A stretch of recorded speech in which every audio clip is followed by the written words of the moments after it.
Ja, lange Intros kann ich. Hallo Menschen da draußen an den digitalen Empfangsgeräten. Hallo und herzlich willkommen. Falls ihr merkwürdige Geräusche hört, ich kann nichts dafür, hier wird gesaugt und mein Ventilator läuft, weil es schon immer noch warm ist. Zumindest hier, aber was will man erwarten von einem kleinen Raum mit 2 Elektrogeräten, die absolut fürchterliche Hitze herstellen? So, Wechsel zu meiner neuen alten Kamera. Haha, ich habe jetzt Licht ans Wand. Kurz, ich bin nicht, war Moment, ist gar nichts passiert.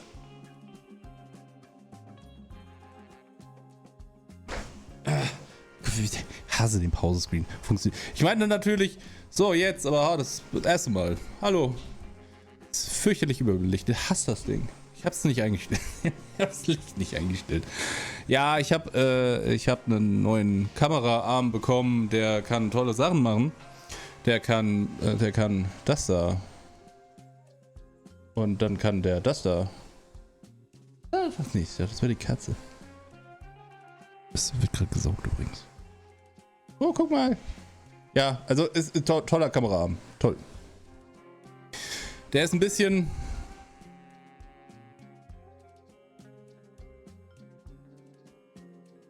Ja. Der ist um einiges ein bisschen flexibler als den anderen scheiß Elgato-Arm. Elgato, auch wenn das nie jemand von euch sehen wird, weil ich unglaublich unwichtig bin. Euer Arm ist scheiße. Euer Kameraarm ist kompletter Müll. Und es ist eine absolute Frechheit, dass das Scheißding so teuer ist. Ja, der ist tatsächlich ganz nice, weil vor allem der ist hoffentlich, dass er nicht so schnell den Geist aufgibt. Der ist aber auch laut. Wo saugt die denn? Ach, auf dem Balkon. Muss ich das Fenster zumachen?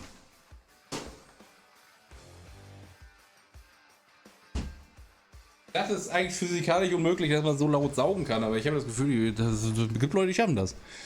Auf jeden Fall, der ist ziemlich nice, weil ich kann den Arm rein theoretisch auf meinen anderen Tisch drehen. Ich muss übrigens kurz die Korrektur machen. Und kann damit halt auch rein dann meine Malerei machen. Hey Cookie. Weil der hat halt 3 Teile. Das ist quasi vom Prinzip her, ist es aufgebaut wie ein Mikrofonarm. Der Ständer, und das heißt, ich kann ihn halt ausfahren. Sexwitze. Und das heißt, ich kann da halt auch relativ close dann an meine Figürchen und so. Das heißt, ich kann halt auch den Kopf drehen, wo die Kamera drauf ist.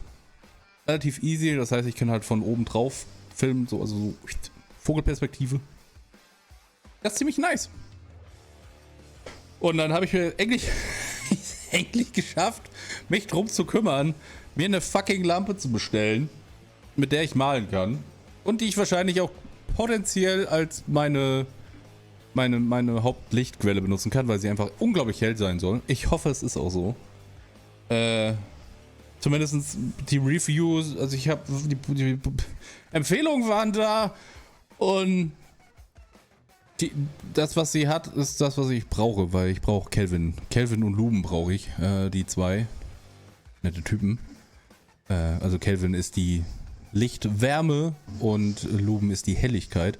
Und also die meisten sagen so, um die 1000 Lumen sollte man haben, wenn man einigermaßen malen will, weil das hell ist. Und viele empfehlen halt Tageslicht quasi, also beziehungsweise Helllicht, so um die 5000 Kelvin von der Temperatur, das ist halt komplett weiß einfach, das ist einfach weißes Licht. Und ja, das soll die können. Die auch am Mikrofonarm dran ist, der ungefähr genauso aussieht wie der hier. Und ich gedacht, ja, okay, cool. Da muss ich mal gucken, der kommt am Samstag. Dann mal gucken, ob ich das, also entweder, ich denke, ich werde das am Sonntag vorbereiten und einbauen. Und dann kann ich vielleicht malen im Stream. Eigentlich möchte ich das nicht, wegen den ganzen Klugscheißern draußen, aber trotzdem, vielleicht mal muss man gucken, ne? Wenn ich die Scheiße schon mal habe, kann ich es eigentlich auch machen. Vor allem, ich muss dann halt nicht so viel umbauen. Also das Einzige, was ich halt machen muss, ist dann halt, das ist so schön, das macht so Spaß. Den Kack-Arschloch-Bildschirm rausfahren. Weil ich sitze dann halt quasi einfach rechts und das Schöne ist dadurch, dass das halt ein Ausfahrgerät ist. Der geht halt weit. Wenn nicht gerade die blöde Switch da rumsteht, kann man nämlich einfach ganz weit ausfahren. Super saggy. Ich glaube, das ist halt auch einfach nicht. Der ist auch einfach viel zu schwer für den Kram. Naja, ist halt so wie es ist.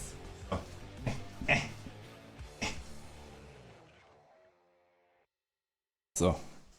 Geht. Ja, passt. Ist ganz nett. Und wie gesagt, den kann ich halt einfach schwenken. Ich muss halt nur gucken. Ich hoffe halt, dass die Kabel lang. Das ist das einzige Problem, was ich habe.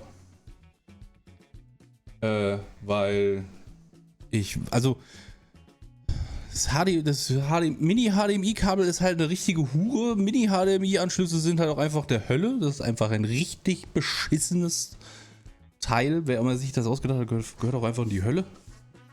Und ich muss halt gucken, ob das Stromkabel lange. Ich weiß es halt nicht. Da muss ich ein bisschen experimentieren. Notfalls muss ich halt da die Kamera strommäßig dann umschließen. Was immer ein bisschen Pain in the Ass ist, weil dann die kompletten Einstellungen flöten gehen, weil ich halt da so einen Dummy-Akku drin habe, der das Ding halt 24/7 mit Strom beballert. Aber naja, gut. Irgendein Opfer muss man bringen. Das ist halt das, wenn man unnötigerweise... Hey Starkiller!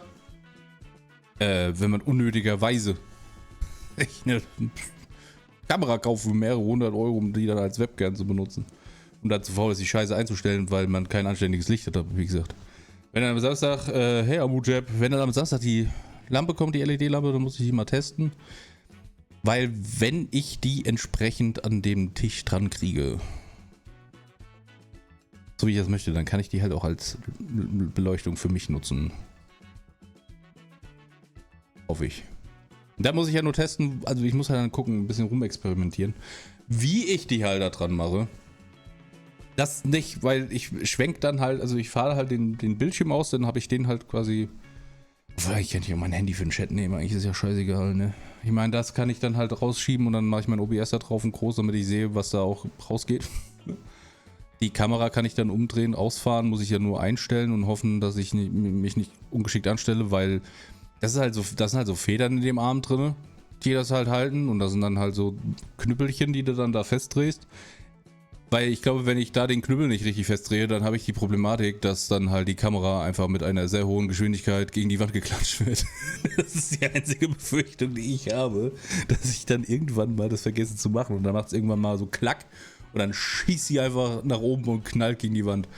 Es wäre lustig, aber nur einmal. Was denn? Nee, ich habe gesagt, wenn ich das vergesse festzumachen, richtig, die Ärmchen, dass die dann halt nach oben... Da sind wahrscheinlich relativ fette Federn drauf, die das in Spannung halten. Kannst du jetzt bitte dein komisches Kack-Pink-T-Shirt aus meinem Stream rausnehmen?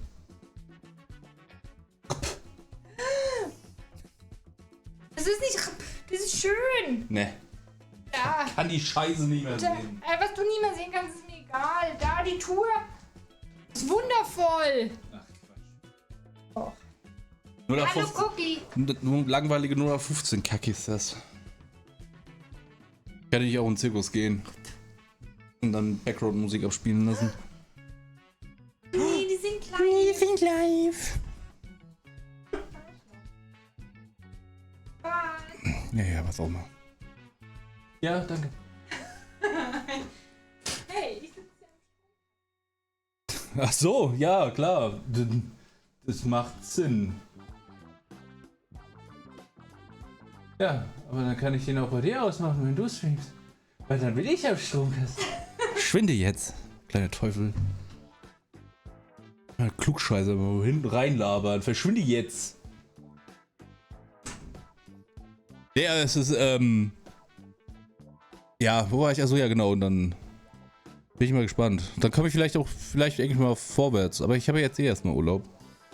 Und ich habe überlegt, dann halt mal ein bisschen jetzt was zu machen. Nachdem ich gestern einfach nichts gemacht habe, heute halt ein paar Sachen so in der Wohnung gemacht und hast du nicht gesehen.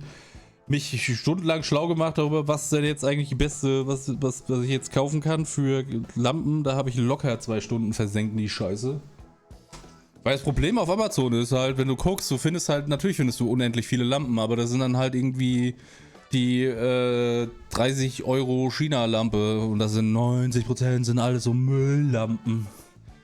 So, da hast du dann immer die 30 guten und dann liest du da halt mal so die 2, 3 und 1 Sterne Rezessionen, wo dann drin steht so, ja, tolles Produkt, hat 2 Monate gehalten und ist direkt kaputt gegangen. Und du denkst dir nur so, okay, cool. Mega nice. Und davon hast du dann irgendwie so 5, 6 Stück, dann denkst du auch nur so, ja, nee, nee, lass mal, ist schon okay, danke, nee. Und dann habe ich halt einfach mal gegoogelt und habe mir ein paar Foren gefunden, die halt alle ultra alt waren. Die halt Empfehlungen hatten und natürlich waren halt die meisten Links, die da drin waren halt auch komplett veraltet. Und ich muss gerade kurz gucken. Yes. So, der Stich war nicht richtig hoch. Und da habe ich gedacht so, ey. Und dann habe ich halt, wie gesagt, jetzt eine Firma gefunden. Also zumindest sitzt die Firma, die die Scheiße verkauft und genauso heißt wie die Produkte. Die sitzt halt hier in Deutschland. Wahrscheinlich verkaufen die auch nur auch Müll. Ich habe keine Ahnung. Aber die Rezensionen waren ganz gut. Und jetzt muss ich mal gucken, wie das ist. Weil die war... Ich meine, 75 Euro für eine Lampe ist schon nicht... Ist schon Geld. Und so. Naja. Nee, da habe ich jetzt meinen Tag mit verbracht, habe ein bisschen Wohnung gemacht und dann habe ich Essen rausgesucht, was ich so am Wochenende kochen will, weil wir gehen meistens freitags mittags einkaufen, weil Gabi halt relativ zeitig dann Feierabend hat. Die haben ja immer 14 Uhr Feierabend am Freitag. Und deswegen gehen wir dann meistens Freitagmittags einkaufen. Dann müssen wir fahren jetzt nach Starnberg zum Einkaufen, weil da ist ein Action und beim Action will die Sachen zum Basteln kaufen, weil ich glaube, wir kriegen seit locker 3 Wochen, okay, vielleicht sind es auch 2, seit 2 Wochen klingelt jeden Tag mindestens 2-mal an der Tür und der Postbote bringt irgendwas für die Frau. Das hört gar nicht mehr auf. Und auf jeden Fall habe ich dann heute nach Essen gesucht. Und da habe ich dann so ein paar Sachen gefunden, die so, ja, lecker, cool, und so ein paar neue Rezepte vom Thermomix. Und dann habe ich einfach das hier gefunden. Das ist ein Melonenkuchen. Und ich habe mir gedacht, das ist ja mal mega nice. Da habe ich gedacht, holy shit, den machst du. Den musst du machen. Da sind sogar Melonen drin. Der heißt nicht nur so, weil er aussieht wie eine Melone. Aber da ist auch Melone drin und Mascarpone. Und ich muss sagen, ich habe echt ein bisschen Bock drauf. Und dann, wenn ich den gemacht habe, dann werde ich da Suki Ja, ich habe gedacht, dann schicke ich Suki ein Bild. Nice. Ich muss mal kurz gucken. Ich muss ganz ehrlich sagen, ich glaube, ich habe in meinem Leben noch nie Mascarpone gekauft. Deswegen muss ich kurz gucken, ob ich die... wie die aussieht. Okay. Hast du den schon gemacht, oder was? Aber ich bin halt echt gespannt. Der sieht halt echt nice aus. Das Schöne ist vor allem, ich habe auch heute das Ich habe halt das T-Shirt an, was mir Gabi irgendwo mal geschenkt hat. Was halt absolut fürchterlich unangenehmer Nerd-Scheiß ist. Was ich anziehe, wenn ich zu Hause bin. Oder streame. Aber was ich nicht anziehen würde, wenn ich rausgehe, weil ich das unangenehm finde. Das ist ein Level von Merkwürdigkeit, das schaffe ich nicht. Da kann ich nicht mit rausgehen. Ich möchte mich nicht gut reinigen. Ja, es ist ja auch echt okay, aber ich finde halt, das, was da drauf steht, es ist halt so, es ist so alter weißer Mann-Humor-T-Shirt. Das ist so ein T-Shirt, das mein Vater tragen würde, wo so drauf steht, keine Ahnung. So ein, ja, ich bin Thor. Ja, bei meinem Latzsatz ist auch Hammersball oder so. Und das ist halt, das ist mir zu nerdy. Ich muss ganz ehrlich sagen, ich bin aus dem Alter raus, wo ich lustige T-Shirt-Sprüche trage. Ich trage gerne, ich trage Nerd-T-Shirts echt gerne und ich habe echt super viele, viel zu viele von denen. Mit merkwürdigen Aufdrucken drauf. Ich habe in den letzten Jahren angefangen, mir eher T-Shirts zu kaufen, die sind nerdy, aber die sind nur nerdy, wenn du es weißt. So halt so ein stilisiertes Triforce mit Master-Schwert oder halt Fake-Firmen-T-Shirt-Logos zum Beispiel von Alien oder ich wollte sagen Wu-Tang, aber das heißen die gar nicht. Wie heißen die?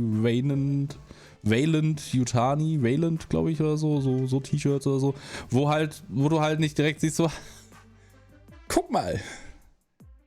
Was ist das denn für einer? Sondern das sind so T-Shirts, wo du, wenn du siehst und du weißt, was damit gemeint ist, sagst du, nice. Das finde ich halt cool. So ein bisschen halt, die halt quasi einfach so ein bisschen Stil haben, also dass es halt ein bisschen cooler aussieht, aber man nicht direkt weiß, so, guck mal, was ein Kacknerd. Warum ich das nicht mehr mag, ist einfach, weil ich es hasse, aufs Blut mittlerweile, den Leuten zu versuchen zu erklären, was meine Hobbys sind und was ich mache im Internet. Ich kann das einfach nicht mehr. Wenn ich Leuten erkläre, so sagst du, ja, ich streame. Ja, was ist denn Stream? Ja, ich übertrage quasi, also ich spiele quasi im Internet Spiele und die Leute können zugucken. Hä, und das gucken Leute, oh, halt dein scheiß Maul, Mann. Ich geh mir nicht auf die Eier. Ey, jetzt geh mir schon auf YouTube auf den Sack. So, ja, ich mache YouTube. Was denn YouTube? Wie YouTube? Ja, machst du da auch so Videos? So, ja, ich mach da mit Videos. Ja, spielst du da auch so komische Ballerspiele? Ja, es gibt nur diese eine Art von Content und Inhalt und ich meine, Gott sei Dank ist das heute nicht mehr so schlimm. Aber, also ich sag mal so, die Generation, die jetzt gerade aufwächst, zum Beispiel der Sohn von meinem Kumpel, der ist jetzt, ich glaube, so 15 oder 16. So, da geht das so, die verstehen das halt. Und da bist du auch cool. Weil du kennst halt einfach Gott und die Welt von dieser ganzen Branche. Da bist du so, oh cool, kennst du die echt? Oh, mega nice. Aber mein kompletter Freundeskreis, die sind halt in der Regel so um die 7 Jahre älter. Die haben, da ist keiner dabei, der halt irgendwie zockt oder so. Das war, also mittlerweile geht's, es ist auch besser, aber nee, das ist es. Ah, mein Bruder, ja, der hat schon ein bisschen mehr gezockt, so, aber so drin wie ich kenne niemanden aus meinem näheren Umfeld, der so drin ist wie ich. Es gibt eine einzige Person, die ich kennengelernt habe, und das ist mein einer Kollege, mit dem ich relativ viel mal quatsche.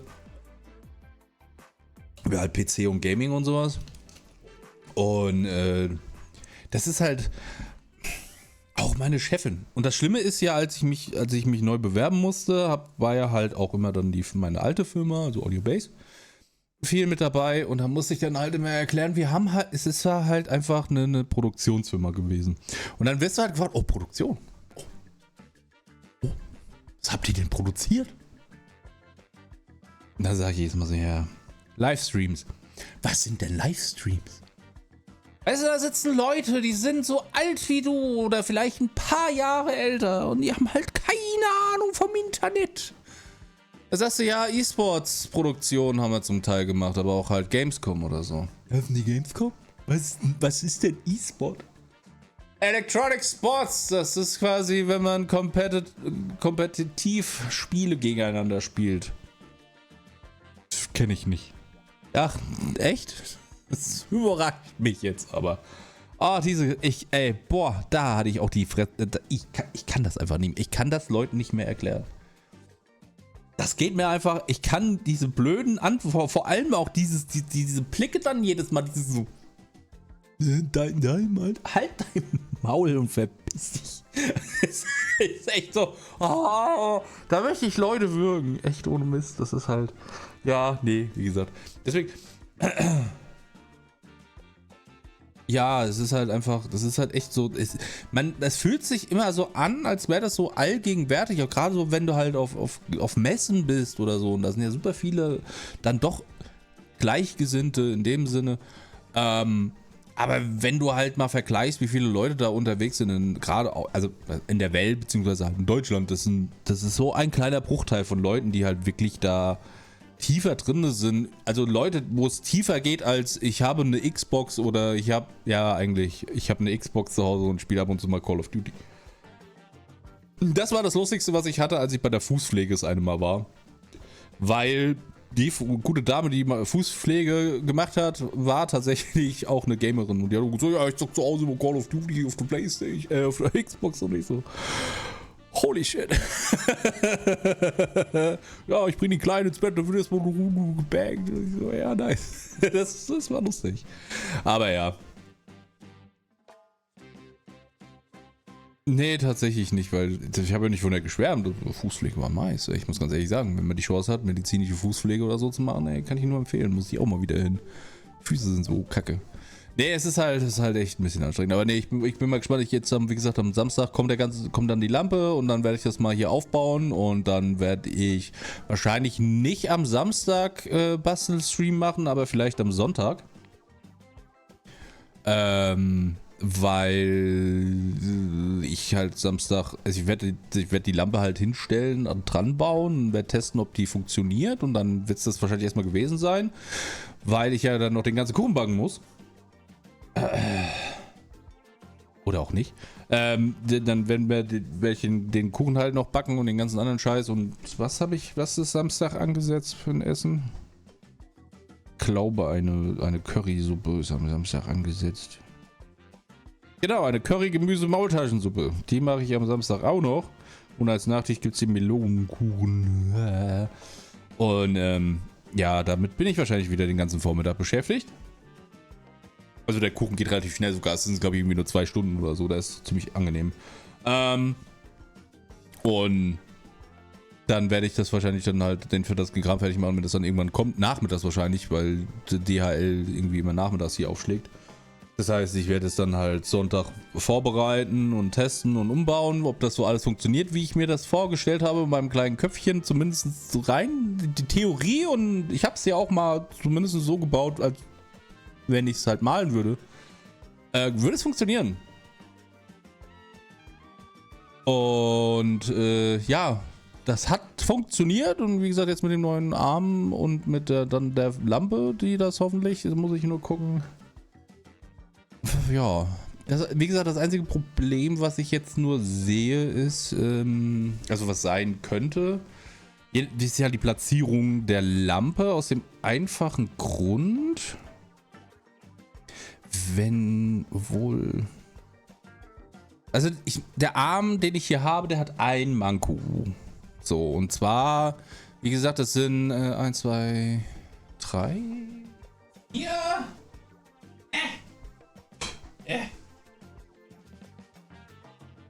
Es sind 3, passt.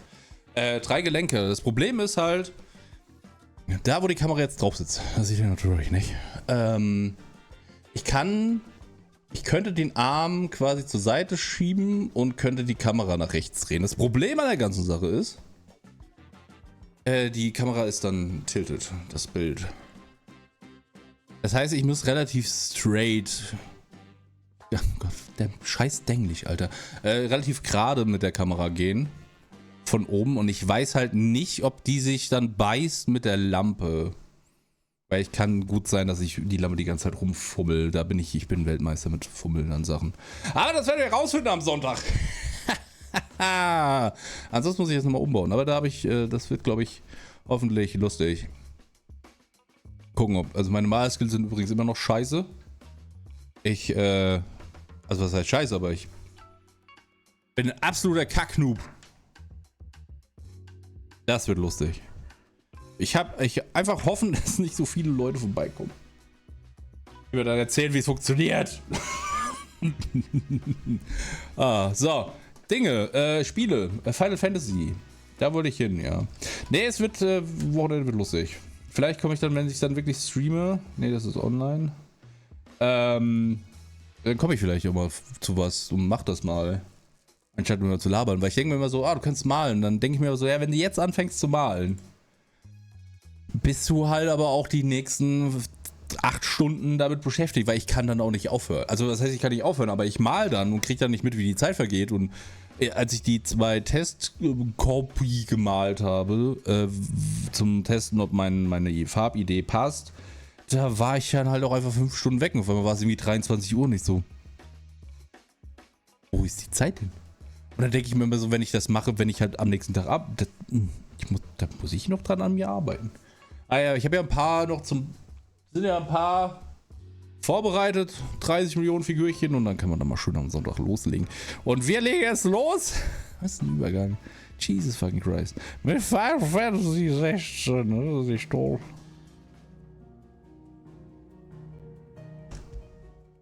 Ich glaube, ich habe noch Monster verprügelt, aber ich weiß es nicht mehr. Habe ich alle Monster verprügelt? Ich glaube, ich habe Monster verprügelt.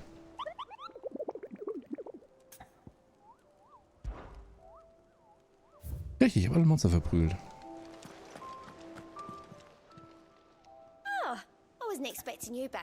Ja, komm mal die Welt. Ja gut, 115, ja, ist klar. Bevor man Story-wise, ich glaube, wir haben jetzt den dritten Kristall kaputt gemacht. Und haben Titan zerfetzt. Das war das letzte, glaube ich. Ja. Yes. Hey, Nachbar, was geht? Ach, stimmt, wir sammeln ja die Teile für sie. Die Bauteile für das schnellste Schiff, das jemand gebaut hat, weil ich so. Das ist die falsche Taste, da wollte ich hin, das da weg, danke. Nice. Helena has recovered the material for the helm. She'll be along shortly. Excellent. Another job well done. And just one remaining. Right. The shielding. This one's a bit of a bugger. How so? The plating's enough to stop the engines going pop, but those things will still be spitting out enough fire to set the rest of the ship ablaze. Which is why you need proper shielding. A prison for the dragon's breath that's blazing away inside. I thought a triple thick layer of tempered steel might do it. Or more of the stuff that the Fallen use, but they'd both be too heavy. The helm and the plating are bulky enough as it is. Add any more weight and the whole ship would be at the bottom of the briny before we'd even started. I need something light. But I've racked my brains and I just can't think what would do it. Well, if I were in need of obscure knowledge, I know whose counsel I would seek. Harpocrates. Tomes? Yeah, well, I'd thought of that, obviously. I've got all the details written down here. Can you take this to him, see what he makes of it? Right away. Ich weiß nicht, ich finde den Akzent bei ihr, das finde ich passt immer noch gar nicht. Ich habe übrigens... Ich bin ja... YouTube und ich, wir haben so eine ganz merkwürdige Beziehung. YouTube schlägt mir 90% Scheiße vor. Ja, sag mal 95% Scheiße. Und manchmal gibt es aber auch 5%, wo ich mir denke, so, oh, das klingt ja richtig dämlich, das guckst du dir jetzt an. Und jetzt habe ich eine Videoreihe geguckt von einem YouTuber, der macht halt so Anime-Videos. Also der macht so Kritikvideos über Animes und Rants über Animes und so was kommt und bla. Und der hat komplett Animes auseinandergenommen von einer Sekte in Japan. Oh, holy shit, Alter. Oh boy, das war eine wilde Fahrt. Ich glaube, jedes Video geht fast ungefähr eine Stunde. Aber da bin ich auch krass versagt. Das war so dumm einfach alles. So, danke, Nachbar, du 3 Sub im 14. Monat. Hui. Aber das war echt lustig. Also das war echt das holy shit, ne? Wie der Typ sagt, also der Anführer dieser Sekte, der ist jetzt verstorben dieses Jahr. Und der hat halt gesagt, er wäre die Reinkarnation von Buddha selbst und hat er halt so eine, der hat sich da auch wilde Kacke überlegt. Holy shit. Harpocrates, do you have a moment? For you, Clive, always. Well, actually, it's for mid this time. Could you take a look at this?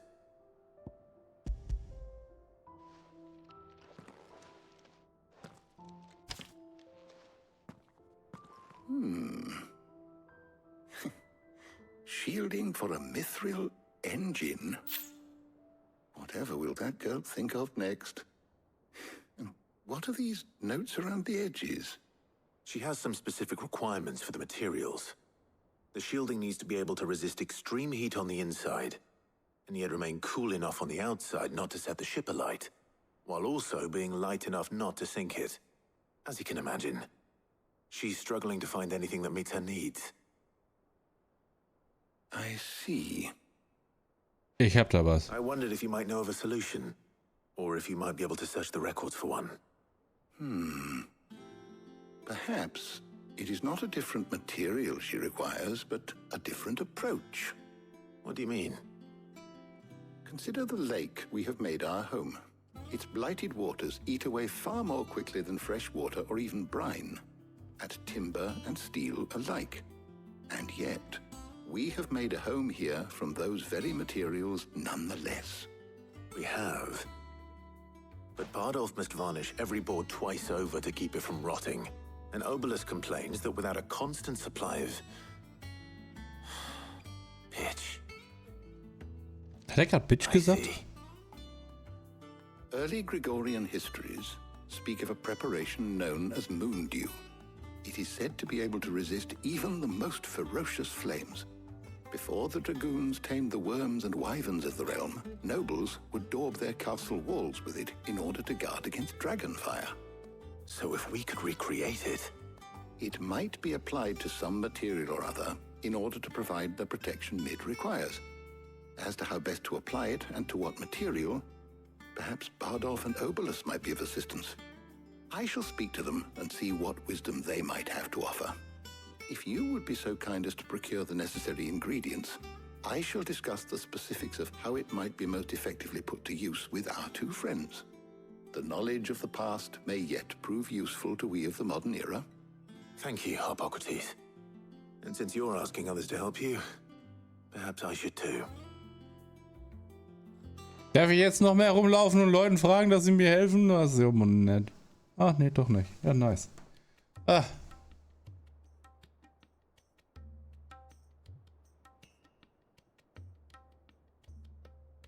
So you need a hand, do you? We do. I'll be heading to market for the ingredients we need. I could do with some help. And some company too.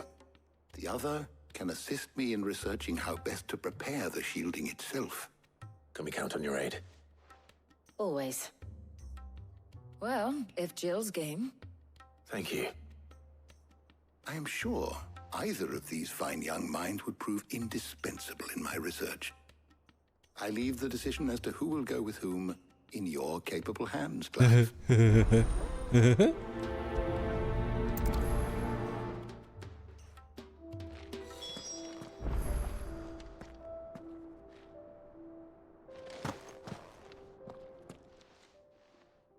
So, Clive, who will accompany you on your little excursion?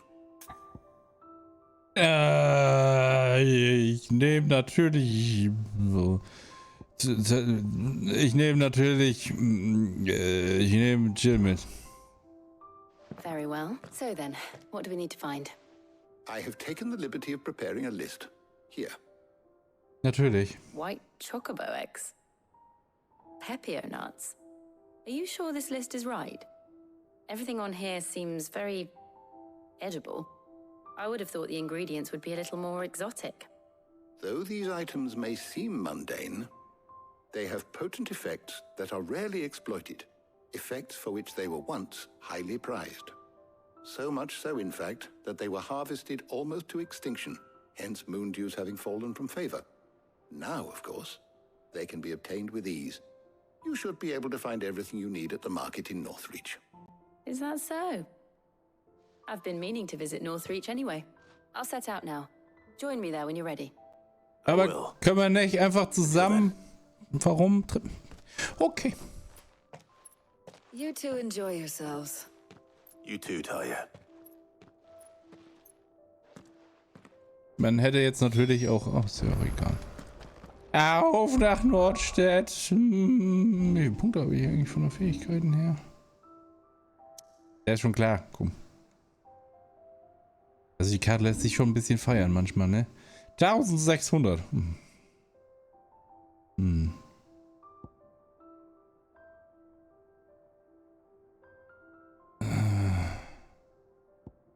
Ich bin gerade überlegen, was ich davon nicht brauche. Das ist der Luftreißer. Der ist ganz nett. Ja, der macht da nicht viel Schaden. Ja gut, im Ball nicht viel Schaden. Oder aber ist das? Feuer soll die alle in ihre Gefangenen verbrennt. Und Clive soll teilweise wiederherstellt. Immer ein bisschen mehr Schaden. Aber das ist wahrscheinlich eine Attacke, die man halt nicht so häufig benutzt. Ich könnte das rausnehmen und das dann gegen das austauschen. Den habe ich nicht mehr. Ist hier irgendwas? Ground Pound, was ist das? Ramme beiden Händen den Boden, wodurch eine Erdwand den Boden bricht und alle Gegner in der Nähe wegschleudert. Ja, relativ wenig Betäubung. Das Problem ist halt, das ist grundsätzlich ganz cool, aber man darf halt nicht vergessen, das ist halt großen Gegnern komplett scheißegal, die bleiben halt einfach stehen, ne? Also ich kann natürlich auch einfach mal hier die Dinger da verbessern. Kann ich natürlich auch machen. Aber ich habe immer noch absolut null Ahnung, was das bringt. Ist halt keine Ahnung. Ist halt einfach so, ja, ist halt da, ne? Hm.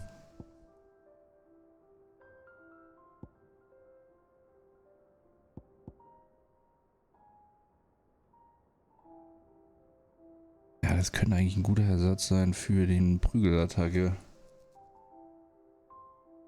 Weil hiermit kann ich halt eine coole Kombi machen. Da kann ich halt nach oben hauen und dann kann ich die auf den Boden slashen. Das ist halt mega nice.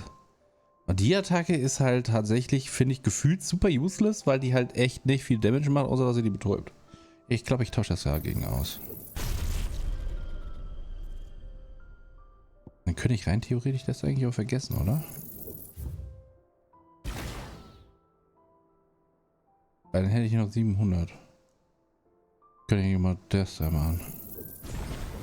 Ja, ich habe noch keine Ahnung, was es bringt. Es ist absolut, ich habe keine Ahnung. So, okay, das wäre das. Und dann müssen wir jetzt nur noch hier hingehen und dann nehmen wir das da und tauschen das dagegen aus. Kann ich auch da die reinnehmen? Ha! Das ist ja krass. Das heißt, ich kann halt, aber halt eine Windeigenschaft nehmen. Die ist gut. Die ist eigentlich nicht schlecht. Der Pound ist ganz nice. Die machen halt echt Damage. Das ist halt eine Gruppenattacke. Dafür können wir da... Ah, okay. Aber ich kann nicht alles da reinmachen.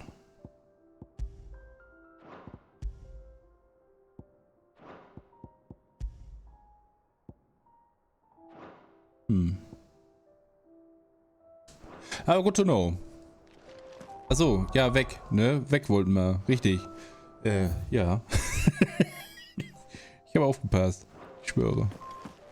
War eigentlich noch irgendeine andere Quest offen?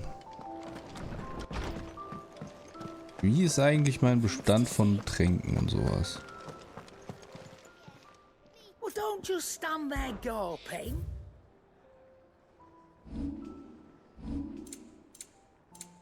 Siehst du gut, dass ich mal geguckt habe. You'll not find a better price than that. Ja, ist klar. Come again. Or don't. I'm not much bothered either way. Clive, That's me. what's St. Fornian, dear? Das Einzige, was halt jetzt geil wäre, wäre halt diesen KG.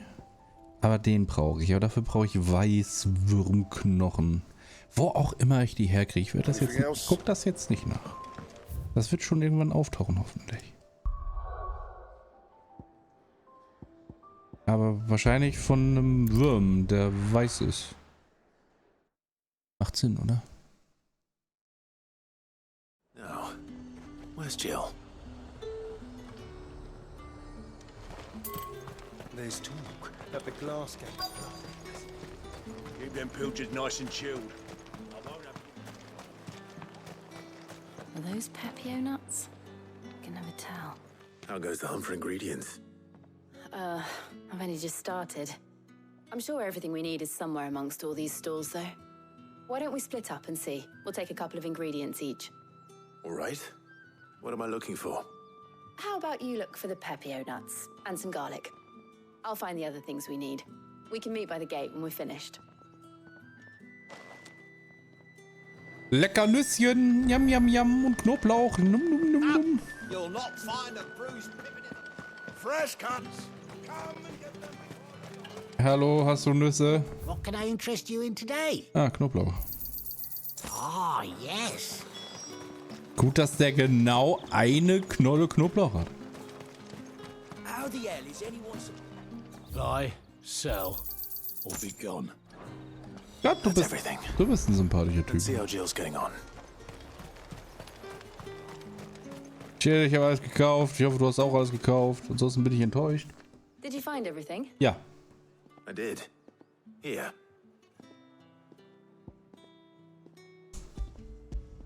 Ich frage mich ganz ehrlich, ob es irgendwann eine Situation gibt, wo du dann, also wo du Sachen hast oder nicht Sachen hast und die abgeben kannst, weil ansonsten verstehe ich dieses Menü nicht.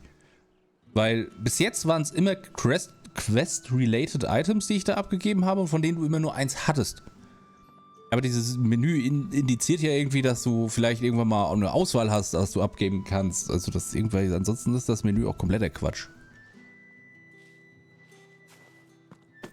Irgendwie so habe ich. Oh, guck mal. Garlic and pepperoni. Herbert, guck dir mal das Menü an, das ich gebaut habe. Das ist mega geil, oder? Guck mal hier. Hier, Manfred, da hast du ein richtig geiles Menü gebaut. Das ist richtig. Aber man muss übrigens wissen, dass Harald und Manfred sind die urjapanischen Namen. Da hast du ein richtig geiles Menü gebaut. Weißt du was? Das ist so ein geiles Menü. Das machen wir jetzt überall rein, wenn du ein Item übergibst. Aber Manfred, bist du dir sicher? Entschuldigung, Harald, bist du dir sicher? Das macht ja gar nicht so viel Sinn, weil das ist ja eigentlich, kann man doch einfach direkt rausnehmen. Warum soll denn der das aussuchen? Das macht doch gar keinen Sinn eigentlich. Aber guck doch mal, was für ein schönes Menü du da gebaut hast. Das ist richtig schön, das müssen die Leute auch wertschätzen. Die 80 Stunden in dem Spiel und die 300 Mal, wo du es aussuchst. Für das Gewicht der Items, genau so ist es. Es ist halt echt ein bisschen, Perfect. ich weiß nicht. Now all that remains is for Harpocrates to somehow turn all this into what Mid needs to keep her engine cool.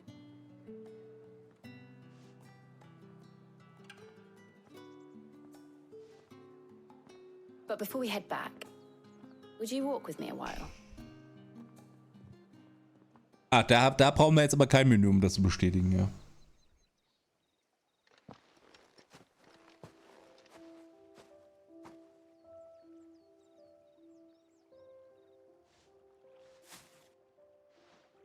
Thank you for asking me to help you today. It makes a nice change. It does. It's good to get away from all the battle and bloodshed for once. Just being here reminds me of when we were children. Do you remember walking down Market Street in Rosalith, taking in the sights and smells? How could I forget? What with Torgal's antics. Remember how his nose would prick up at the scent of sausages? He'd go racing away and we'd have to go running after him. We wouldn't catch you now, would we, boy? Was there anything you wanted to buy for yourself while we're here? There was, yes. Well, sort of. Molly in the kitchens told me about a place that sells particularly good pies. Thought you might like to share one with me. I would. Thank you. And I saw some bread. Lecker Brot. Big white cobs like the baker back in Rosalith used to make. What do you think? I thought we might get some soup to dip it in. But then I tried a slice of the butcher's dry-cured ham and it was just... oh. You all right? Sorry. It's just... you're right. I really do feel like a child again being here with you.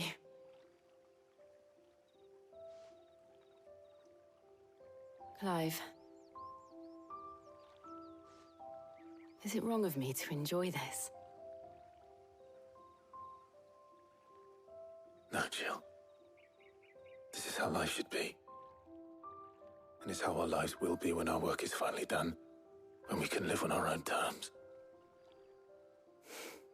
I hope so. Thank you, Clive. Bitte, ich gern gemacht.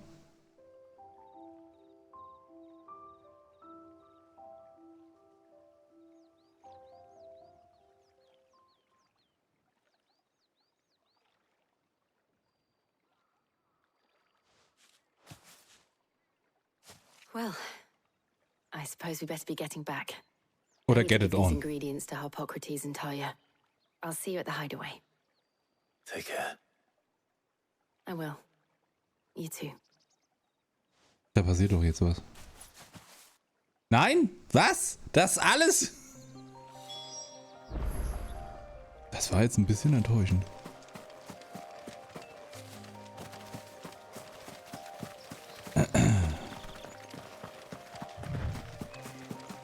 Ich muss aber ganz ehrlich sagen, eigentlich wäre das mal eine super lustige Idee. für so eine scheiß YouTube-Sketch-Kacke, so. Die deutschen Spieleentwickler Manfred und Harald. Oh, das war so richtig schön dämlich. Oh. Und dann einfach die ganze Zeit rechtfertigen, warum es so richtig beschissen dämliche Sachen in Spielen gibt. Das ist alles Spinnen, ne? Kacke. Ja, gut. Wenn ich nicht so eine faule Drecksau wäre und meine Cutting-Künste sich auf Schneiden, Rausschneiden und Einfügen beschränken würden. Oh boy. Und die Tatsache, dass ich absolut seit Jahren nichts mehr geschnitten habe. Ich habe auch gar keine Software mehr. I wonder how Hippocrates is getting on with the moon dew.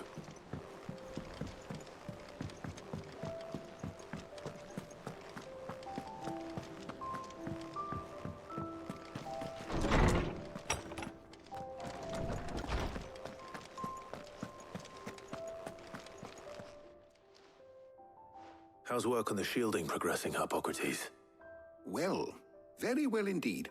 And thanks in no small part to your kind assistance. Ich war einkaufen, Digga. Ich bin auf den Markt gegangen und habe quasi Butter und Milch gekauft. Das ist jetzt im Vergleich dazu, dass ich ein komische Riesen-Titanenblatt gemacht habe, ist das jetzt eher das. I was just explaining to Taya how we might best go about preparing the moon dew. And now that we have all the ingredients, we may begin. You can count on me. I've mixed more than a few mysterious concoctions in my time. I'm sure you have. What about the shielding itself? Work is underway, under the watchful eyes of Bardolph and Obolus. Apparently, it'll be ready soon. Thank you. All of you.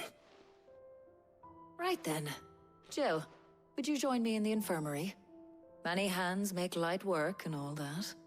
Of course.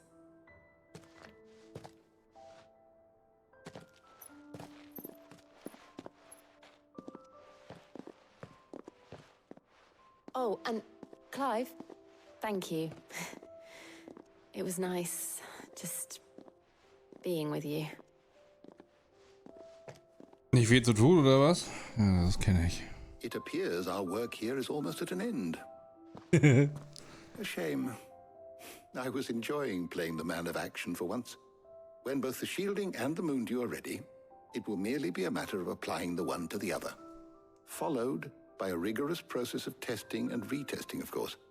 Perhaps someone ought to warn young Mid of that. Leave it to me. Thank you, Hippocrates. Bin ich auf einen ziemlich nicen Manga gestoßen. Gestern. Die Idee war nice.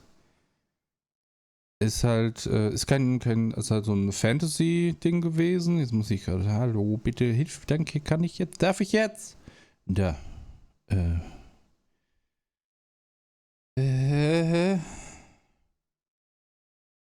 Ach ja, das war's, genau. Der heißt, ich liebe Manga-Namen. Japanische Mangas. Japanische Manga-Namen. Ich weiß nicht, ob die versuchen, sich gegenseitig mit der Wortanzahl zu toppen, zumindest im Deutschen, im Englischen, also im Japanischen heißt der Mobkara Hajimaru Tansaku Ayutan. Ich habe absolut, das ist 100% richtig falsch ausgesprochen, aber es ist mir egal, ich kann kein Japanisch. Im Englischen heißt er The Story of an Exploration Hero who has worked his way up from common people. Ja, hallo. Nee, Geschichte ist ganz lustig. Das ist quasi modernes Japan, beziehungsweise moderne Welt. Und da sind halt irgendwann Dungeons aufgetaucht. Also relativ Standard die Story. Und das sind halt Dungeons aufgetaucht und dann haben sie die Dungeons halt für die Menschheit, für die Leute freigegeben. Und das geht halt um einen jungen Typen. Der geht der ist ein Highschool-Boy, der geht halt quasi in die Dungeons und bekämpft auf dem ersten Level, bekämpft der Schleim-Monster. Mit Bugspray, also so Käfergiftspray. Und das macht er irgendwie seit 2 Jahren oder so. Und dann findet er per Zufall quasi eine Beschwörungskarte, wo er eine super seltene Figur beschwört. Also eine Valkyrie natürlich. Also eine super Rare Card quasi. Und dann fängt er halt mit ihr an, immer weiter in den Dungeon runterzugehen.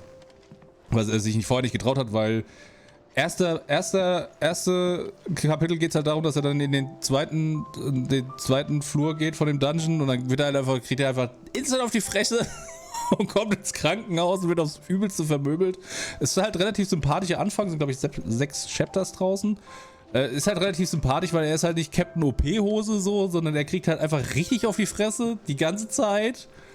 Und es ist tatsächlich ganz süß. Ich nehme mal an, dass der wahrscheinlich mit der Zeit wieder halt einfach ein insane abgefuckter OP-Heini werden. Aber der ist nicht gut. Solo-Leveling ist tatsächlich einer der Manhwas, die halt wirklich insane gut ist. Der war ja beendet. Der war fertig. Und dann haben sie gesagt so, ja, wir können aber noch ein bisschen mehr Geld aus den Fettsäcken rauspressen. Deswegen haben sie den dann da fortgesetzt. Aber Solo-Leveling ist tatsächlich, ich habe jetzt den auch irgendwann nochmal fertig gelesen, der ist tatsächlich extrem gut. Ich finde ihn auch sehr sympathisch umgesetzt. Er wird ein bisschen batshit insane gegen Ende, so, aber ist tatsächlich, finde ich, sehr, sehr stabil. Vor allem die Entwicklung von ihm ist auch relativ nachvollziehbar und schön. Und er ist halt nicht so übertrieben lang. Ich bin halt auch echt gespannt auf die Anime-Umsetzung davon. Die könnte, glaube ich, auch sehr nice werden. Sorry to keep you waiting, Mid. But you'll be pleased to know that work on the shielding is underway. You found something for it? In a manner of speaking, Hippocrates knew of a substance that's highly resistant to heat. A coating that should provide the protection you need. He's supervising the construction and testing of the shielding as we speak. Brilliant! I knew you wouldn't let me down. Don't thank me. I'm just the errand boy. Right then. Better start working out how to bolt all these bits together. To the Black Hammer! Ja, es kommt drauf an, ich glaube, dass mittlerweile ist, weil die haben ja das fortgesetzt. Ich glaube, da sind viele Chapters sind mittlerweile auch halt einfach die Fortsetzung von der Geschichte.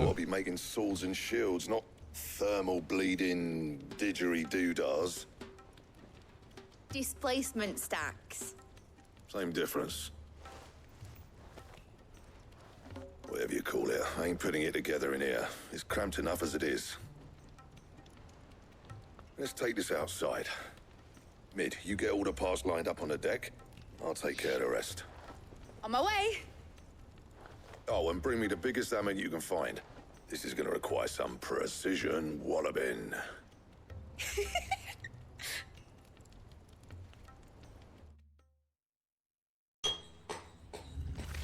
Na, Final Fantasy ASMR, da ist es wieder.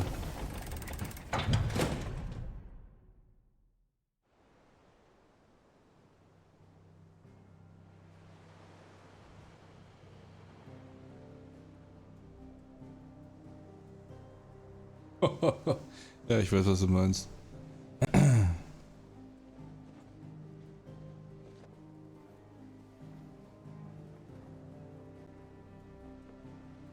Das sieht irgendwie scheiße aus. It's finished. It's finally finished. Thank fuck for that. I'll be feeling my hammer arm for weeks. Thank you, Clive, Blackthorn, everyone. That's 1 down and just 3 more to go. I'm sorry. Oh, didn't I tell you? The Enterprise has 4 mithril engines and we'll be needing a displacement stack for each. You don't mean... Don't worry. Now they've got a finished one to work off. My gang in Canva can build the rest. Good luck to them, I say. Right, I'm off to get a sling for this elbow. Any other work comes in, keep it to yourselves, eh?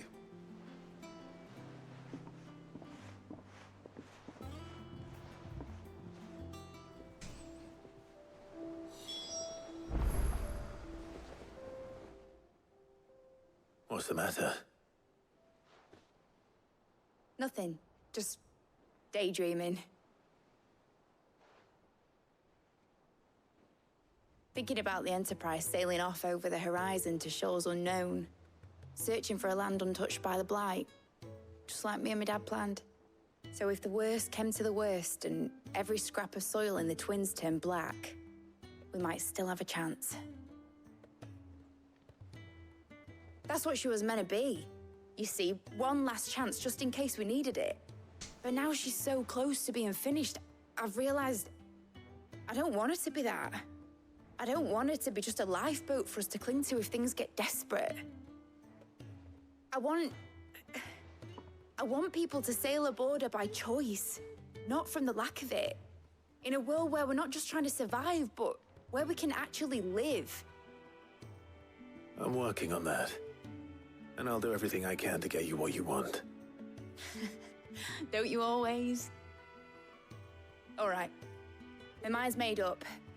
As soon as the Enterprise is fit to sail, I'm putting her under your command. Sod our plans, I'm trusting in yours. Are you sure about this? Something tells me it's what my dad would have wanted.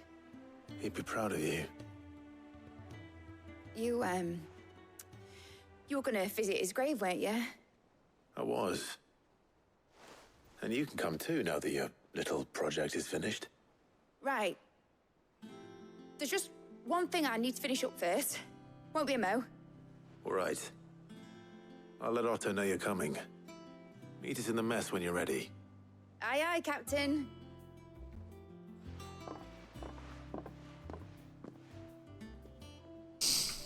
Oh, das wird doch bestimmt jetzt richtig traurig gleich. Ja, Mid told me she was building a ship. Oh, guck mal, da ist was, da gibt's neuen Shit, den ich behalten kann. Wofür ich kann nicht beschwören, warum. Vielleicht, weil ich so alt bin. Aber wofür ich auch mittlerweile so ein richtiger Sucker geworden bin, sind diese Manhwas von so Leuten, die dann irgendwie mit ihren so die Single Dad Manhwas, da gibt's richtig coole. Und die sind halt einfach, das ist halt einfach Chillemille. Das ist halt einfach, da gibt's halt diesen Standard 115 Bösewicht, so, der dann auf die Fresse kriegt, alles gut. Und da geht's immer nur darum, wie süß ja die Töchter sind. Großartig, liebes. Sid, reckon you might be just the man to help me out of a bit of bother, if you were mind to. Let's hear it. Well, it's about this alembic the chief's got me making. Lovely bit of kit it is. Bunging a solution you want splitting, and it will separate it out, just like that. Was? Problem is, it won't always get rid of all the impurities. And with some of the stuff we need it for, that ain't good enough. Which is why I've been looking for something to filter the liquid we'll be cooking off. And that's where I was hoping you could help me out. Natürlich. Ja, ich habe ja sonst nichts zu tun. I imagine Teil could get some use out of this alembic too. Distilling medicines and the like. All right. Why not? Proper job! So what exactly do you need for this filter? Nothing but bomb ash'll do, says the chief. Gave me a sample she'd obtained from the university stores. Couldn't believe my eyes. You pour the blackest blight water through it, and it comes out clear as a mountain stream. So, I did a bit of reading about where I might be able to get hold of some. And do you know what I found out? It's only the blimmin' bones of a bomb king. They leave them behind when they die, see? I take it that's where I come in. If you wouldn't mind. I saw a billet on the hunt board for one just the other day. Would have gone myself, but, well, fighting dirty great balls of flame isn't exactly my forte. You, on the other hand... Ja, klar. Right. I'll see what I can do. Thank you kindly. And good hunting, eh? Oh boy. Ja, als ich dann auf dieses Isekai gestoßen bin, habe ich auch einfach alles gelesen, was mir in die Finger gekommen ist, und das habe ich immer noch so. Ich habe auch, glaube ich, es gibt fast gefühlt nichts, was ich nicht gelesen habe, außer die halt so scheiße waren, dass ich gesagt habe, fuck you. Gar keinen Bock. Die sind halt auch echt, das ist halt auch mittlerweile schlimm, 0815. Das ist halt echt unangenehm.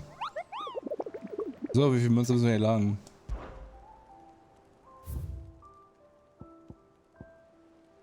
Tatsächlich nicht, nee. Der Topf in Sandbreck. Auf dem Weg zum kaiserlichen Jagdgründen nahm vor kurzem eine falsche Abzweigung und fand sich plötzlich am nahegelegenen Waldstück wieder, wo sie auf die Ruine eines Luftschiffs der Gefallen stießen, darin auf den riesigen Vorderball. Ich gefühlt mittlerweile nicht mehr. Also es ist halt tatsächlich echt mittlerweile so, ja, nö, ist vorbei. Also ich meine, ich kannte ja auch noch nicht mal Reborn as a Vending Machine. Kann ich auch noch nicht. Aber man kann ja auch nicht immer alles haben, ne? Das liegt vielleicht daran, dass ich nicht aktiv danach suche, sondern halt meistens immer so durchgehe, gucke, was siehst du, siehst du da so, ja, da ist ja aber, ach guck mal, da will ich auch noch was. Ja, das klingt ja ganz interessant. Und dann, ja, ich hab tatsächlich mir dann mal den Manga rausgesucht von Vending Machine, hab da mal ein bisschen was von gelesen. Und es ist schon krass, wie unterschiedlich der Anime zu dem Manga ist teilweise, aber ist echt cool. Und er ist halt echt cool gemacht, er ist halt echt hübsch gemacht, so muss ich sagen. Vending Machine von der Animation her ist sehr, sehr gut.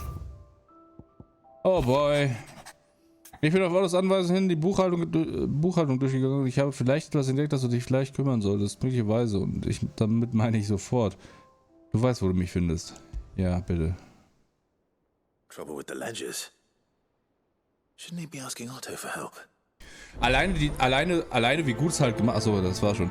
Alleine halt wie gut das animiert ist. Wenn du halt dann als Vergleich halt dann Sweet Reincarnation nimmst, der ist halt richtig Müll. Also ich meine, ich mag die Idee von jemandem, dass es ein Konditor ist, der halt wiedergeboren wird und dann versucht halt so ein Königreich der Süßigkeiten aufzubauen. Großartig, die Idee ist echt ganz cool eigentlich, aber die Animationen von dem Anime sind halt wirklich Müll. Also das ist halt wirklich absoluter Trash. Irgendwas stimmt mit deinem Vierbeiner nicht. Komm doch mal von meinem Bündchen vorbei in der Ortschaft, ja. What could be wrong with Torgor?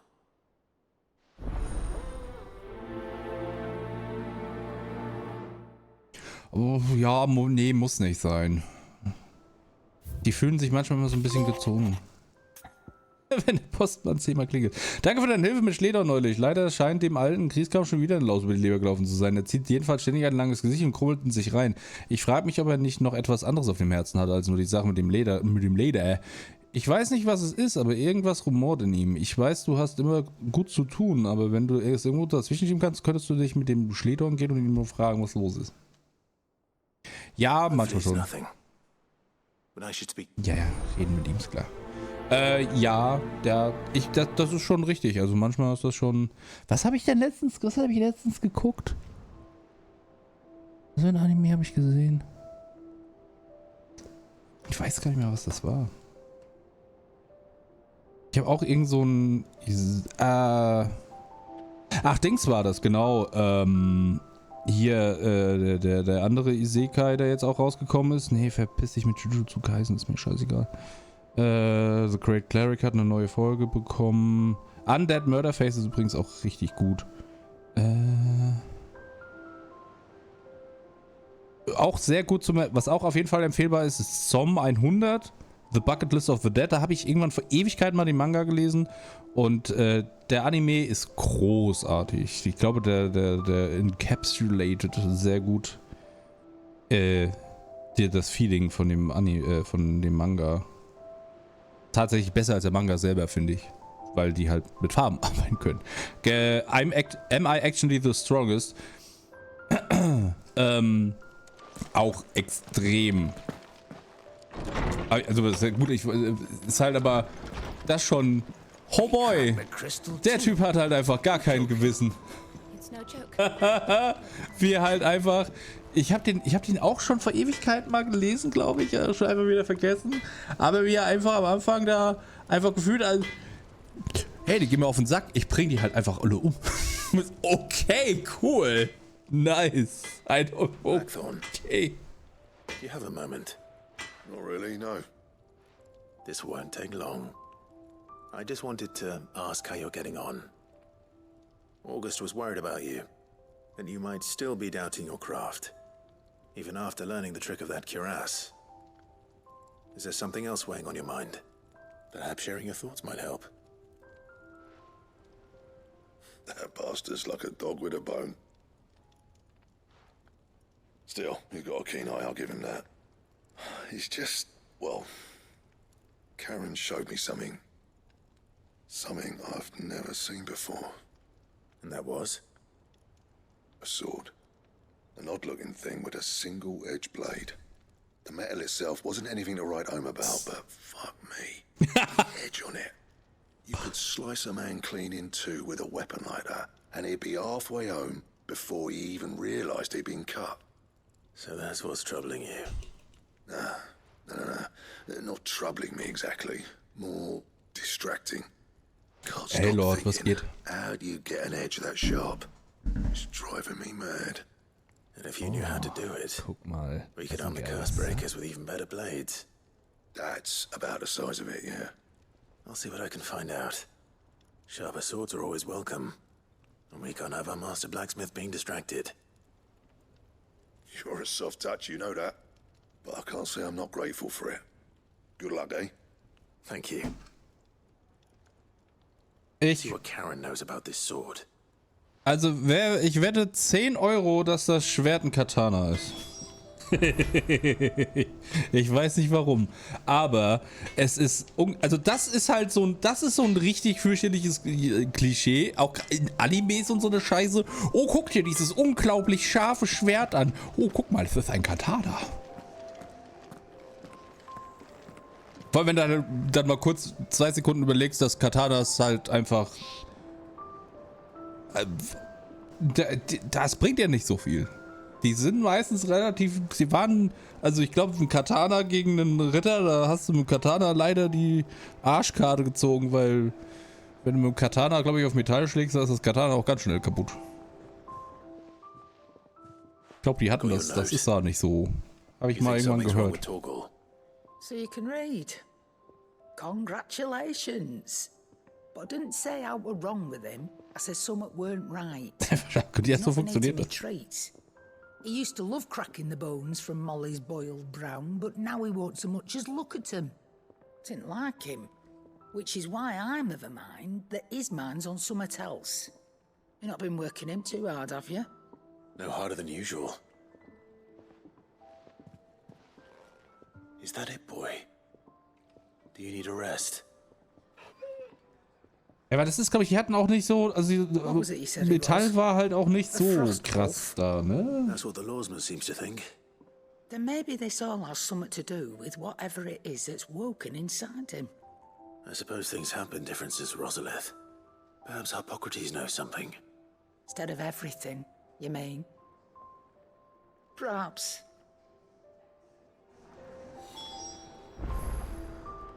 Aber hatten die... Wie war denn die Rüstungssituation in Japan zu der Zeit? Haben die viel Metall getragen? Ich glaube nicht, oder? Ja, ich finde die halt optisch halt sehr schön, ne? Also ich finde auch... Ich meine ganz ehrlich, so ein geiles Zweihänderschwert oder richtig... Ich wollte gerade sagen, weil die hatten ja, rüstungsmäßig waren die ja, ich meine, wenn hatten das, glaube ich, nur die Lords und so, die hatten ja eher die fettere Rüstung dran, so der normale Pöbels hatte ja, also ich meine, gut, klar, der Pöbel in Europa hat auch keine Rüstung getragen. Aber ich glaube, in Europa war irgendwann das Kettenhemd relativ gängig für die meisten Armeen. You're looking well, Karen. What do you want? Out with it. I want to know about the sword you showed Blackthorn. Single-edged and extremely sharp. Running around after him again, are you? I suppose I am, yes. But I need to help him find out how to work an edge like that. It's driving him to distraction. Little wonder, I suppose. There's not many like that make it as far as the twins, and those that do go straight into private collections. Which made it nice and easy finding a buyer. Can you tell me who bought it? Where is it now? You think I tell people who my clients are? Suppose you're not likely to go nicking him off me, are you now? Fine. If you stop mooning at me like that. Lord Ignac's the man you want. Dalmekian bloke. Collects weapons and the like. And he's got more money than sense, which is why he's one of my favourite clients. Reckon he'll still be at the inn in Dalamil, where I left him. Thank you, Karen. And he's a touch eccentric, if you take my meaning. I appreciate the warning. Das, ja, die freuen sich bestimmt.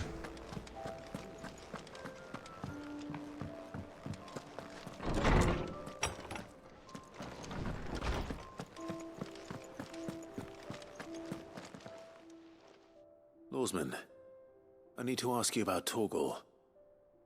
Something's not right with him. Du bist doch müde vom Manga lesen, erzähl doch nix. I don't think so. But according to Lady Karen, he seems to have lost his appetite, which is certainly a new development. She says he's hardly been touching his bones of late, and she believes it may have something to do with what happened at Rosalith Castle. I rather think she might be right, though not about his appetite. All canids are instinctively inclined to crack open bones for the rich marrow that resides within, and I see no reason why a frostwolf should be any different. Accordingly, I suspect it is not a lack of appetite that afflicts Torgal, but a surfeit of it. If we assume that his newfound magics require additional nourishment to sustain, it may well be that the bones Lady Karen is accustomed to providing are no longer sufficient. Frostwolves, after all, habitually prey upon far larger animals, whose bones may yield altogether different nutrients. As to where one might find a suitable substitute, some antelopes that graze the meadows of eastern Rosaria have been known to grow to a size more than double that of their lesser cousins. I don't recall ever seeing any that large. And little wonder. The oldest and largest such creatures rarely leave the safety of the highlands for fear of predators. The last elder antelope sighting I recall hearing about took place near Cressida, and that was long before the village was abandoned. Even so, it seems like a good place to start. Good hunting, Clive. Aber niemand benutzt Haar als... Ja, es gibt Menschen, die sind da nicht so empfindlich.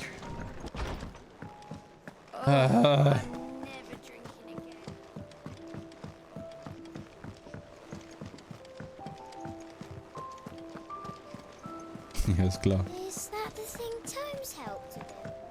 Mid told me she was building a ship. Also das war jetzt nur für, wo der Bombenkönig ist. Clive. Das ist richtig. Did you get my letter? That's why I'm here. Shh. Otto won't be listening. Is this better? A little. Listen. I've some bad news. It turns out the hideaway may be slightly behind in its payment to certain lenders, and it may be my fault. But I swear to the goddess, I thought I had the numbers square. Sadly, that square turned out to be more of a circle. 0, you might say.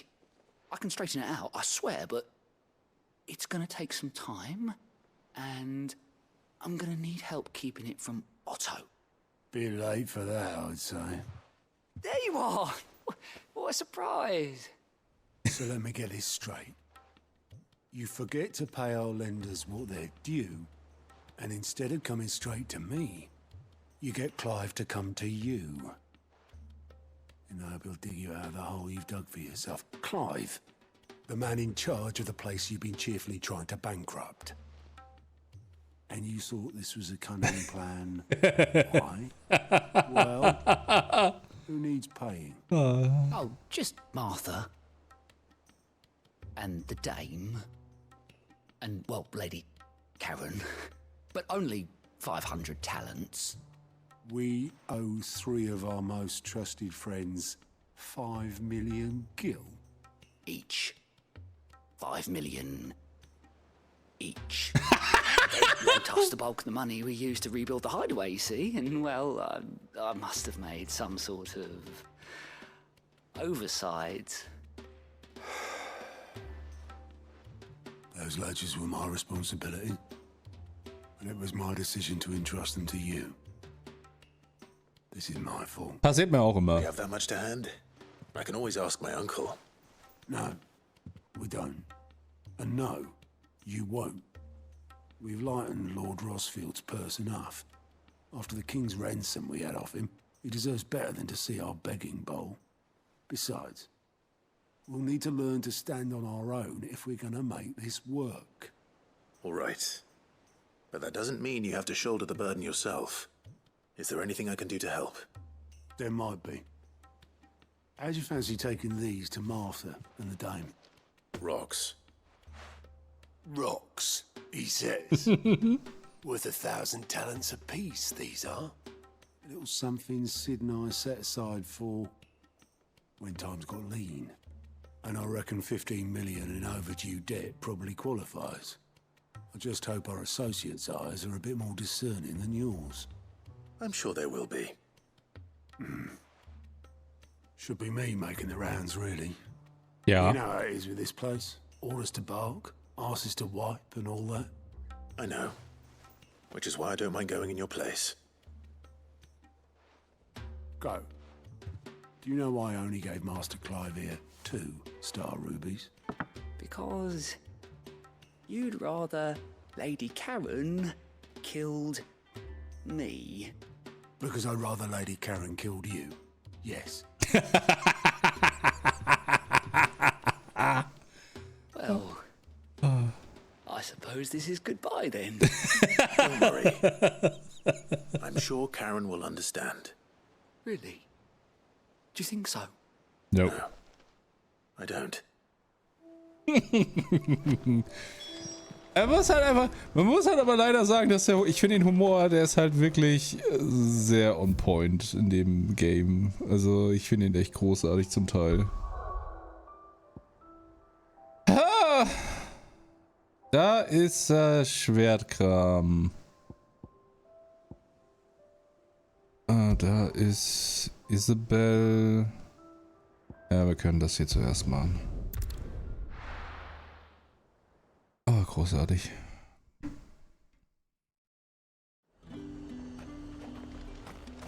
There's two at the glass gate.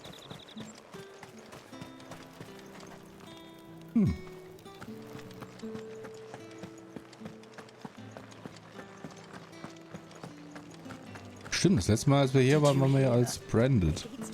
Wir sind ja jetzt nicht mehr markiert, weil wir haben ja diese unauffällige Narbe im Gesicht, die zufällig genau da ist, wo die meisten Tätowierungen sind. Aber hey, irgendwie findet das keiner merkwürdig. Milady, I come bearing gifts. Gifts? Whatever is the occasion. Einer von 3 kostbaren Edelsteinen, die Sid vor Jahren beschafft und für schlechte Zeiten beiseite gelegt hat. Otto ist der Mann, dessen Versteck ihm in der Zeit angebrochen ist. Okay, ja. Oh my. Clive, you really have outdone yourself. Otto asked me to give it to you. To settle the hideaway's debt with the Veil. And to compensate you for the time it took us to do so. You disappoint me, Clive. I thought you might finally be warming to me. Tell Otto he can keep his baubles. I tried to tell him as much the first time around. The man owes me nothing, nor does the hideaway. My contribution to the restoration effort was made freely and willingly. It was the least I could do. You once told me Sid did you a kindness. I'd like to do the same. Please, accept it. For my sake. And for Otto's. For all of us. For all you've done. Hey, Tony, what's good? It is rather fetching, isn't it? Very well. Otto is lucky to have you, Clive. I doubt anything could ever replace his son. But you and the others at the hideaway, are the closest thing he has to family. Otto had a son. Long ago, yes. Sid told me Otto lost him when he was just a boy, and blamed himself for not being able to stop it. I don't know how it happened, whether there was anything he could have done, but it was clear that it weighed heavily on him. I didn't know. How could you have? I doubt anyone did.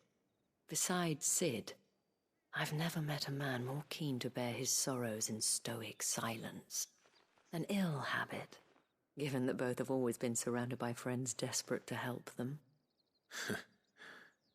I'm beginning to see that. Background Story Time.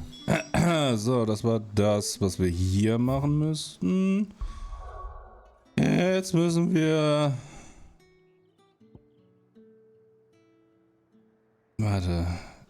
Sandbreck war das gewesen, ne? Ist das nicht hier? Ja, doch, das war hier.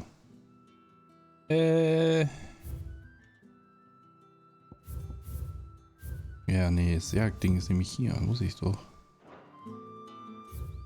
Jetzt ist noch die Frage, wo? Was hat... Deswegen mache ich wie so ein alter Mann Fotos von der Scheiße, weil das ist ja nirgendwo markiert. Der Topf. Ja, das ist klar. Mhm.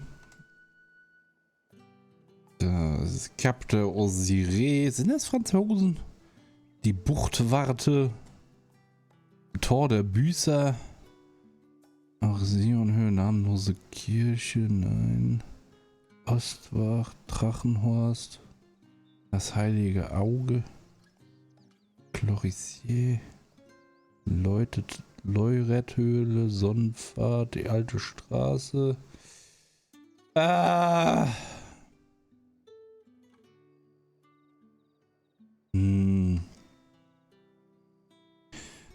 Weg zu den kaiserlichen Jagdgründen.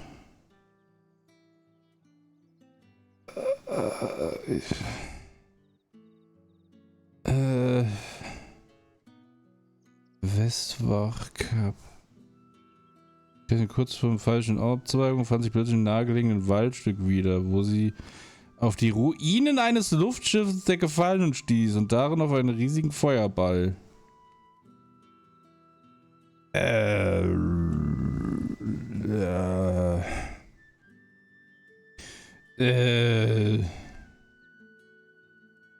Was ist das? Könnte es denn... Ist das in dem Wald? Da ganz am Anfang, wo wir immer mal vor 30 Millionen Jahren durchgeballert sind? Der war doch irgendwo hier, oder? Der Drachen... War das da nicht ein Drachenhorst? Ich weiß es gerade nicht.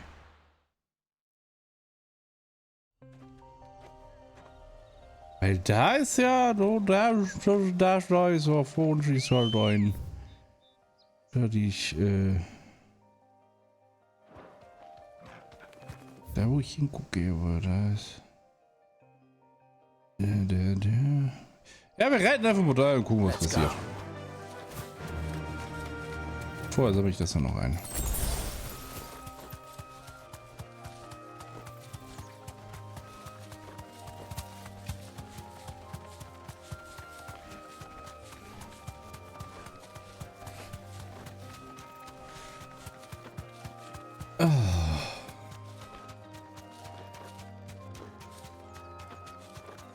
Ja, stimmt, deswegen habe ich gar nicht erzählt. Wir hatten ja, ich hatte ja Sommerfest am Dienstagabend von der Arbeit aus. Und da waren wir hier in München, in der Nähe vom Ostbahnhof. Da ist ja das Werk, das ist so ein Viertel. Künstlerviertel, würde ich es bezeichnen, vielleicht so in die Richtung. Ja, auf jeden Fall, da waren wir, das ist quasi ein Hotel und die haben so eine Terrasse. Es war ja unglaublich warm am Dienstag. Es war richtig warm. Und da habe ich gedacht so, boah, ey, bei dem Wetter irgendwie draußen Barbecue ist halt auch irgendwie, ich weiß nicht, ob das so eine gute Idee ist. Und dann waren wir da oben und das war so geil. Waren wir vom 15. Stock von dem Hotel auf dieser Terrasse. Und das war mega geil. Oh, guck mal. Das ist ein geiler Set. Hey Lemmy, vielen lieben Dank für deine 21 Monate für Subskribierung. Dankeschön. Aber das war ja, das Luftschiff war ja von denen. Das ist irgendwie nicht richtig. Ja, Sachen machen Sachen nicht, ne?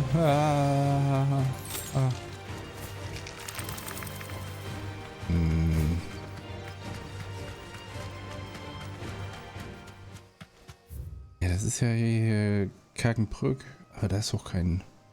Das ist doch nicht der Top. Oh, Rebellhügeltal.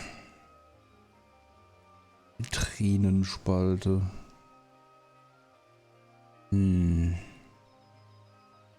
Ja, vielleicht ein Drachenhorst? Ist das vielleicht da, wo wir den Kampf hatten? Ganz am Anfang gegen die komische Echse?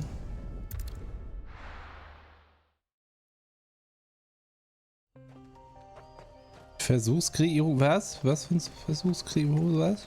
Ich bin verwirrt, wovon reden wir? Ich hab aufgepasst. Da geht's einfach nur auf die Weltkarte, okay, cool. Das hilft halt auch nicht, weil das ist ja einfach, das ist ja alles hier ein großes. Da, ich meine, da ist das Kielbrücke ist halt, da haben die das Ding halt hingetan. Hä? Ich bin verwirrt! Was ist da jetzt los? Aber nicht vergessen. Hauptexplosion.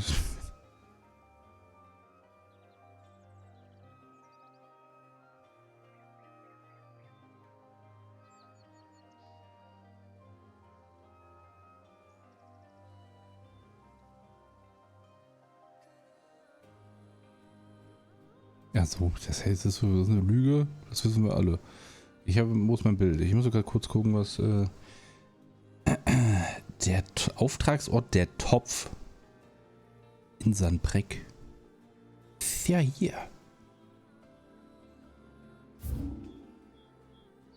Aber was davon ist denn der Topf? Ich bin verwirrt.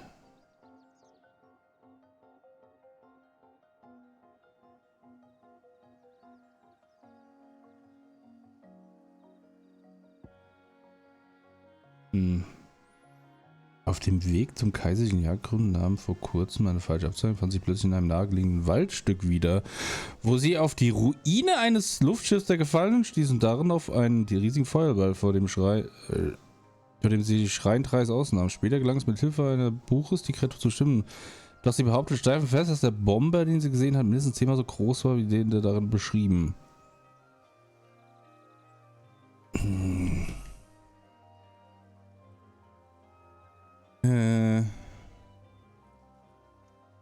Ja, kaiserlichen Jagdgründe. Dann muss es ja einfach irgendwo hier sein. Aber es steht halt so nichts, was heißt so. Ostwache waren wir, da war nix. Gut, dann sind wir zumindest. Also hier sind irgendwo Waldstücke, hat sie gesagt. Fly, Ambrosia. Bei einem runtergekommenen Luftschiff.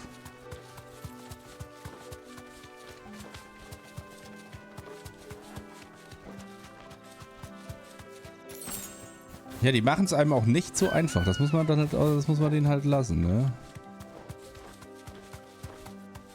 Du kriegst halt echt so ein paar Hinweise und dann musst du gucken, guck mal klar damit. Guck mal, da war ich auch noch gar nicht gewesen, fällt mir gerade auf.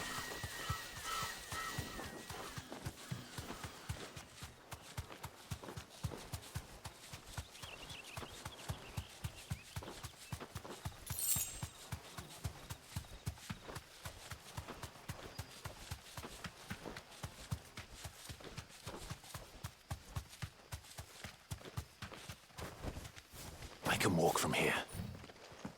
Ach, kann ich das?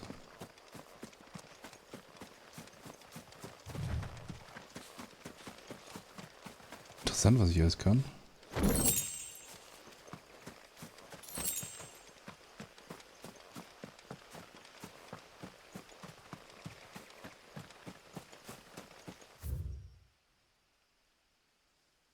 Ha, guck mal da. Ja, es ist schön, dass du Urlaub hast. Wie kann man sich denn verlaufen direkt vor dem Ding? Ich stand doch quasi... Egal. So, bevor wir jetzt aber da reingehen, mache ich eine kurze Pause, weil ich muss pipi. Ich mache ein bisschen Musik an und dann bin ich gleich wieder da.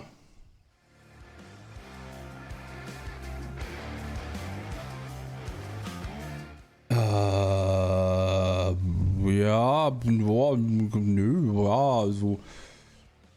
Schwierig. Ich fand beides sehr gut. Bis jetzt, also. Ich fand Tales of eigentlich ziemlich nice. So, das war halt auch. Muss man halt abwarten, wenn ich fertig bin, aber ich finde, die sind relativ auf einer Ebene. Ich hatte sehr viel Spaß mit dem Tales of. Also mit den letzten Tales-Reihe. So, jetzt muss ich mal Pipi. Gott, zurück.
So, da bin ich wieder.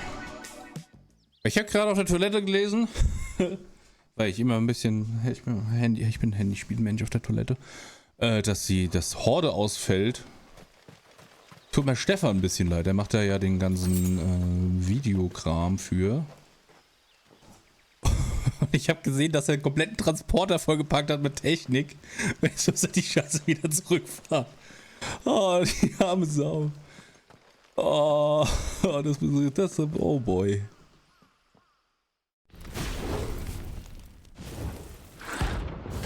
Der hat bestimmt richtig Bock.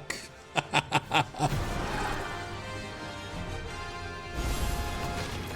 we have here.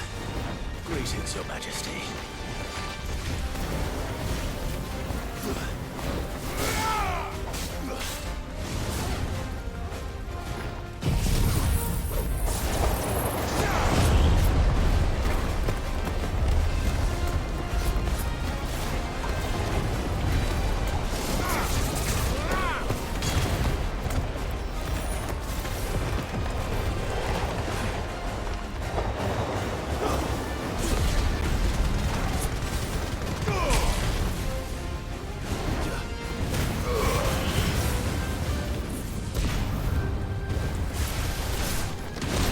Au, er hat sich verdoppelt.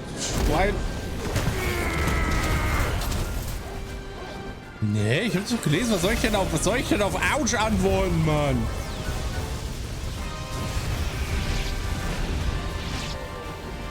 Au, komm die denn näher?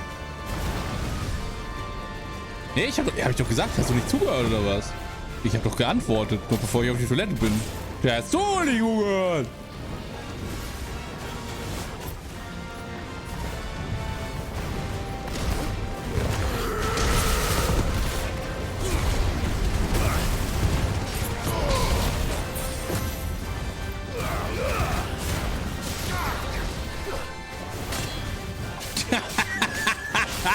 Wow!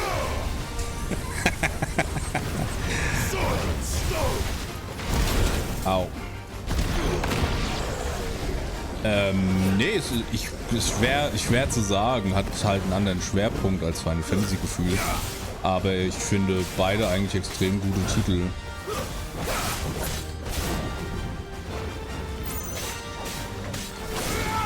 Ich weiß gar nicht, war Tales überhaupt Action oder war Tales auch Echtzeit?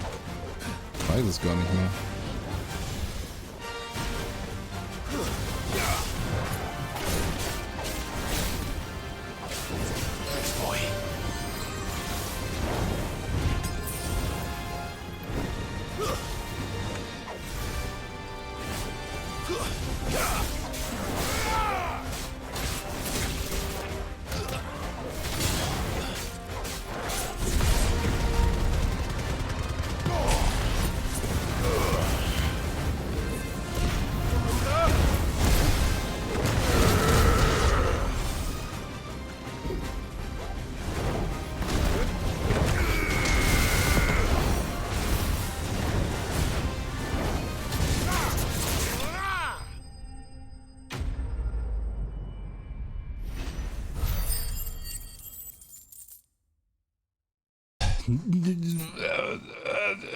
Ich weiß es nicht mehr. Also ich weiß, dass ich sehr viel Spaß damit hatte, aber wie gesagt, grundsätzlich kann man beides eigentlich spielen. Ist halt ein bisschen Story-wise, das weiß ich halt noch ein bisschen halt sehr überdramatisch, aber war ein gutes Spiel, hat echt Spaß gemacht. Also schwer zu vergleichen, vor allem weil es halt um einiges älter ist als das jetzt. Aber grundsätzlich solides Spiel.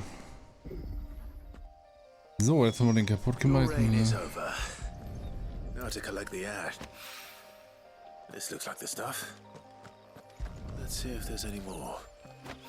Die Begründung, warum das rundenbasiert ist, war bei Yakuza, Like a Dragon. Da haben sie begründet, warum das System rundenbasiert ist. Weil es super dumm ist. So, dann haben wir den jetzt kaputt gemacht. Gut, dass ich jetzt einen neuen Ort noch entdeckt habe, den ich vergessen hatte. Und jetzt müssen wir weiter.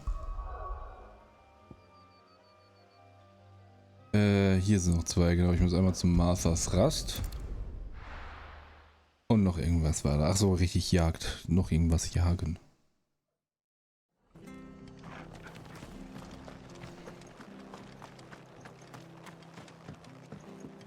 Ja, Tates, dass ich das gespielt habe, ist auch schon eine ganze Ecke her, glaube ich. Clive, we weren't expecting you. I wasn't expecting to be here, but it seems we still owe you a considerable amount of coin for your help with our rebuilding efforts. And though I doubt it's what you were expecting, 2 Jahre fast her. We were hoping you'd take this as payment. Naja, also es ist 2 Jahre her und ich habe halt 92 Stunden drin, ne? Also von daher.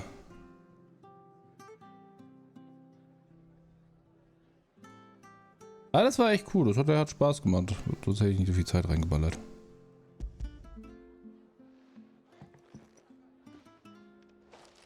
Das ist auch okay. Star, Ruby. I can't accept this. It's worth at least twice what you owe me. More if you can find yourself the right buyer. Think of the difference as interest. Interest? If word got out I charged that much, no one would ever borrow from me again. Anyway, why are you the one here asking me about this? I'd have expected Otto. Bit much sending the Lord Marquis out to settle your debts, isn't it? The old goat working himself to death again? Something like that. Most days I think he's the only reason the hideaway's still standing. Same as always, eh? Back when the place was nothing but a twinkle in the eye of a recently retired Lord Commander, word is he was the first one Sid reached out to. Probably knew that without his strong arm and level head, the idea would never get off the ground. Sid may have been the face of the hideaway, but Otto's always been the backbone. And when Sid passed away, we were all worried that would be the end of it. That Otto would just give up. His death was hard on everyone. But it must have hit Otto hardest of all. But he didn't give up, did he? Quite the opposite, in fact. If I recall, he was the one who nominated you as Sid's replacement, and rallied the rest around you. I reckon what he saw in Sid, he saw in you too. And don't we all? Doesn't hurt that you're half as stubborn and twice as handsome, neither. That, and you keep good company. I suppose I do.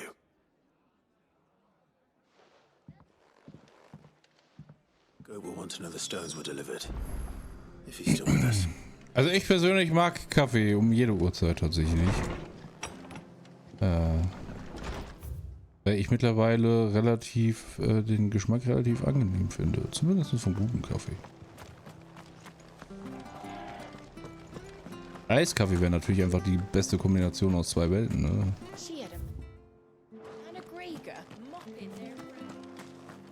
Please, teach me.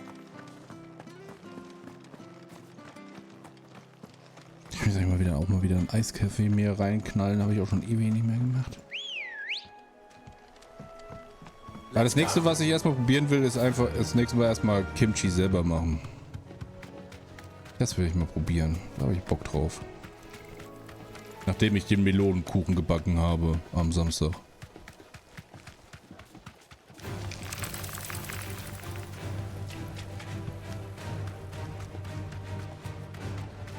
Ja, es ist halt einfach, es ist halt quasi ein ganz normaler Kuchen mit Mascarpone, Sahnezeug und dann kommt, also in den Boden kommen halt, was ich falsch gelaufen bin, in den Boden kommt halt Lebensmittelfarbe, dann wird der grün gemacht und dann hast du halt die weiße Mascarpone Sahnemasse, die da reinkommt und dann obendrauf kommt halt quasi roter Tortenguss mit Melonen verwurstet. Und dann sieht das halt aus wie eine Melone. Hat er nicht gesagt, riesengroß? Achso, das sind die. Okay.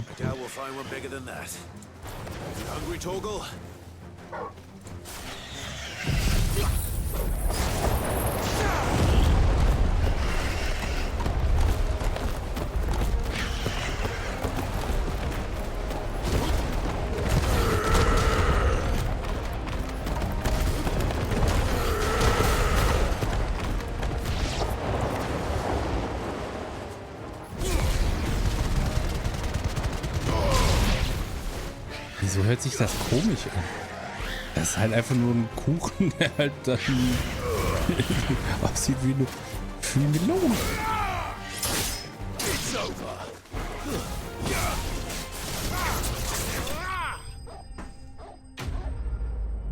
Ist gar nicht so weird.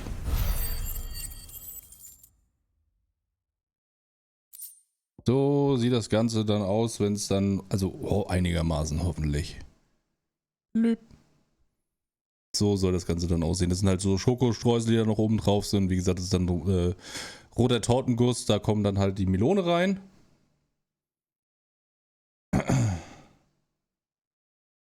Nee, das ist nicht komisch. Was stimmt denn nicht mit dir? Das ist, also da kommt Wassermelonen, Fruchtfleisch kommt da rein. Das wird dann mit dem Dings gemacht. Warte. Ja, das ist Vanillezucker-Tortenguss. Da kommt dann Wassermelonen-Mixstoff wird püriert. Dann kommt da Vanillezucker und Tortenguss rein. Und das Ganze kommt dann quasi auf die Sahne-Mascarpone-Mischung. Die du halt vorher drauf machst. Und dann halt... Was willst du denn von mir? Das ist einfach ein fucking Kuchen. Was stimmt nicht mit dir? Was hast du gegen Kuchen? Warum hast du Kuchen?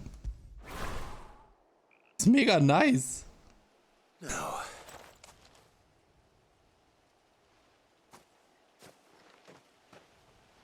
Will Will it be enough, I wonder?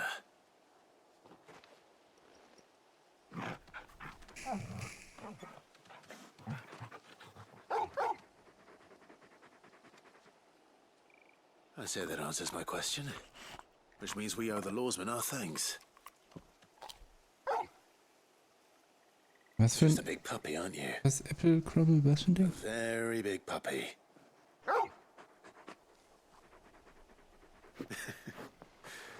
You do know you can take that with you, Torgal. Lady Karen will be relieved to hear you've got your appetite back. Come on, boy. Ja, sagen wir es mal so, das erklärt einiges, ne? Du musst ja trotzdem bei Kuhn jetzt nicht schlecht reden, du Arsch. Achso, ich muss mit dem Typen noch quatschen, ja, hab ich ganz vergessen.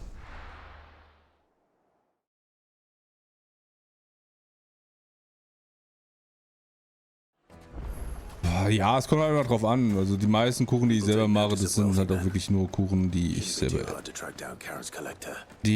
essen würde. Also es gibt auch Kuchen, wo ich sage so, nee, danke. Aber der ist halt wenigstens, Gott sei Dank, ist der wieder relativ einfach. Weil da halt nicht so viel ist. Was? Die neue Richtlinien zur Inhaltskennzeichnung treten am 20. Juli in Kraft. Jetzt ist mir scheißegal. My reputation will be ruined. Ruined! Calm yourself, Lord Ignac, I beg of you, before you do yourself a mischief. Nee. On the intrusion. Er wird zurückgeflamed. Out! Get out! I paid for these rooms so I wouldn't be disturbed. Leave me be! Please, allow me to apologize. His lordship is going through a difficult time, and he's never been fond of guests arriving unannounced. Radim! Get rid of the filthy oaf this instant! Very good, Lord Ignac. Would you mind stepping outside for a moment?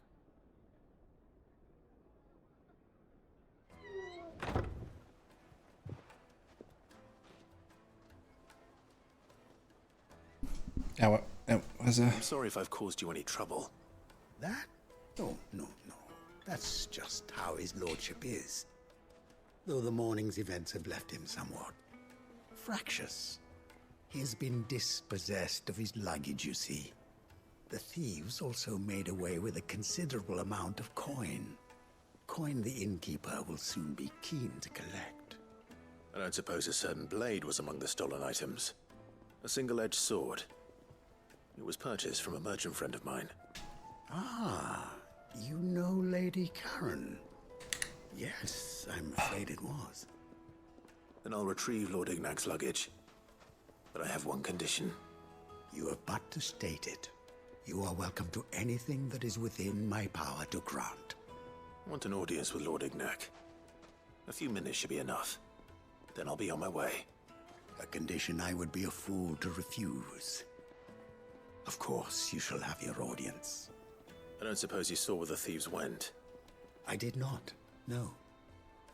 Though some discreet inquiries made on his lordship's behalf mean that I know where you might find them. The bandit's bed. Every ill-gotten coin in Dalamel is said to pass through that disreputable corner of the Valcroy. And that's where I'm heading. I shall speak to Lord Ignac in your absence, and arrange for an audience upon your triumphant return. That will be very kind of you. Farewell, and best of luck.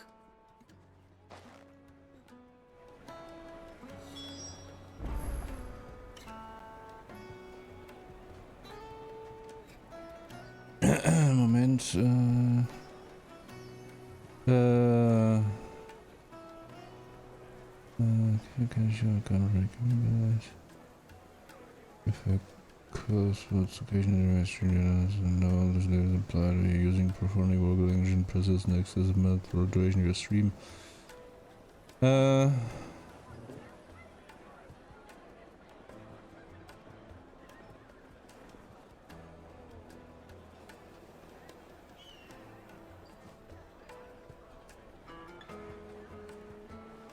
Okay.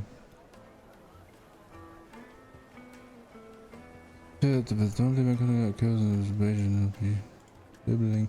If you fail a label, you will receive a warning. We have multiple warnings before any other actions thing. Okay, gut. Ja, ich muss gerade kurz gucken, weil es kommt ja die neue Regel auf Twitch, dass du jetzt deinen Content noch exakter markieren musst, was du machst. Ist das markiert? Muss ich ja raus. Haupt hinter mir, okay. Ob du halt die ganze Zeit nur fluchst, ob du halt irgendwie rauchst, trinkst, Alkohol konsumierst, halt exzessiv und so ein Kram, das musst du halt alles markieren in deinem Stream. Und wenn du das halt nicht machst, dann wirst du verwarnt, und wenn du dann nach der Warnung immer noch einen Scheiß drauf gibst, dann hauen die dir irgendwann richtig auf die Finger. Was ich übrigens noch viel angenehmer finde, dass du jetzt als Zuschauer... Ich hatte jetzt einen Stream auf der Frontpage, wo der Stream nicht angezeigt worden ist, sondern da stand einfach erstmal nur die Warnung, wo ich mir denke so, ja, das ist appealing not.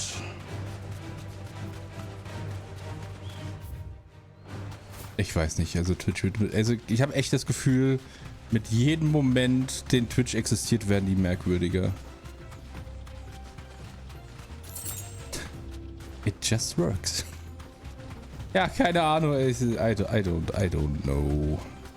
Ich meine, wenn das halt nicht so nervig wäre. Ich meine, allein die Tatsache, dass bei Final Fantasy 16 da ein Warnhinweis bei mir die ganze Zeit in meinem Dashboard ist, wo steht, dies ist ein Spiel für Erwachsene, das für einige Zuschauer möglicherweise nicht geeignet ist. So, ey, das ist toll. Soll ich jetzt machen, soll ich aufhören, das Spiel zu spielen oder was?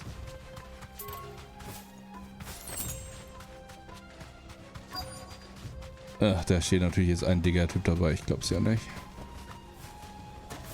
Hallo, ich bin hier, um die Scheiße aus euch rauszuprügeln.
Haha, kaputt gemacht.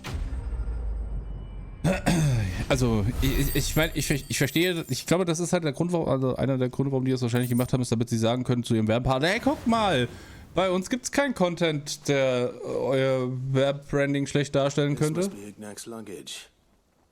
Nothing seems to be damaged. All right. Let's get it back to Dalamel. Werbung, die kein Mensch sich angucken würde oder benutzt, weil es kompletter Trash ist. Ich werde nie, I hear I have you to thank for the return of my effects. What shall I call you, my good man? Wyvern. Glad to make your acquaintance. A formidable name indeed. Well, Wyvern, I appear to be in your debt. Redeem here tells me you wished for an audience. Is that all? A few moments of your time should suffice, yes. You're a peculiar fellow, Wyvern. All right, speak.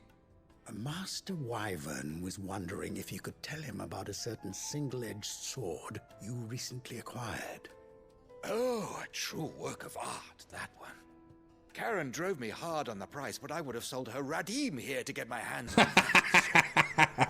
It was made in the Outer Isles, far beyond the Twins, and is used exclusively by the practitioners of a unique school of swordsmanship.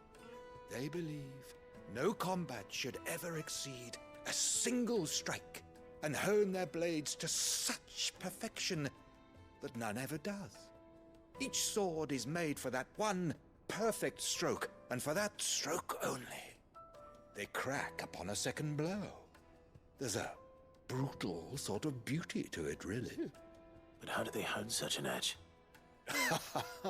Fine question. Why, they use a whetstone, of course. Whetstones, rather. A whole array of them, ranging from the coarse to the fine. 10,000 licks with the sharpening stone, then 10,000 more.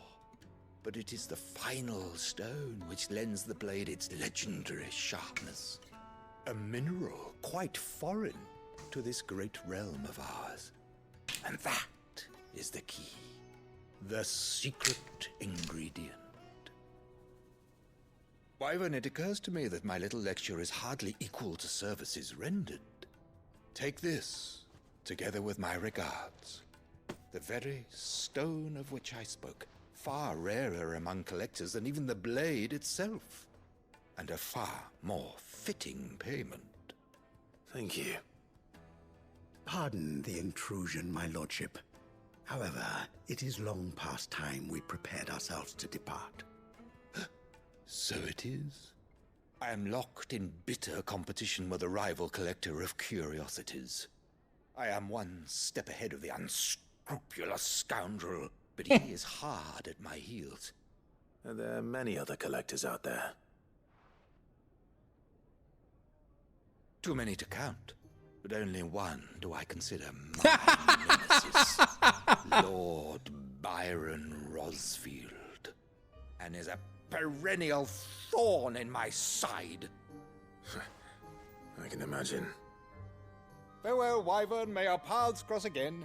Radim, we mustn't dawdle. Ich weiß nicht warum, aber der Radim sehe ich ein bisschen Darby-doof. Your lordship is rather taken with you, Master Wyvern. Thank you again for your assistance. Coming, my lordship. I'll be right there. Allein der Satz, ich hätte Radim dafür verkauft, wäre auch so ein Ding, was Shaq gesagt hat. Das ist so ein Satz, der hätte von Shaq sein können. Let's see what Blackthorn makes of this whetstone, shall we?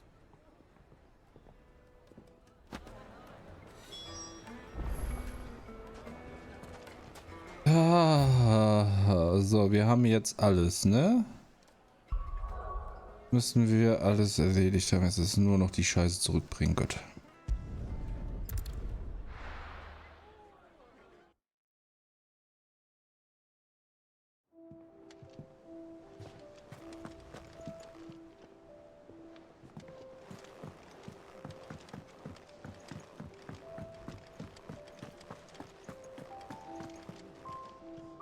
I noticed you and Torgal had gone off somewhere. Take him for a walk, did you?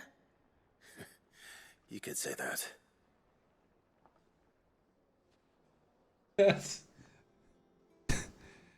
Eine Nachricht wurde zurückgehalten wegen Hautfarbe, ethnische Zugehörigkeit oder Religion. Wenn die Nachricht zugelassen wird, wird sie im Chat hinzugefügt. Die Nachricht ist König Shagges und König ist markiert. Ah ja, ist klar. Das ist ein Quatsch.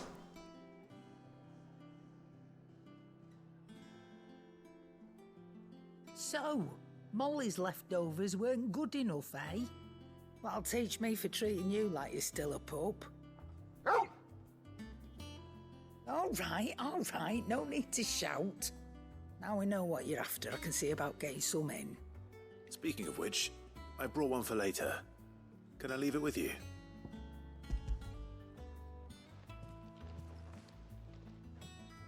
Das ist das Mindeste. Oh, nice like that. In return, you can thank Tomes for me. The Bloody know-it-all. I was just on my way to see him.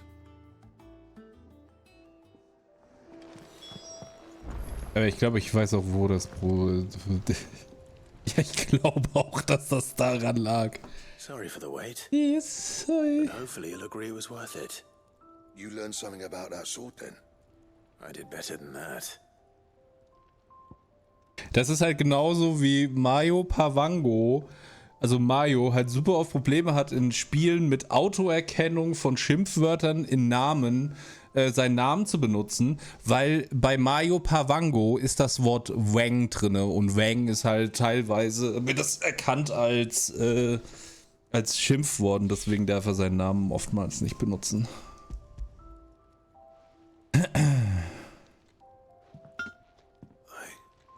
Whetstone? Yes. But not one you'll find anywhere in Valisthea.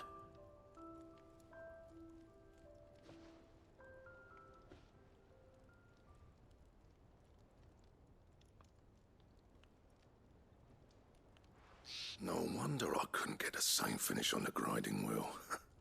One hit and all done, eh? Might not be so bad if all you ever fought were duels. Good luck on the battlefield. Your second opponent would be your last, no matter how good you were. Even so, is there some way it could be used to give the Curse Breakers an edge? I think so, yeah. With this whetstone and the right kind of steel, I could probably even make a twin of the blade that rattled me. But there'd be no replacing this little rock once I worn it down to a sliver. I reckon we get a dozen swords from it, if that. Swords that the Curse Breakers wouldn't know how to wield properly, and that would see them through a single fire piece. Nah, no point trying to copy that thing. Be about as much use as a wax anvil. But finishing our blades with a whetstone this fine, now that's something to consider. And what's finer than fallen masonry, eh? Or more hard-wearing for that matter. Just imagine it. Good Valisthean steel with an edge as sharp as any found in the Outer Isles. I won't make a copy, nah. I'll make something much better. I'm sure the Curse Breakers will be delighted. Just don't push yourself too hard. Don't you worry about me, sunshine. I've been working day and night since I was half your age, and I'll still be here when you're long gone. Ich weiß, was du meinst. Hey, thanks, Clive. I mean it. I owe you one. August too. It's good to know someone's looking out for me. He'll be happy to hear you said that. And I'll see that my debt to you's paid. First new blade I make's got your name on it. You come and find me when you've got the materials. All right. I will.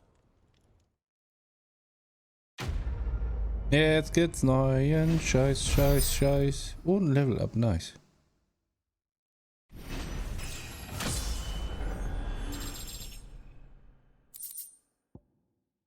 Excalibur. Zu schmieren Schwerter, dem legendäre König in nichts nachsteht. Okay, also ist Excalibur jetzt Canon in Final Fantasy 16. Okay. Es gibt auch König Artus. Und die Ritter der Tafelrunde. What do you need? What's that for you, dear?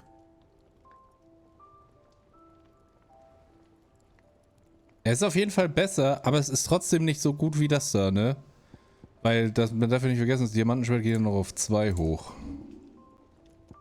Obwohl, es ist genau 265, ist genauso gut wie das, was wie Excalibur. Ne, sogar schlechter. I take that. If I do say so myself. Thank you. Mal da noch irgendwas? Ich glaube, nee. Uff, wow, okay. Puh. Oh boy. Ich dachte, ich wäre safe. Was Synchra angeht, aber naja, 1:3, es macht keinen Sinn. 1:2 macht auch keinen Sinn. Vor allem, es bringt ja auch nicht mehr irgendwelche Vorteile oder sowas. Also, sie haben halt keine Sonderfähigkeiten, deswegen verstehe ich halt nicht, warum man das macht.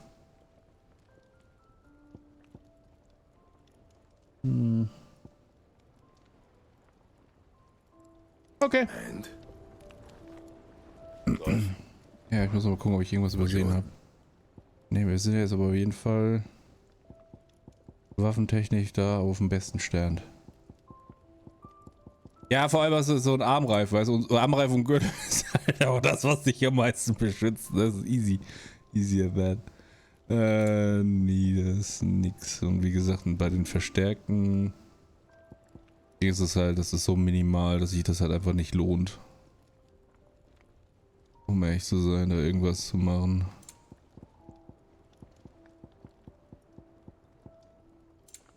Und Waffen ist so eh keine Stärke wahrscheinlich dabei. Jetzt erstmal. Nö. Ne, ich bin fertig, danke.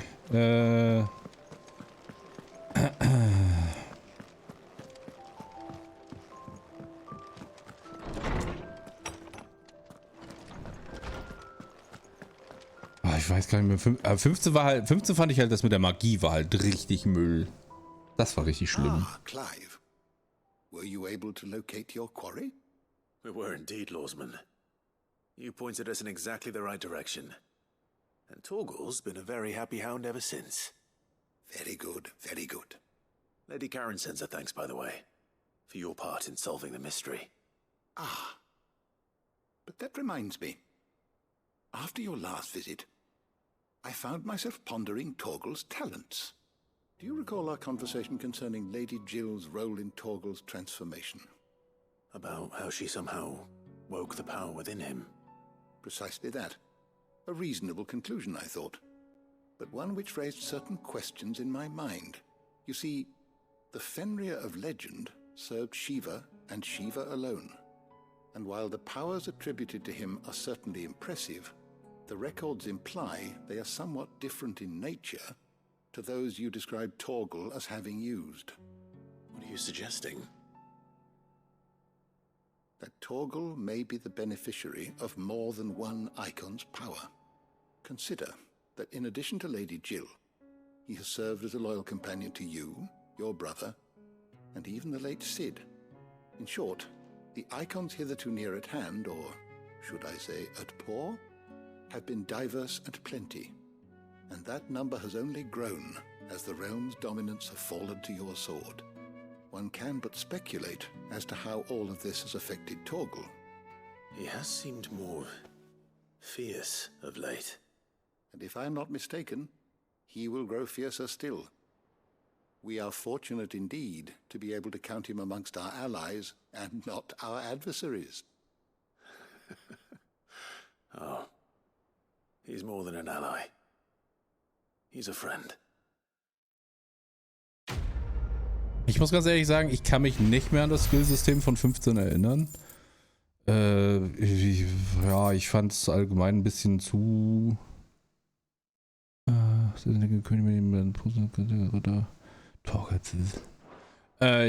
kann mich da nicht mehr dran erinnern. Ich fand das Kampfsystem, es war gut, aber irgendwie die ganzen, ich weiß nicht, die ganzen Kombis und so, die sind bei mir einfach nicht im Kopf hängen geblieben.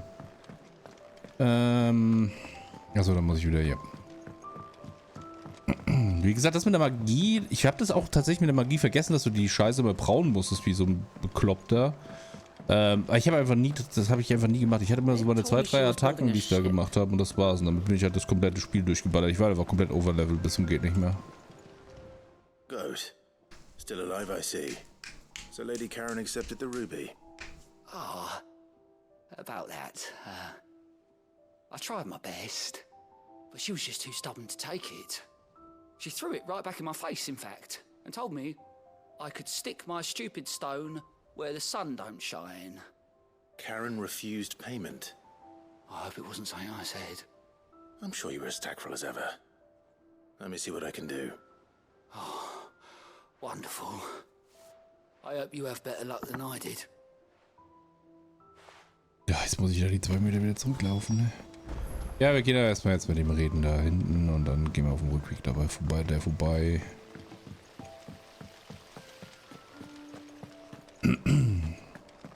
Ja, wie gesagt, 15 ist okay, das kann man spielen, aber es war nicht die Offenbarung, muss ich sagen. Also wenn ich jetzt 15 und 16 vergleichen würde direkt, dann stinkt 15 halt fürchterlich ab, aber richtig.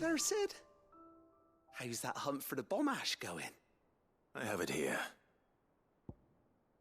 Da ist es wieder. Haralds UI. Ist so toll.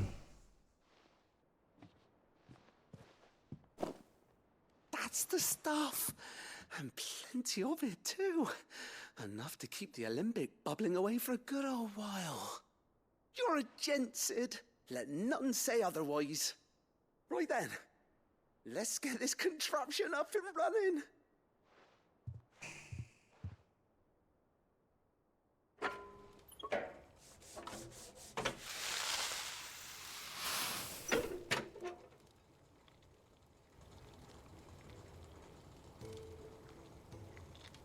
There we have it.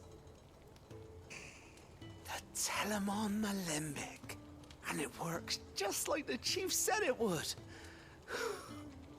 Very impressive. Says the man who cut down a burning boulder. Speaking of which, I still haven't returned the favor. There's no need. The good it will do for the hideaway is reward enough. Don't be silly. Why don't you let me take a look at that bag of yours? The one you keep your potions in. Reckon I could work some magic on that, huh? What kind of magic? Well, we happen to have isolated a substance in our test run of the Alembic that I reckon will make even the toughest leather supple as anything. Thought we might use it to breathe new life into old boots and the like. Save the hideaway a few gil. But I reckon if we slap a bit on your bag, it'll loosen it up enough for you to squeeze in a bottle or two more. Well, it can't hurt to try, I suppose. That's the spirit. Leave it with me. I'll only be a mo. Clive, ich will ja nichts gegen dich sagen, mein Freund, aber ich glaube, deine ganzen Klamotten können das gebrauchen. Du quietschst einfach wie so ein... wie billige Kackschuhe, mein Freund. Well, what do you reckon? It certainly feels more flexible. Right? Told you. Thank you. I think. No. Thank you for supporting Mid and the rest of us in our endeavors. Without you, we'd never have been able to discover wonders like that stuff I rubbed on your bag. And I'm telling you, there's plenty more where that came from. Das klingt unglaublich falsch. Können wir das vielleicht anders ausdrücken? Ja, es ist halt ganz ehrlich, das ist halt auch das, worauf ich mich echt freue bei zum Beispiel Solo-Leveling. Die Tatsache, dass du halt diese ganzen Fights halt animierst und so, das ist halt mega nice. Verbesserte 4:6, 3:4, 3:3. Cool, das ist mega nice. Alleine auch, wie gesagt, also Zom 100 den habe ich vor Ewigkeiten zufällig gefunden, weil ich Bock hatte auf einen Zombie-Manga. Und da bin ich auf den gestoßen und der ist wirklich, also ich fand ihn wirklich sehr gut, weil der echt abgedreht ist. Aber als ich jetzt den Anime gesehen habe, mit den Farben und der Animation, das ist so fucking großartig gemacht. Das ist mega nice. Tatsächlich sehr, sehr gruselig.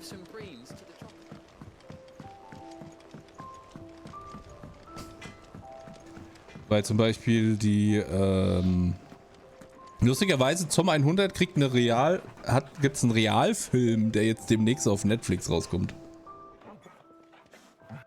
Lady Karen. Helg. Goat tells me you weren't happy with our offer. Ich weiß nicht, ob ich Helg, ob mir das irgendwas sagt. What debt? I don't recall lending any of you like me hard-earned gil. I may have tossed a talent or two in the hideaway's coffers, but those were donations.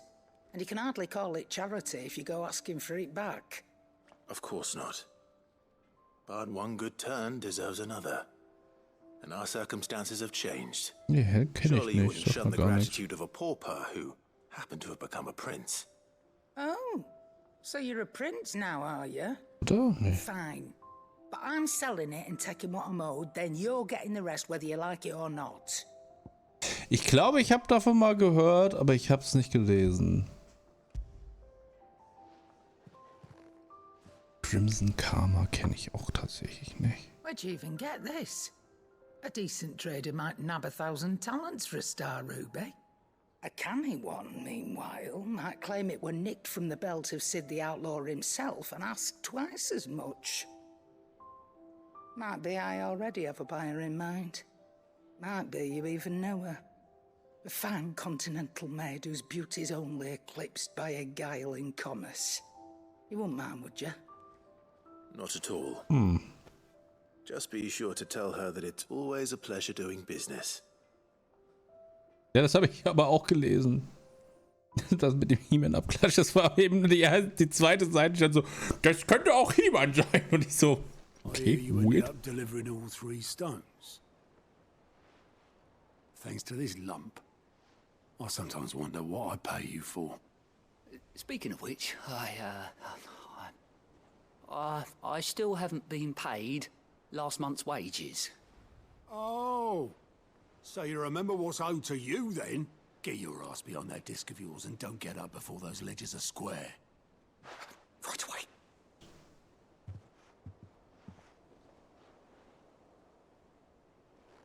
I've seen that before. Yeah, yeah. Plenty of times.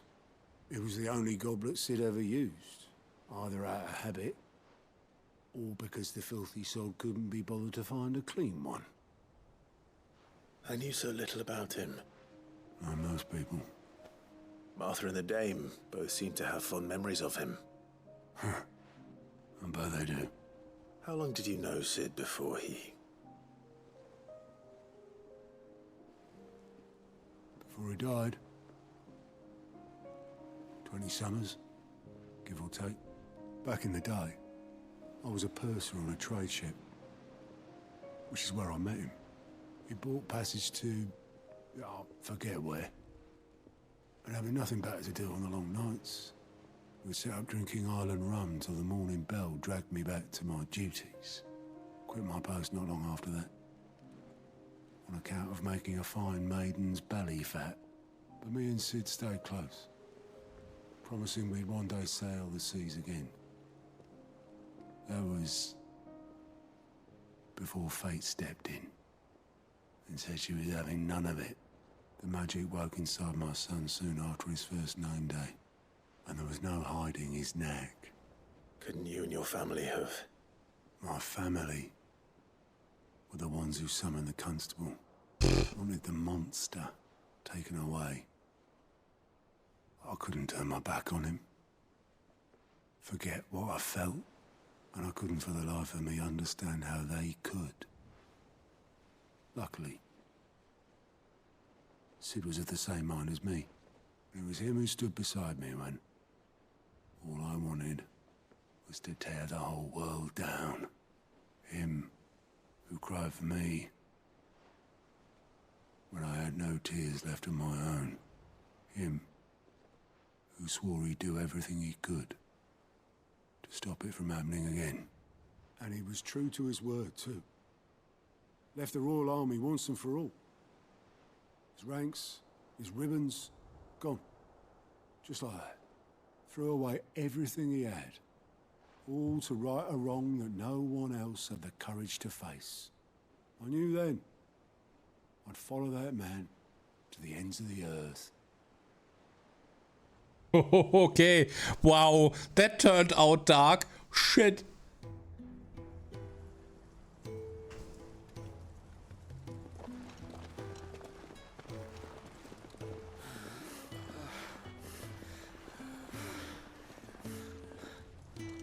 He was always too clever for his own good, was Sid.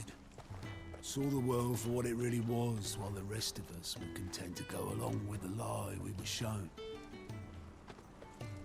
And it can't have been easy, bearing that burden alone.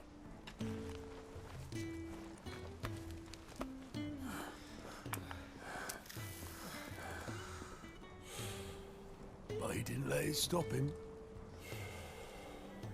He never lost faith in what he believed was right. And that gave us faith in him. Faith he'd steer us true. So I swore to myself that I'd always be right behind him, ready to catch the stubborn sod, if ever he should fall.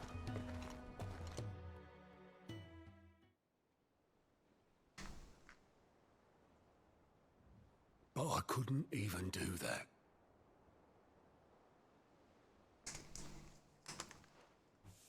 Ignore me. Just the ramblings of a tired old man. Leave that lot. I'll tidy it up in a bit.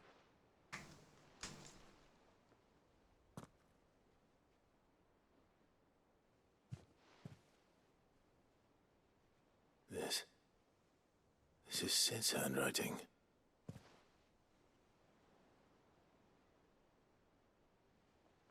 Dear Otto. I may be drunk, but I wanted you to know this place would be fucked without you. Love you, you grumpy old sod.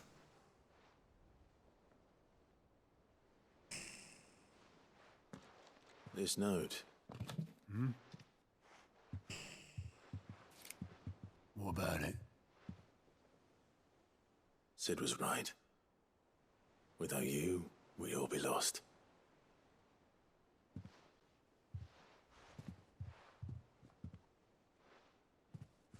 He should have bloody well said so then. Just once. Before he went. But then, why would he? Him, or anyone? I'd only have told him to piss off.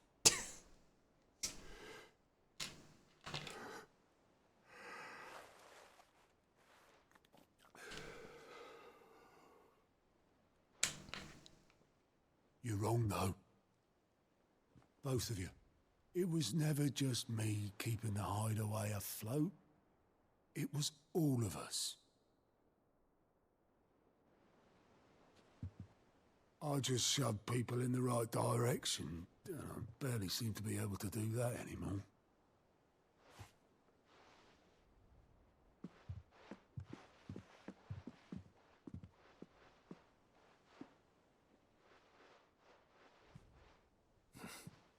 Would you rather go at the helm? Well, maybe I've got a few more years left in me. I'm going to hold you to that, Otto. Before you go, Sid would have wanted you to have this. But that's... This'll do me just fine.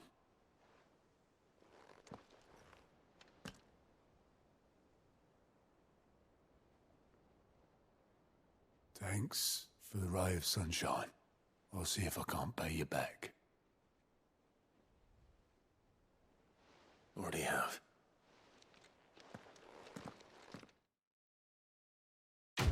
Es ist halt schon krass, ne, was sie manchmal so an Stories halt in so Side-Geschichten, also ne, wie viel Story in so einer Side-Geschichte drin steckt manchmal und wie gut das gemacht ist, weil rein theoretisch kannst du das halt auch einfach komplett verpassen, wenn du halt die Side-Stories nicht machst.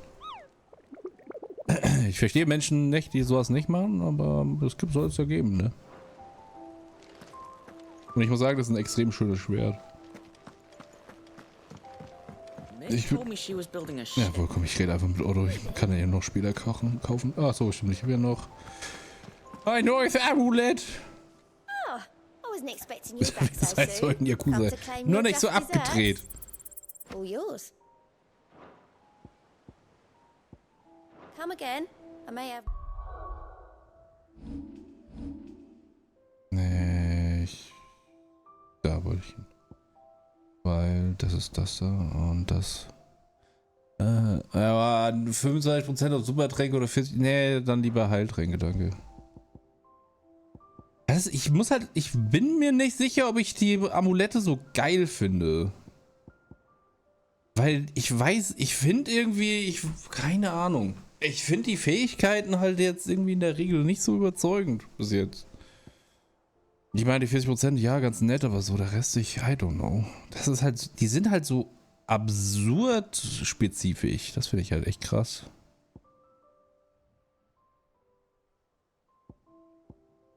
Meh. All for ya. All right, Clive. Asterix. Mid finished sending half the hideaway traipsing across the twins, has she? I swear, that girl'd do anything to put off visiting her old dad's grave. No excuses now, though, eh? Not quite. She said there was one final thing she had to take care of. I'm sure she'll be finished soon enough. She said that? In those words? She did, yes. Clive? Were you born yesterday or something? There is no thing. She'll probably be halfway to Canva by now. Mid. I might still be able to catch her. Die hat uns angelogen. Wie kann sie es so wagen? Ja, Moment. Ich muss erst kurz aus dem Weg. Ich muss noch Sachen kaufen. And what can I do for you? Das war falsch. Da muss ich hin. Da brauche ich jetzt da. You're rubbing me blind, you know. It'd better all be here. You're rubbing me blind, you know. Ich könnte eigentlich mal was verkaufen, ne? So ein Geierschwert oder irgendwas anderes. Aber ich kann es behalten. Weil ich bin ein Horter. Ich heb gern Sachen auf. Geb die nicht weg. Und ich geb dich nicht auf. Obolus, have you seen Mid? Yep. In a boat, going that way. Then I'm too late. You in a hurry and all, are you? Oh, I offered to take her across, but she wouldn't wait. Just paid for a dinghy and rowed off. Oars going like the clappers. Got some life in her, ain't she? But anyway, I was on my way up to see you, as it happens. Got a letter for you. Urgent, by the sound of it. One of your uncle's men said I was to hand it to you in person, post-bleeding haste. And you're here now. Thank you, Obolus. Don't mention it. What tidings, Uncle? Ah, Jesus muss lesen. Mein lieber Junge, meine Reise nach Canva war ein voller Erfolg. Der Freund, den ich erwähnte, hat sich bereits bereit erklärt, nicht nur seine Gilbeutel für uns zu öffnen, sondern auch sein beträchtliches Wissen über die Vorgänge in der Stadt mit uns zu teilen, wodurch ich auch von Bemühungen einer gewissen jungen Freundin von ihr erfahren habe. Ich persönlich hege keinen Zweifel, dass Fräulein Tellermonts Vorhaben ein edles ist, doch ich gehe davon aus, dass die Canverge Gilde die unerlaubte Benutzung ihrer Werften nicht gutheißen wird, egal ob diese verlassen sind oder nicht. Und wenn die Gerüchte bereits meinen Freund erreicht haben, wird es wahrscheinlich nicht mehr lange dauern, bis ihr die Gildenmeister auf den Leib rücken. Deswegen schicke ich dir diese Nachricht. Ich hatte gehofft, deinen Meisterspeer Gav für 1-2 Monate auszuleihen, damit er hier die Augen für uns offen hält und uns vor eventuellen Angriffen warnt. Ich bin sicher, dass du die Vorteile dieses Arrangements erkennst. Dein Lieblingsonkel. Das liegt vielleicht daran, dass du mein einziger Onkel bist. Trouble in Canva. Well, I'll need someone to keep an eye on Mid. Gav! Gav! So what? Mid got us to do all the dirty work and then just sailed off into the sunset? It, seems that way. Well, nothing we can do about it now. But next time you plan on visiting Sid, you might want to tie her to something before you suggest it. Ah, don't be so hard on her. Gotta admit, the dirty work was kind of fun. Everyone pitching in and all that bollocks. Just like when we built this place. You're right. Anyway, we all set to head to the old hideaway. I could do with getting to Canva pretty sharpish. Wouldn't do to keep Lord Rosfield of the Seven High Houses waiting now, would it? Not after he asked for me personally. Gav will be leaving with me. Will you mind the place while we're gone? You can count on me. Just be sure to give Sid and the others my regards. All right. Oh, by the way, Jill will be joining us too. She's got some things to take care of, but she'll meet us there. I hope she's telling the truth at least.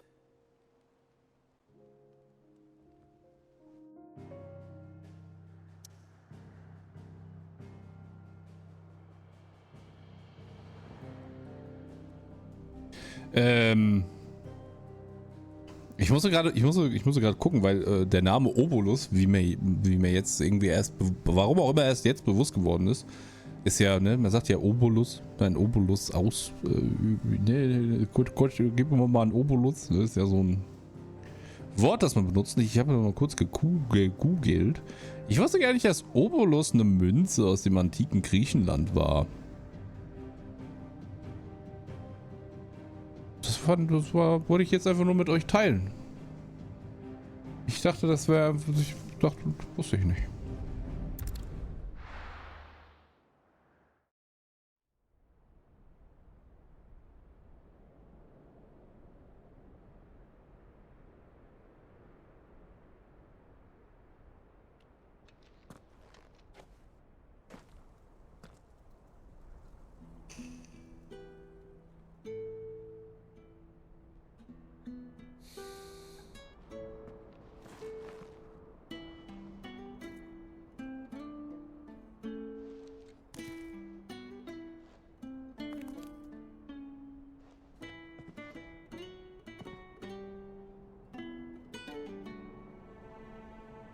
Well, Sid, I remember what you told me.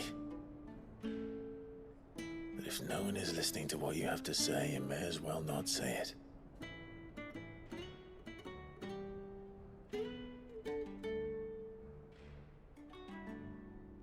But I will say this, old friend.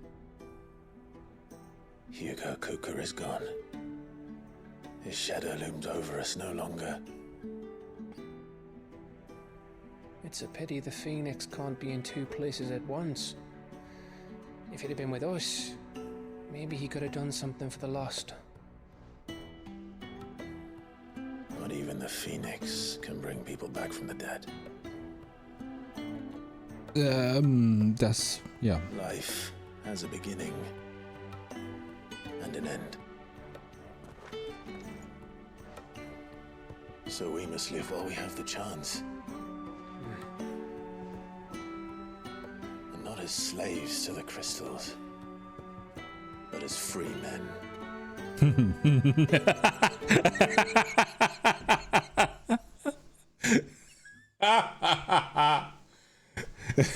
Ich weiß nicht warum, aber ich hatte gerade Half-Life im Kopf, als er gesagt hat, Freeman.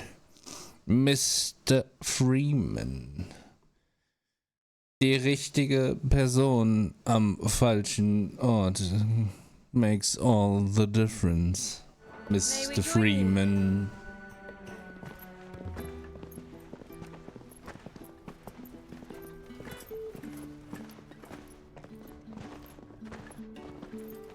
Lady Karen, what a pleasant surprise.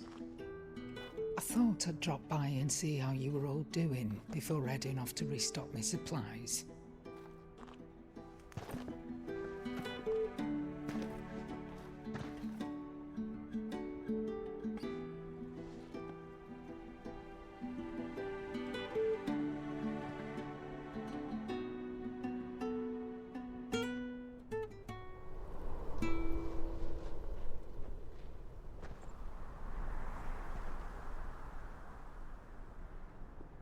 It wasn't the most scenic view back then, but it were never as bad as this. I know. The Blight marches on. And soon, there will be no escaping sights like these.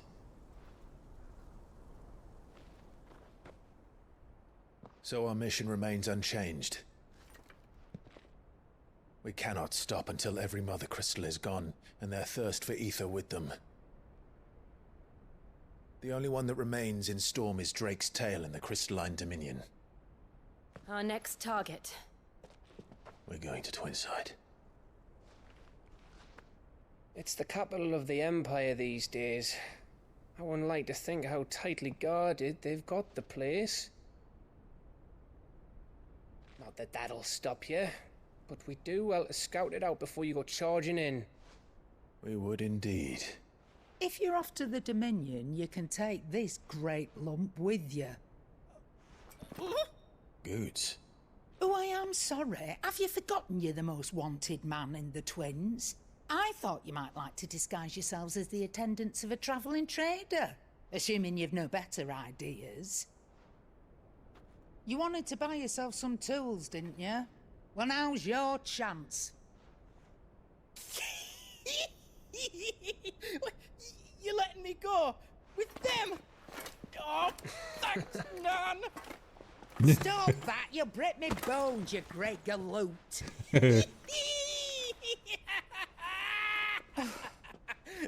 There's a caravan that runs back and forth between the Dominion and the Bocklad markets. It's managed by the Merchants Guild. Just show them Goots's traders pass and you'll be on your way. It'll be a damn sight less risky than footing it the length of the Crystal Road. That's for sure. Thank you, Karen. And glad to have you with us, Goots. Okay then. I'll get me things and I'll meet yous there. See yous down in Bocklad. Get off! Me poor fingers! Jill, you're with me. Understood.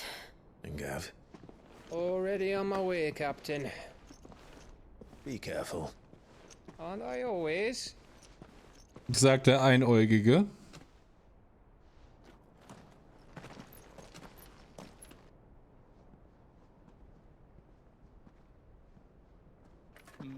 Do you see that, Sid?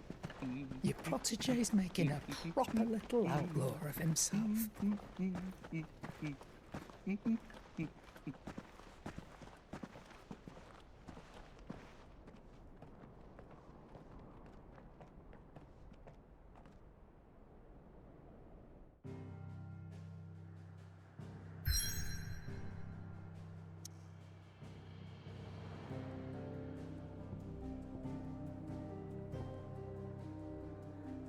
Ein schmaler Pass, der zwischen den schroffen Wänden entlang windet. Viele glauben, die Götter selbst hätten ihn in den Fels gehauen.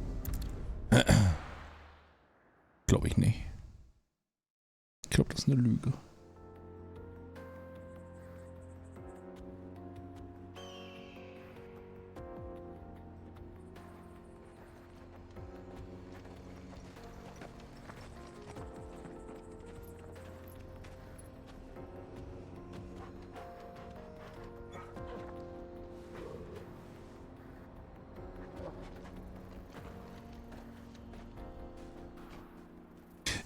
Ich finde diese Sequenzen manchmal sehr, sehr lustig. Die gucken so böse und dann Übergang ins Spiel. Aber... Better.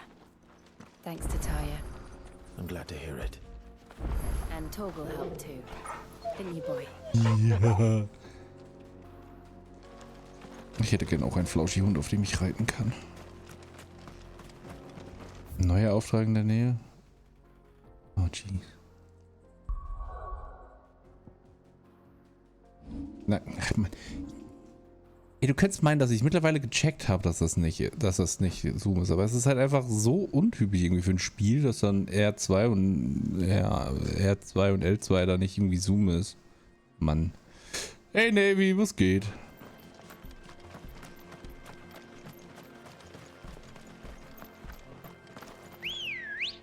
Schokobo-Zeit. Ready, go? Yeah! This used to be a trade route for merchants crossing the Scars, till the Republic laid a new road wide enough to let wagons pass, and all official traffic moved there. Leaving this one for those living outside the law. Indeed.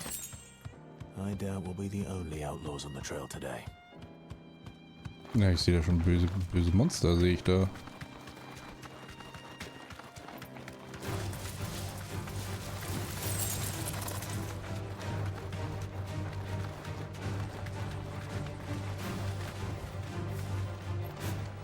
Hallo Soldatenboys. What do you think? Really? It's as bad as that? Oh, aye. There's trouble up ahead. And too much of it for us to handle. I take it there's danger on the road. Oh, what about this fearsome-looking fellow? You think he'd be equal to the task? Well, no doubt. Assuming he's willing to hear us out. Well met, friend. My brother and I have been tasked with finding a merchant's missing cart. You seen it by any chance? How does a merchant misplace his cart? Oh, the man's a coward. When he thought goblins might come a-snarling, he ran, leaving his livelihood abandoned in the pass. He sent the two of us to fetch it, but it's gone. Now, I'm not much of a thinker, but I know the work of thieves when I see it. My brother's right on all accounts. And by my estimation, the bastards are lying in wait just down the road. We may have seen our share of action, true, but we've not got the skill in arms to boldly brave an ambush. You, however, have the look of a man who needn't fear a band of backwater ruffians. What do you say? Will you help us out? Chances are they'll come for you either way. But if you promise to lend us a hand, at least you'll pocket a reward for your troubles.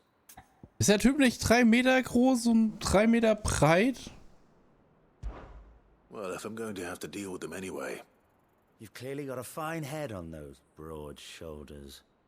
We're lucky you came along. Now, hoping to make a heavy purse in Boklad, our merchant friend loaded his cart with as much as it would carry. Reckon he won't be forking over the rest of our fee if we don't find those goods. So, while you're seeing to those bandits, you keep your eyes open. All right. Just don't expect me to drag the cart out of there myself. No. You can leave the cart to us. You just put an end to those bandits and point us in the right direction. You do that, we'll take care of the rest. Wieso klingen die Typen halt einfach mal so gar nicht vertrauenswürdig und warum klingen die super shady? I'm not sure I trust those two. But if there are bandits lying in wait, I should probably take care of them. Hallo. We've got guests. These must be our bandits.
Boah, den habe ich jetzt aber auch richtig fies verprügelt. Oh boy. Ich würde ja sagen, das spürt er noch morgen, aber ich glaube, der ist tot. Ich glaube, das ist ein bisschen... Ups. That's them dealt with. Now, where's that cart?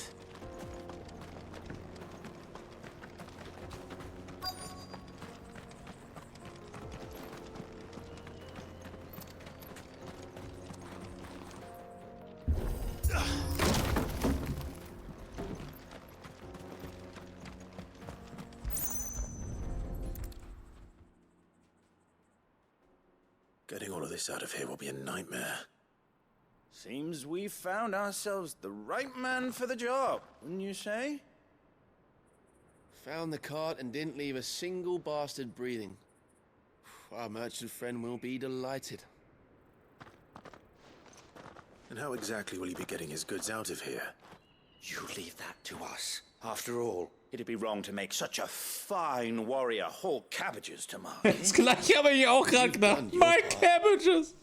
And that's all you need to worry about. Here.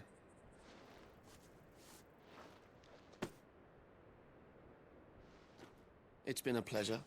Now piss off. There's no need to be so rude, brother. What if we want his help again next time? Aber ich finde es halt einfach so lustig, dass also eine Sache einfach von Avatar hätte Elemente gibt, die eigentlich fast jeder kennt, und das ist einfach der Cabbage Guy.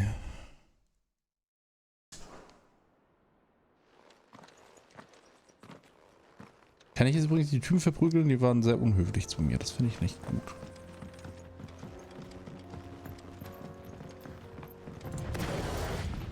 I see the Dalnecs lag behind Rosaria when it comes to bridge building. The fallen ruin should hold, at least. The path continues on the other side.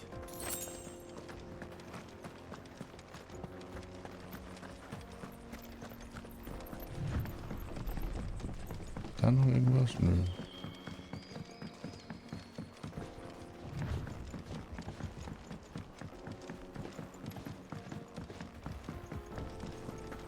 Oh.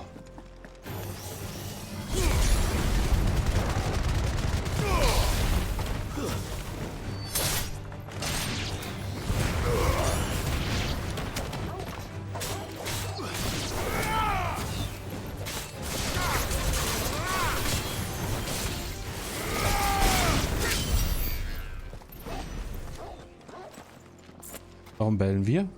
Der ist doch schon klug. Okay. Avatar müsste ich eigentlich auch noch mal gucken. Den habe ich auch schon ewig nicht mehr gesehen, die Serie. Kommt da nicht auch ein neuer Film raus? Machen die da jetzt nicht, oder Serie oder sowas? Ich meine, ganz ehrlich, viel schlimmer als dieser beschissene Kackfilm kann es nicht sein.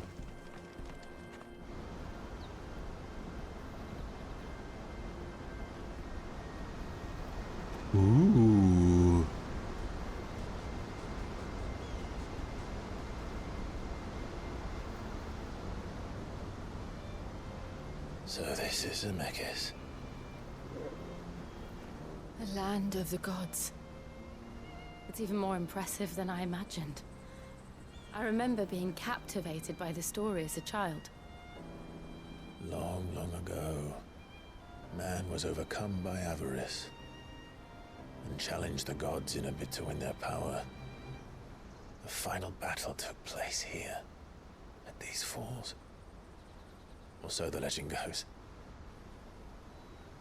If anyone ever manages to plumb those depths, perhaps we'll learn if there's any truth to the tale.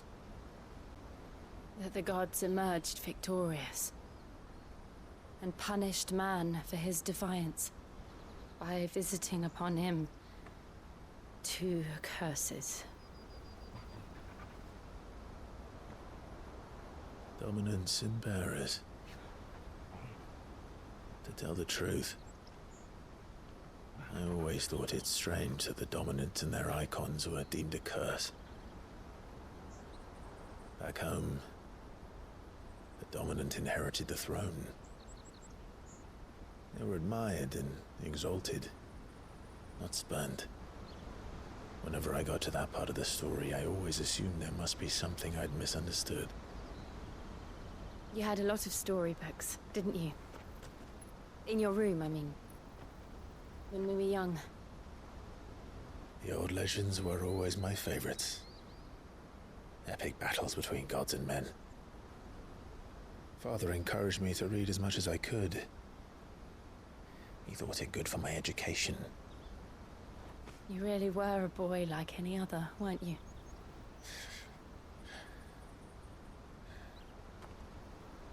Just look at this place. It's enough to make you believe the legends are true. I know.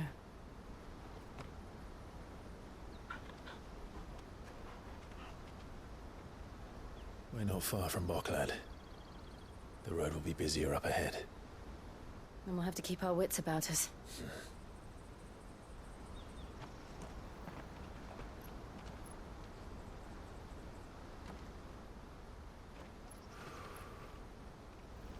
Clive? Something wrong? Nothing. It's nothing. Ich bin gespannt, wenn wir zu dem Zeitpunkt kommen, wo dann erklärt wird, was da überhaupt passiert ist und wer gegen wen und warum. Oh, und es geht weiter. Oh nein, legen ist nie gut.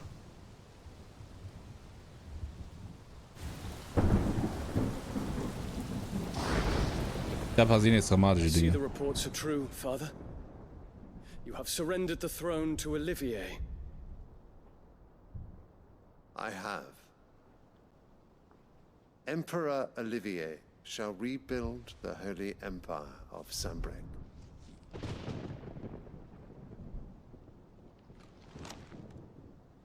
How is he to rule an empire?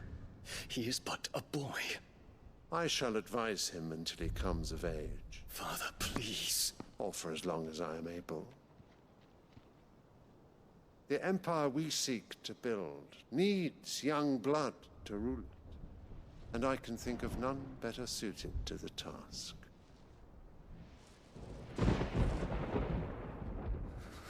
There is other news, Dion. Hugo Kupka is dead, and Drake's Fang destroyed. The pillars of the Republic have fallen. Ere long, the Imperial banner shall fly over every city in Storm. And then Valisthea. All shall bow before their Emperor. Father, these are the words of a tyrant. They are the words of a god. Oh boy. The Emperor whom I gladly serve. Great Grieger, made flesh. This is madness.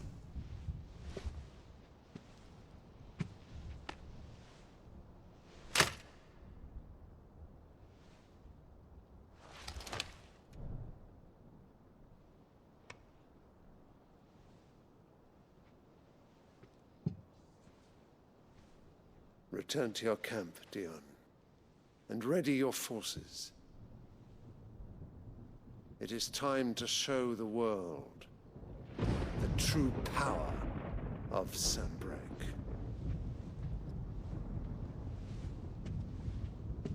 Father. I find you much changed. Is this truly the path you wish to tread? Or are these the ambitions of another? Of Ultima, perhaps? What nonsense is this? I speak my mind, and my mind only. Though I do owe Annabella thanks for reminding me of certain truths. Gott, wie ich die regarding hasse. the nature of nations, of rulers, and of the divine. Oh Gott, da sehe ich die alte. Oh Mann. You would trust the words of this traitress. She betrayed her country. She slew her husband. You have ever been an invaluable servant to Sambrek, Prince Dion. I trust you will continue to serve your Emperor in the wars to come. The canker! Silence! Insolent wretch! You will bend the knee. All else is heresy. Sire, forgive me. This audience is over. Come, your radiance. The Rowena Syndicate awaits your pleasure. Oh, not another meeting with silly old men. They're so boring. I'm hungry, Father. Can't we have luncheon instead?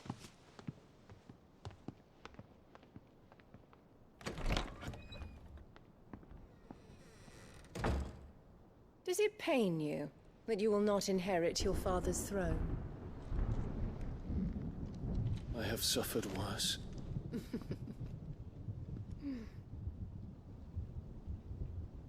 Count your blessings, Dion. For a base-born child to be chosen by Bahamut is miracle enough. You have risen high on his wings, but you shall rise no higher, lest your impure blood stain the throne. What do you know of my blood?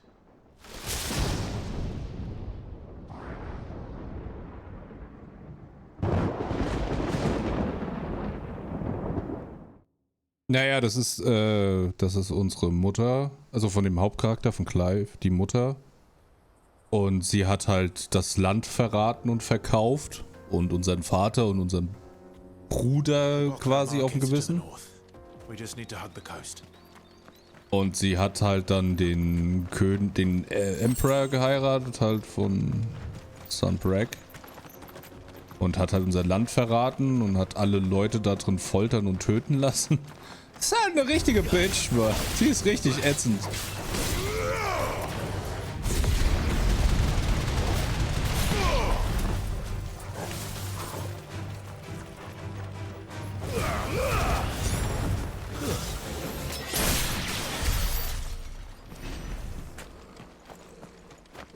Also, ich nehme mal an, dass sie wahrscheinlich irgendwie mit Ultima zusammenarbeitet oder so. Infiltrating the Dominion won't be easy with the Imperials on high alert. No. His Radiance has lost one capital already. We can be sure Sylvester will do everything in his power to hold on to Twinside. His troops are well trained and increasingly battle-hardened. But it's not as if we can wait for the siege to end. Tja, läuft wohl lang und nach.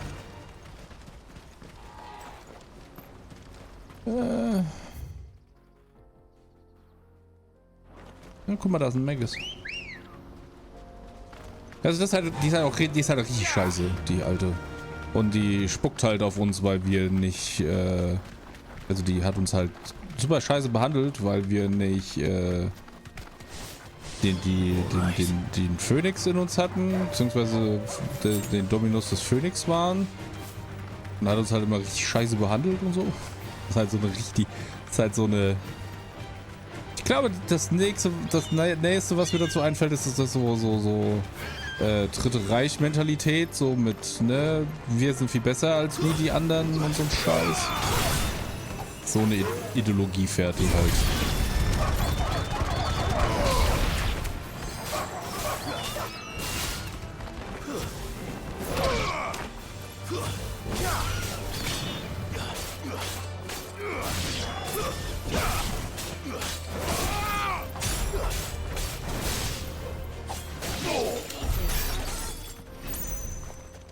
Also richtiger Kackmensch.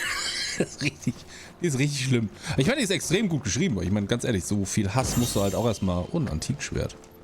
Was kann das? Das ist halt immer... Also, jede Art von Emotionen, die du in Leuten hervorrufen kannst, das schon... Das musst du halt echt mal hinkriegen erst. Das ist echt nicht einfach, glaube ich. Don't get surrounded.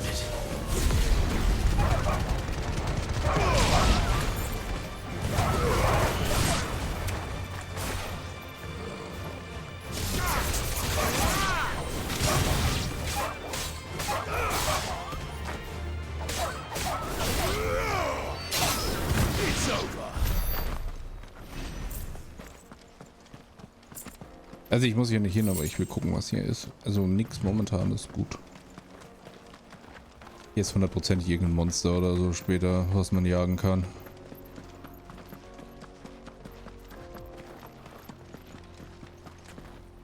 Ja, kann ich hier runter? Yes.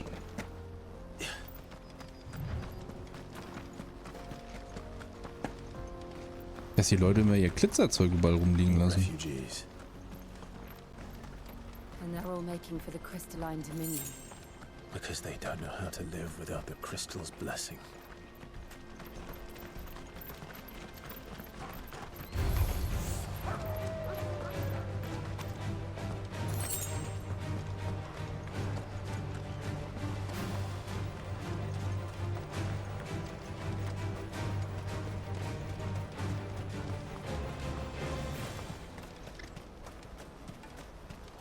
There are no crystals here. This is where we're supposed to meet Goots, isn't it? That's right. He said he'd wait for us here after replenishing his supplies. I dare say he'll have finished by now.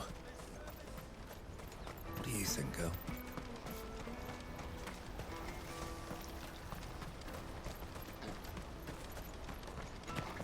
Das ist aber auch echt. Das ist echt nice gemacht, ne? Vielleicht kann ich auch irgendwann mal so ein Loch machen.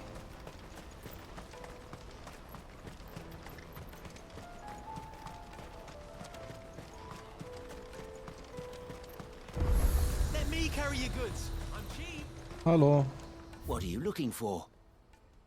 Verstärkerwaffe. Ne. Mhm.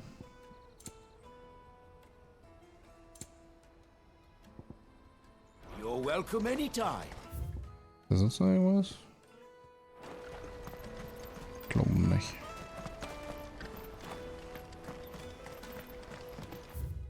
Wir liefern alles. Okay. Prädestiniert für Sidequests wahrscheinlich. Out of my sight, wretch. I know you.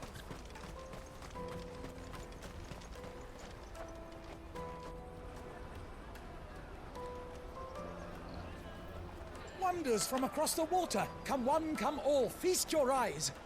Good sir, can I interest you in...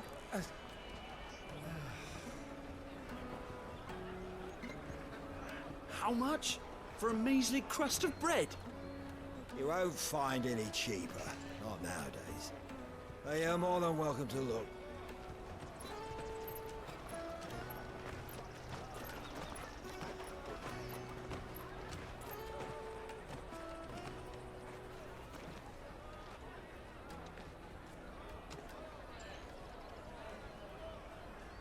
The Empire's unlawful and illegitimate occupation of the crystalline dominion is still in effect.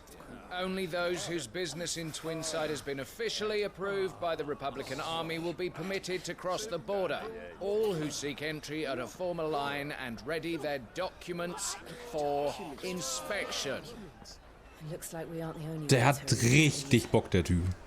Sehr gut. Checking everyone. Can't you make an Not for the likes of you. We won't get through without that pass. Let's go in and find Good, shall we?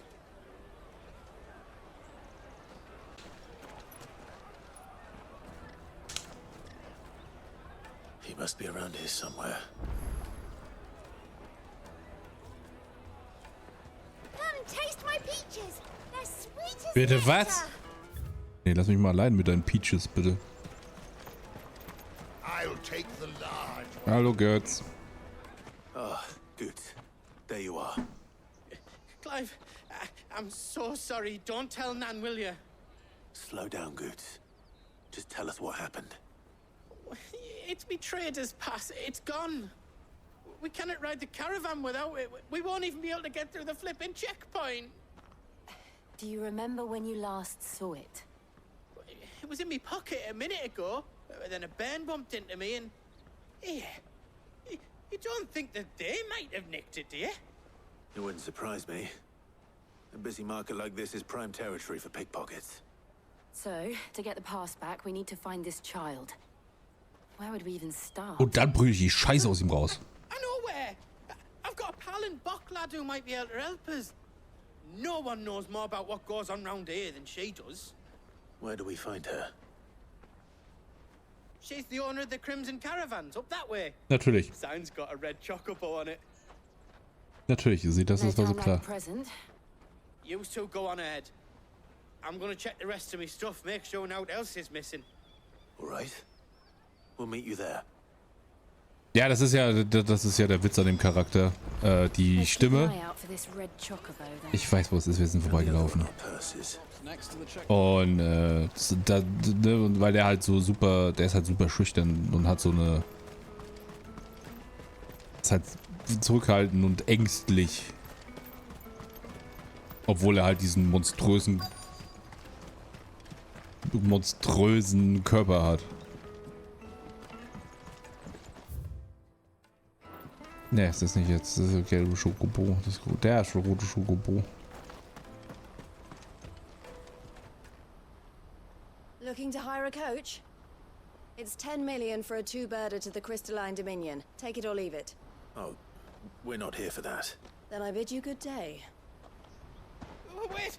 Don't go, El. He's me mate.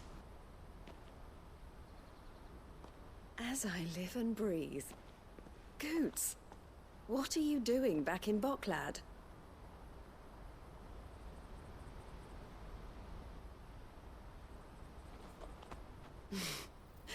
I gather Lady Karen didn't send you. Ja, so nicht korrekt.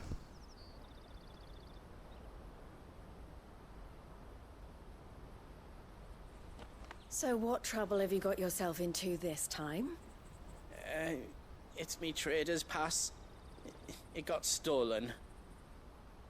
By a little bairn. Of all the... You're the size of a marble. Honestly. Ugh. Goots told us that you know the markets well. Might you have an idea which little bairn could have done this? We don't intend to punish them. We just need our pass back. Then, we can be on our way. I see. So neither of you has a trader's pass either. Not that anyone would take you for traders, but I suppose that's why you came to me, correct?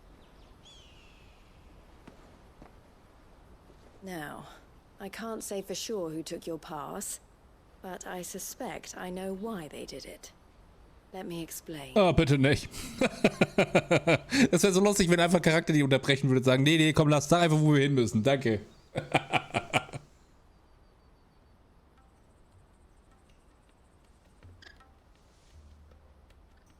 Ever since the Fist marched on the Dominion, the Republic has been clamping down on any commerce that might aid the Empire more than it does us.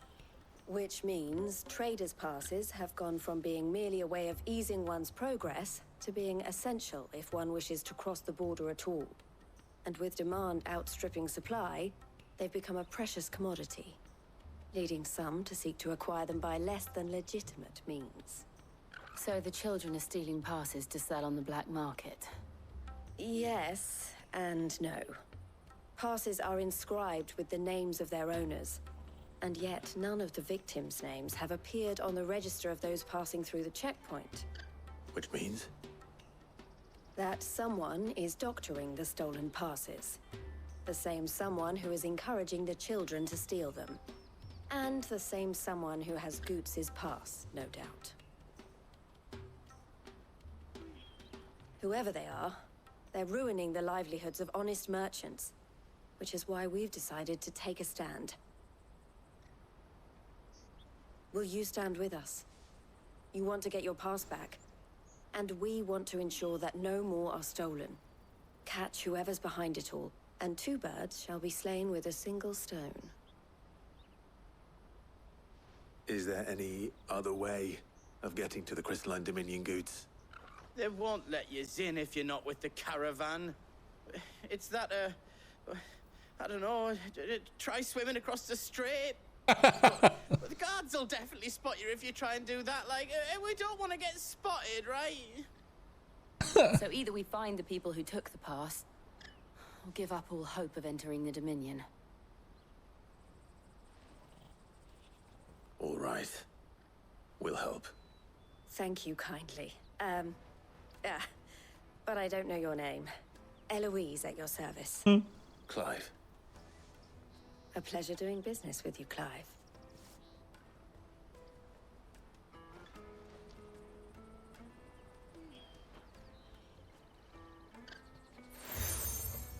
Oh, guck mal, noch ein Siegel. Das 300. Danke. The proprietor of the furniture makers by the coach stop is spearheading the search.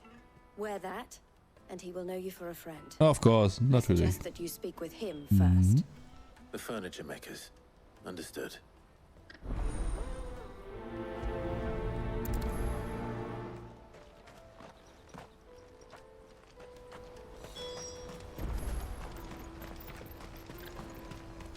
Out of my sight, wretch! Peaches and pears.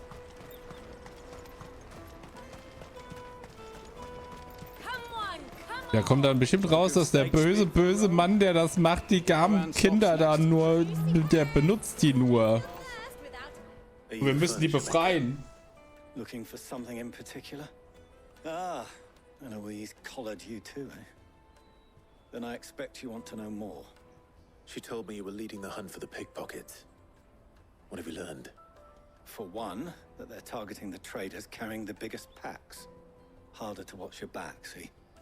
And less chance of the mark giving chase if they're spotted. Not that they'd be likely to catch them. Those imps know every inch of this warren like the backs of their hands. Their eyes must have lit up when they saw Goots. The fishmonger round by the gate's been trying to track down the children involved. You should go and have a word with her. Natürlich. We will.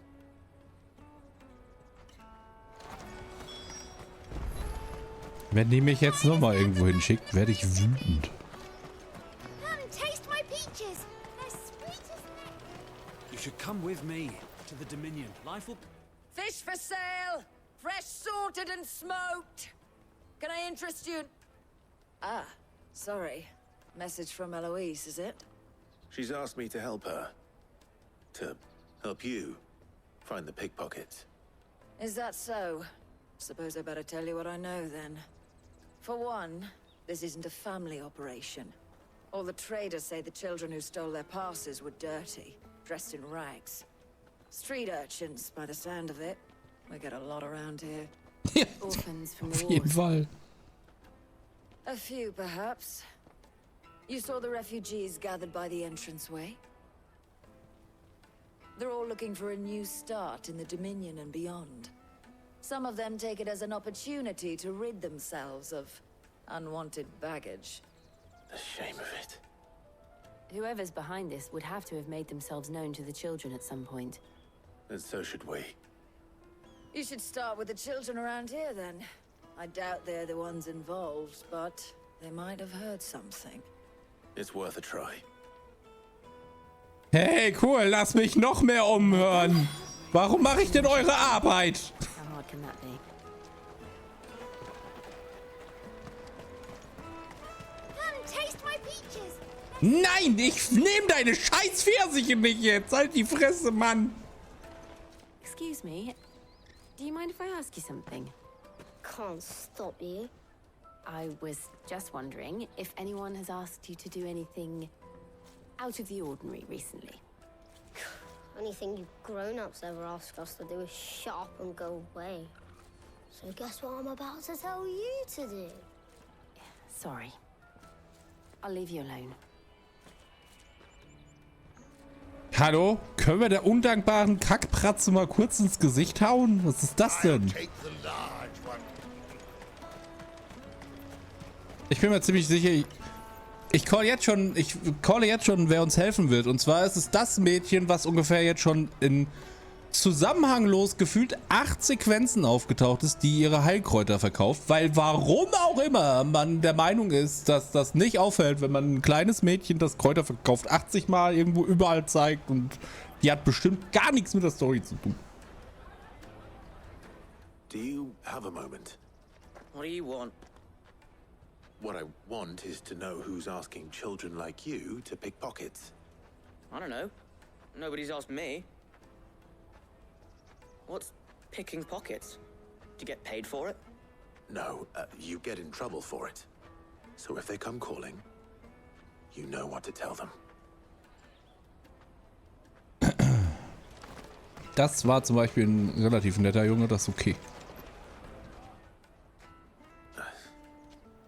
Excuse me? What do you want? I don't have any money. It's all right. We're not going to hurt you. We just want to talk. What about?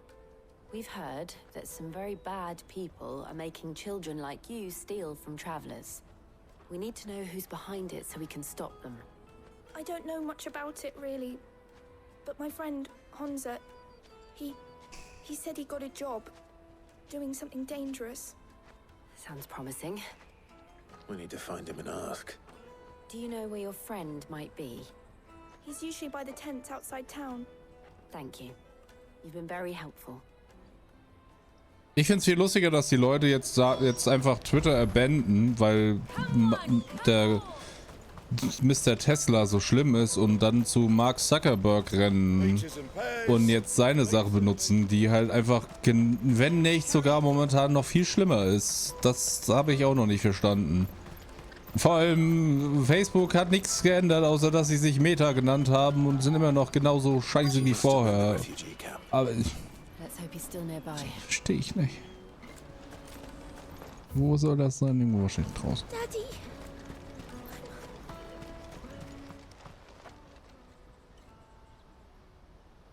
That big fat donkey was easy pickings. He wouldn't have noticed if we robbed his boots off him. Yeah. Wish we hadn't handed over the pass, though. Could use one of those things to get out of this dump. Chance would be a fine thing. The moment they found out, they'd string us up by our guts. Would they now? Perhaps you'd like to introduce us to these charming characters. Shit, we're in trouble now. What do we do? You two get caught if you want. I'm off. Hunter, where are you going? So that was Hunter, eh? Jill, you watch these two. I'm going after him. All right. Oder du hättest einfach 2 Schritte nach rechts gehen können und hättest ihn bekommen. I need to find him before his employers do. Ja, ich meine das nur allgemein, aber ich weiß, was du meinst, ja. Die Bubble, die halt gerne mit sich selber redet, auch gefühlt. Did you see a boy run past? He stole something from a friend of mine. There was a boy ran back there towards the Chocobo pen, but... Thank you.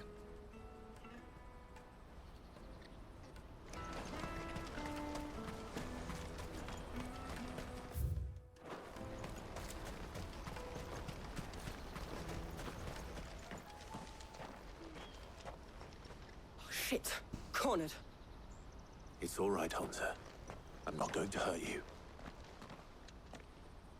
I just want to ask you some questions. Fine. Not like I've got a choice. I'm looking for the people who are making you steal for them. Who are they? Call themselves the Carstones. They said they'd give me good gill if I did what they told me. I knew they were bad, but bread doesn't come for free. Didn't come at all half the time, before I started buzzing for them. You know, if I didn't do it, they'd just pick on someone else. Someone they could push around easier. Hunter. You found him then? Jill. Where are the other two? Eloise is watching over them. She sent Goots and I to look for you. You're... him! I haven't got your pass anymore, if that's what you're after. I gave it to the Carstones. Whatever you do to me, I can't get it back. Not that I go against them anyway. If it weren't for their gill, me and my mates would have starved.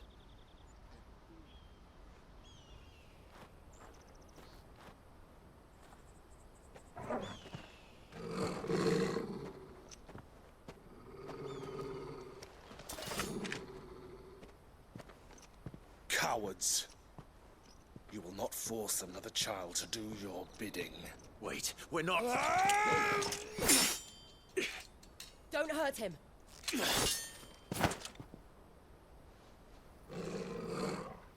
You're making a mistake. We're on the same side. Like hell we are. That brooch. Where did you get it?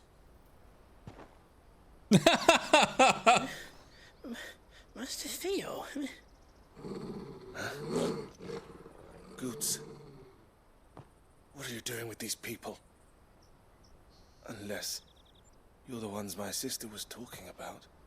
Your sister?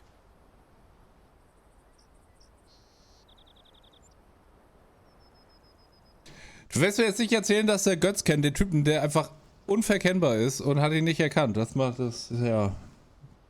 Oh, jeez. Eloise didn't tell us she had a brother. And why would she? I'm just a back and a blade. Theodore, at your service. Sorry about before. Theodore, what do you know of the Cast Stones? Vultures who have made Boklad their hunting ground. They prey on the desperate, stealing from those with gil and bullying those without it into joining their flock. I'd been looking into their activities in hope of sparing the refugees any further hardship. But it seems they've already stooped even lower than I'd feared. Hans is a good lad. Don't blame him for what they've made him do. If he and his friends hadn't agreed to work for the stones, some other poor souls would have. On pain of death, most likely. Clive, was it?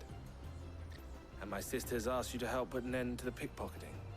Then we all want the same thing.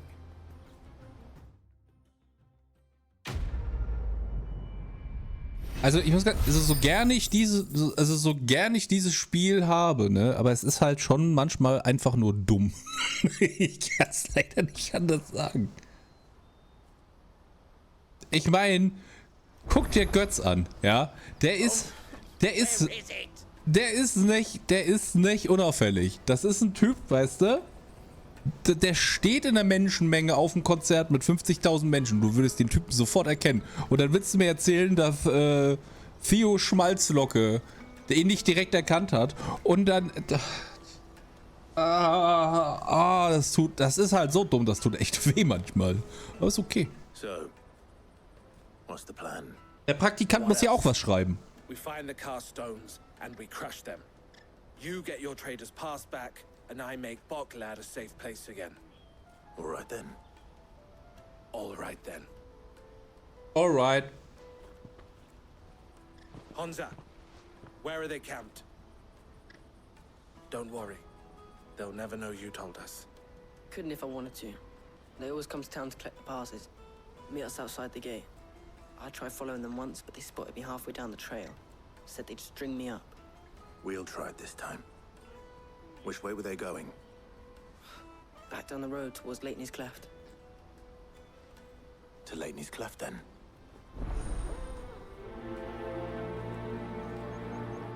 Leighton's Cleft is to the south, past the camp.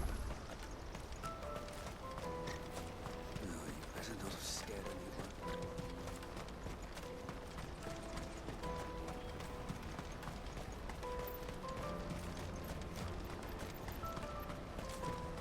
Daddy! Wenn mich jetzt gleich nochmal einer anschreit wegen irgendwelchen Peaches, ne, dann brenne ich das ganze Dorf nieder.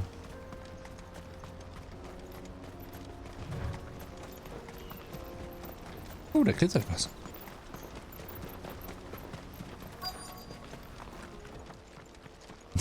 Okay.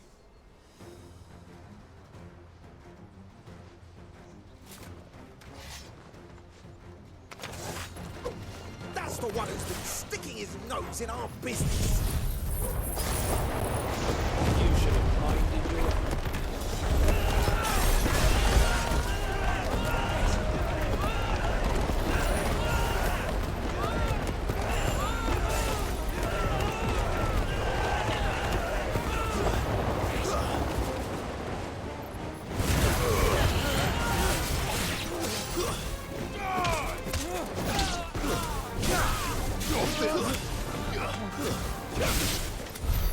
I doubt these were the ringleaders.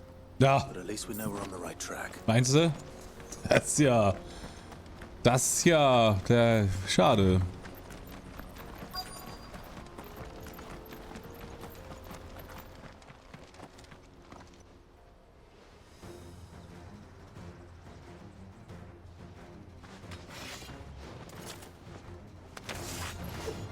We got company! That's the lot.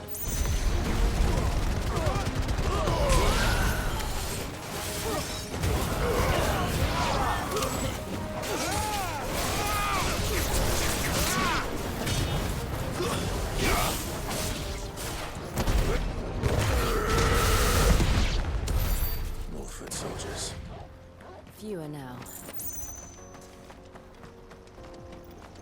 Ich finde es gut, dass sie den Weg zu ihrem Lager mit immer so Truppen von ihren eigenen Soldaten markiert haben. Das ist ganz nett von ihnen. Not a bad haul today, eh? Aye. Some of our new recruits are natural-born ne'er-do-wells. Especially the little ones. And Hans has got nimble fingers, all right. It will be a shame when they chop them off. But till then, let's make the most of it. Scum. The leaders of the cast stones, I take it. They don't deserve any mercy, Clive. I wasn't planning on showing them any. We're ready when you are, Theodore. Oh, I'm ready.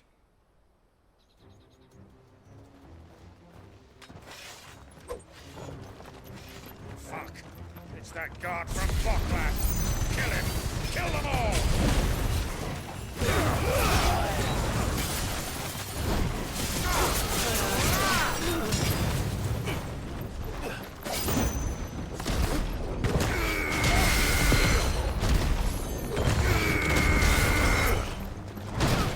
Ich meine, das ist nicht lustig.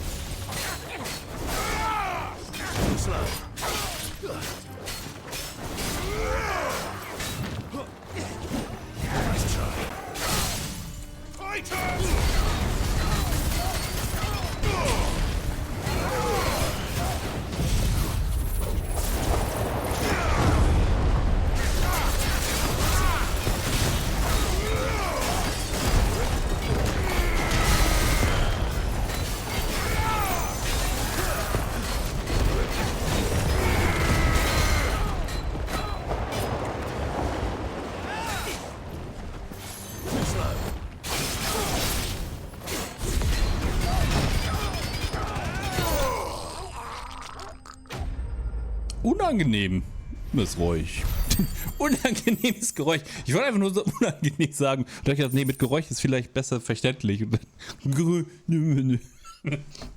Sprache kann ich. Bin richtig gut.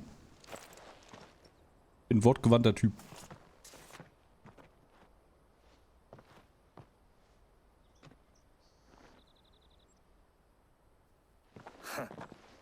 And they say crime doesn't pay. Gold chains, rings, purses. And traders' passes. Dozens of them. Have the names been changed? Not yet. I recognize some of them. No doubt Goots's is somewhere among them. Now I just need to sort through it all and return everything to the people it was taken from. We should go and give Eloise the good news. Can we leave things here in your hands, Theodore? Of course. Oh, and, be sure to tell her of the part I played, won't you? We'll be glad to.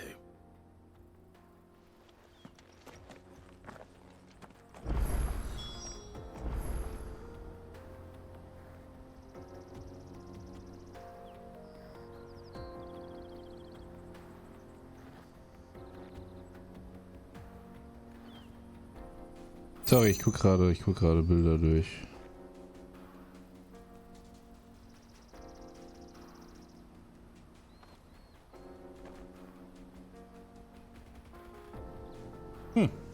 Bilder von unserer Sommerfeier. Ich habe es erfolgreich geschafft, auf keinem drauf zu sein, aber ich bin auch Ninja-mäßig abgehauen. Mit meinen Arbeitskollegen. mit dem einen Arbeitskollegen von mir. Ich meinte so, ja, ey, der so, ja, gehst du auch nicht? So, ja, ja. Aber ich bleib nicht so lange, weil ich einfach müde und keinen Bock und letzter Arbeitstag und so, da ich wollte einfach nur nach Hause. Und der so, ja, es passt perfekt. Ich will auch gar nicht lange bleiben. Ich meinte so, ja, lass einfach Ninja-mäßig abhauen. Ich so, ja, ich muss zumindest meiner Chefin Tschüss sagen. Weil sonst, naja, am Ende wird die vielleicht sauer oder so. Und der hat Tschüss gesagt, so beim Ninja-mäßig abgehauen. Ich bin einfach, keinem einzigen Bild drauf. Alles richtig gemacht, würde ich sagen.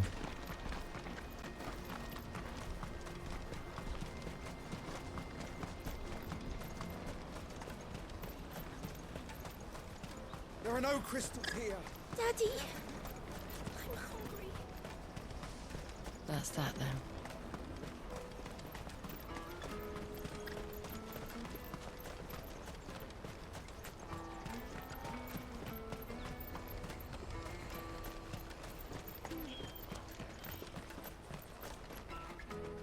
Ah, Clive.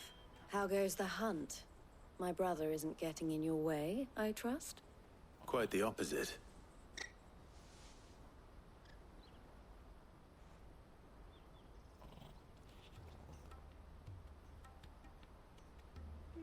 So it was the cast stones who were behind it all. Theo told me he'd been on their trail. And their demise solves 3 problems at a stroke.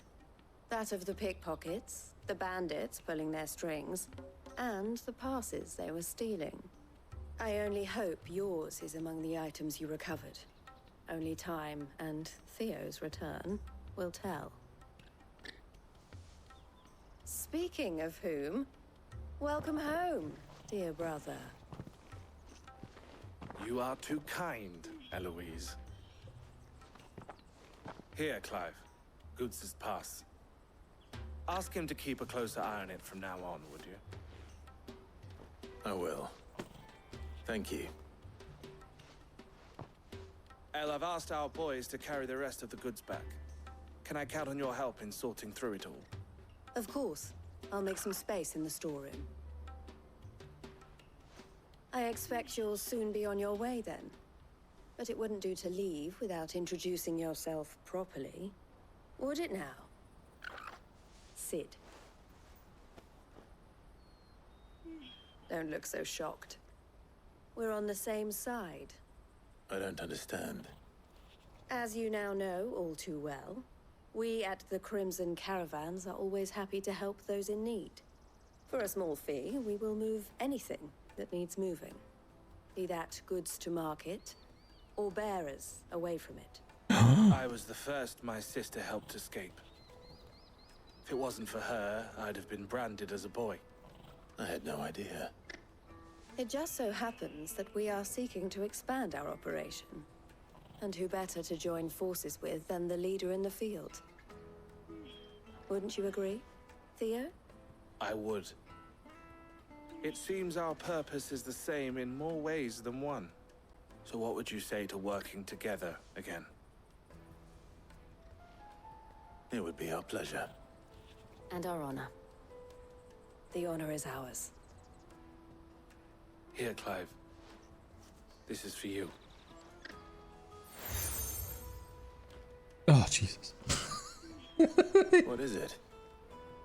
El has friends in high places, while I have associates in, lower ones. That mark is proof that you're a friend to us both. Ah. I shall bear it with pride. Well, all that remains is to wish you a safe onward journey. Goots' pass should secure you a place on the caravan, but if you encounter any difficulties, we would be delighted to provide you with a coach of our own. For a discounted price, of course. Say, 9 million? We'll try the caravan. Ja, ist gar kein Problem. Ich habe 10.000 dabei. Entschuldigung, 141.000. Ferien, die war deshalb bis zum 9. Ja, ich weiß nicht. Right then. Let's get this back to Goots. Oh nein, Sidequest Time. Oh nein, so viele. Fuck. Oh shit. Let me carry your goods. Pardon me, but would you have that well-notched steel and impressive physique? I have need of a sword for hire, and yours looks to be a weapon well worth the coin. Might you be convinced to offer me the use of those formidable arms? How exactly do you intend to use them? Well, being something of a scholar of Zemeckis history, I wish to investigate the ruins near the city. And I require a rugged companion, lest I find myself waylaid by ne'er-do-wells or the beasts sent to roam the area. Should you accept, you will not only earn yourself material wealth, but partake of the true treasure that awaits us there. The rich and storied history of Zemeckis. Well, were you ever party to a finer proposition? Ja, großartig. Das klingt ja... Oh boy. Wonderful. Then come. We must away. But where are we going? Along the old Zemeckis road, and from there, onward to discovery. Quickly. There is not a moment to lose. Okay. Good luck with your ne'er-do-wells.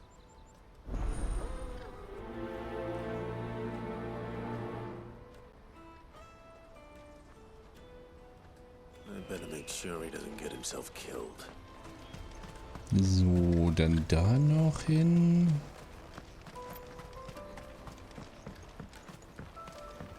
Ja, ohne Scheiß. Der muss auch aussehen wie so ein russischer General oder so ein nordkoreanischer General, die einfach vollgepflastert sind mit irgendwelchen Orden. I want to know right away. Bad news. Good, actually. Something worth celebrating for a change. Only trouble is, the serving girl's still new to the job, so I can't leave her while I go and invite those I'd like to celebrate with. What exactly are you celebrating, if you don't mind me asking? I've come by a particularly fine bottle of red. A Gotan 66 note. Ah ja. Gotan Rouge is the only good thing to have ever come out of the Empire. And most wouldn't part with a 66 if you held a knife to their throats. So I've heard. Oh, so you know of it then? Clearly you're a gentleman of taste. Ja, klar. A gentleman who might sympathize with my predicament, perhaps? Would you pass the good news to a few friends of mine? I'll give you a little something for your time, of course. Ja, klar, kein Problem. Ich lauf rum und mach deine Scheißarbeit. So you'll do it? Marvelous. Thank you. You won't need to go far. All three of them should be right here in the market. Natürlich sind sie das. Aldrich the porter, Milan the butcher, and Bolek, a guard over at the north gate. 3 of the finest fellows in Boklad, if you ask me. Tell them to come to the tavern when they finish for the day. Stop by again when you let them know, and I'll give you your little something. I'll be right back.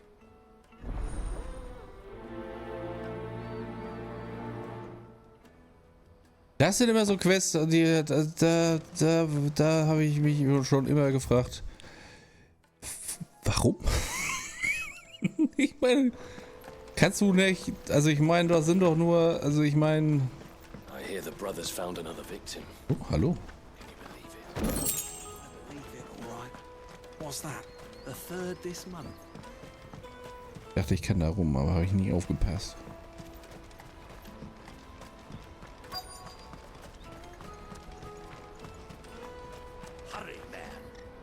I've been asked to find Aldrich, the porter. I don't suppose that's you, is it? That's me right enough. You need something delivered? The innkeeper sent me. He said there's a cup of Gotan 66 with your name on it when you're done for the day. A 66? Look at me. If he's just got hold of it now, it must have been in the crates he had me carry down from Sanbrek. From the Empire to Boklad. You must be a braver man than most. That's a treacherous route at the best of times. Such is the porter's lot.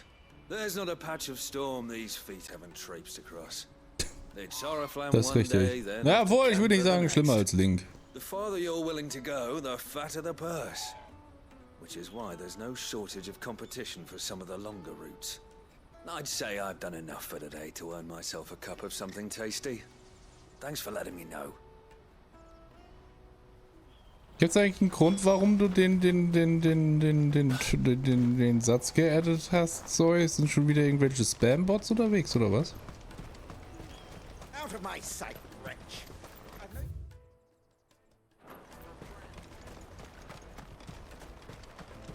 Ich bin immer wieder erstaunt, wie oft die halt einfach bei mir vorbeikommen, beziehungsweise... Jug of snake spit for the road. The caravan stops next to Jesus. Are you Milan, the butcher? Nee. That's me. What can I do for you? The innkeeper's just had a special delivery. He thought you might like to join him for a cup of wine after you pack up for the day. He knows me only too well. And I've got a ham here that will go handsomely with a nice drop. Wine and ham to spare. Ja, da bin ich Boklad klar. clearly isn't suffering then. Comes with being the place everyone has to pass through to get to everywhere else. Those who travel the Crystal Road bring all manner of goods with them. We get meat from Sanbrek, herbs from Rosaria. Why, sometimes we even see curiosities from across the Narrow. My old man knew what he was about when he set up shop here all those years ago. Anyway, thanks for the good news. Oh, you know what? Maybe I'll shut up shop early. Ah, Spam-Bots halt wieder.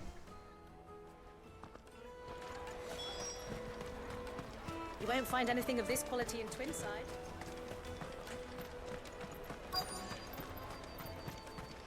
Let us through! I'm looking for Bolek. I was told he'd be guarding the gate. Well, you found him. You're not here to enlist, I take it? The innkeeper sent me.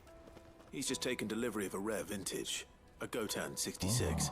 Guck mal. He thought you might Ja, like it. der gute Entertainment vom geht. Vielen Dank für deinen Sub für 5 Monate. Not about to start now. Was macht das Leben? Thanks for letting me know.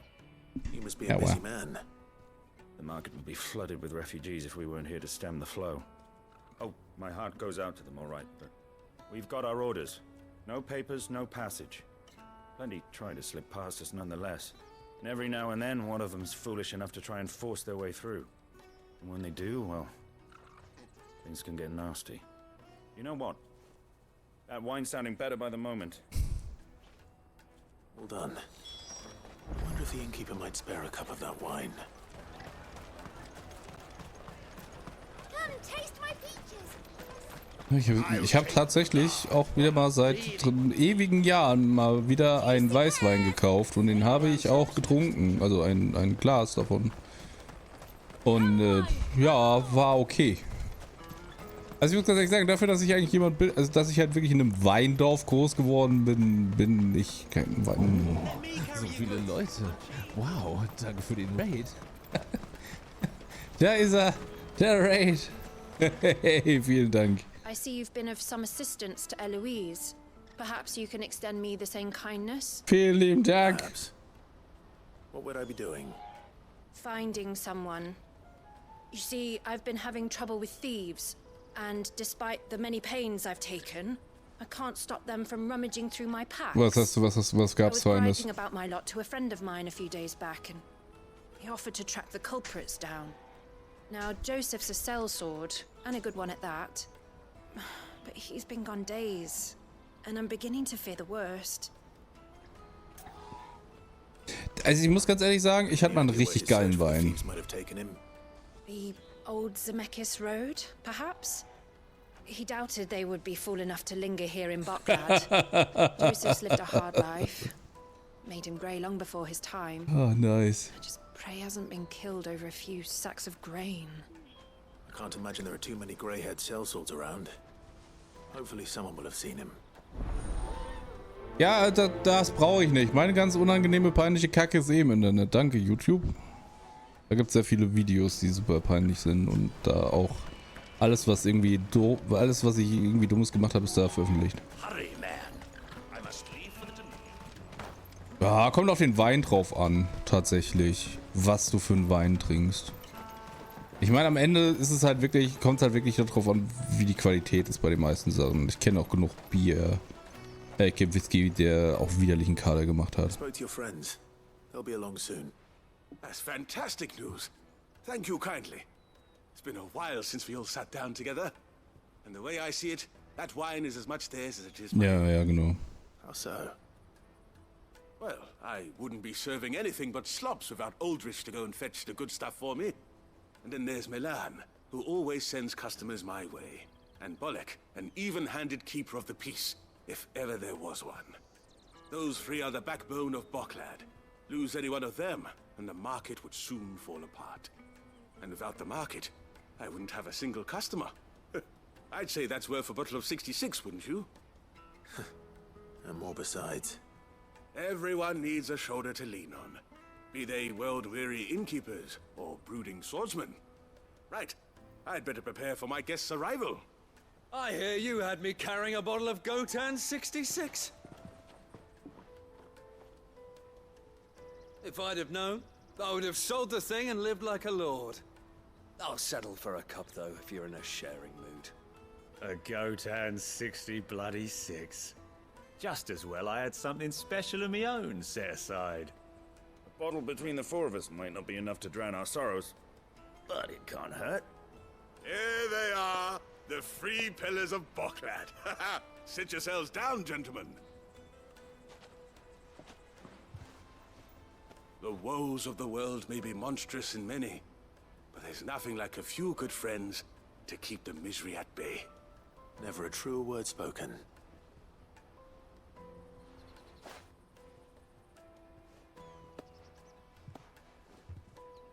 Wurst und Käse und Brot.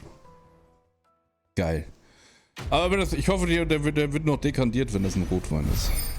Ansonsten ist das ja schade dann.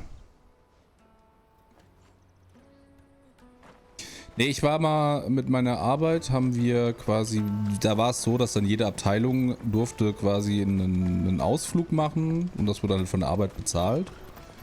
Und wir haben halt quasi so einen kleinen Kochkurs gemacht. Und da haben wir dann Rehrücken gemacht. Also haben dann Zweierteams gebildet und jeder hat halt quasi eine Kleinigkeit gemacht. Und ich habe da mit meinen einen Kollegen dann einen Rehrücken gemacht. Im Schlafrock, glaube ich. Also halt ein Blätterteig und dazu war dann dazwischen war so eine Pilzzeug quasi.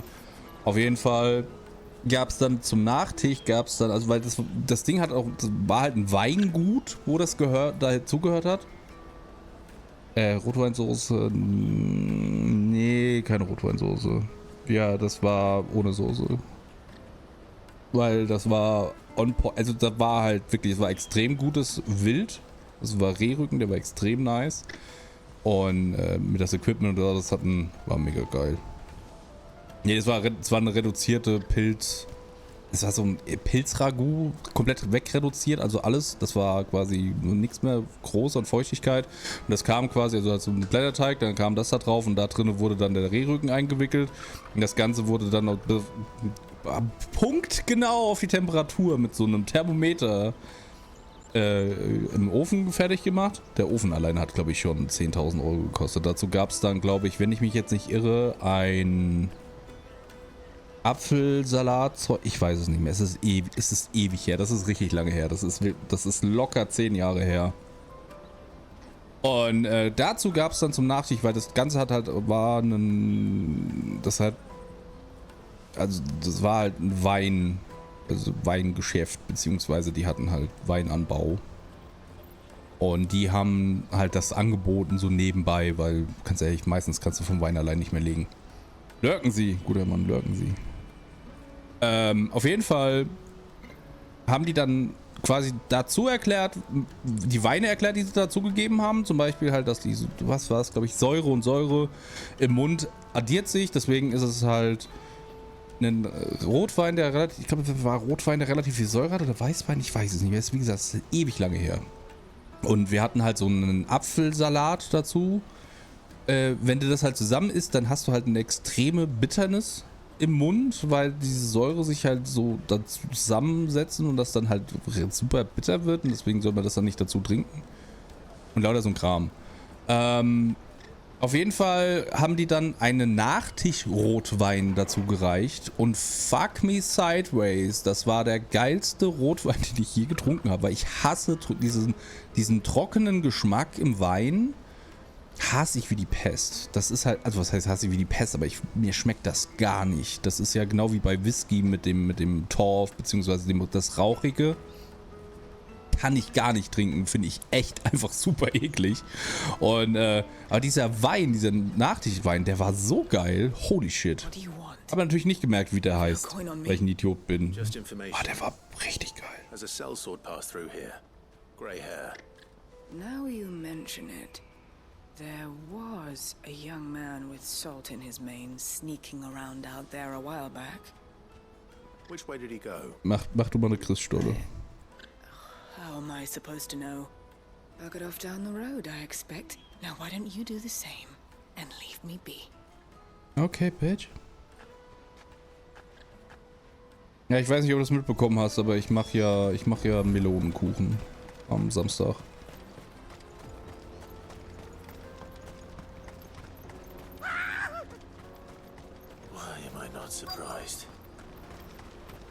Weiß nicht, vielleicht weil du im Stream warst und ich das erzählt habe? Keine Ahnung.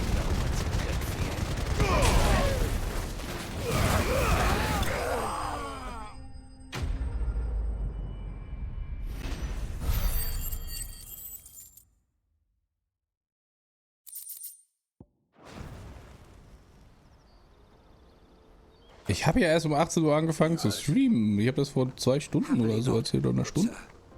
Thanks to your timely intervention. More importantly, we have arrived. Now, feast your eyes upon the marvel before us. Alles klar, Navy. Hau rein. Gute Nacht. Of the fallen civilization. A sight so common that man is oft blinded to its wonder. Colossal vessels, dashed from the very heavens. Airships, we call them, with very little thought to what wonders such a word might describe. Oblige me, if you would, Does anything strike you as peculiar about this particular specimen? Though we ourselves find fallen ruins to be nigh indestructible, whatever gouged the final sin from the rock cleaved clean through the structure you see before you. A tantalizing mystery, no doubt, but merely one of countless enigmas in which Zemeckien history is steeped. Come, good sir. Our expedition continues, and we still have much to learn.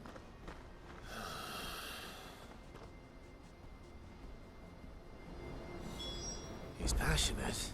I'll give him that.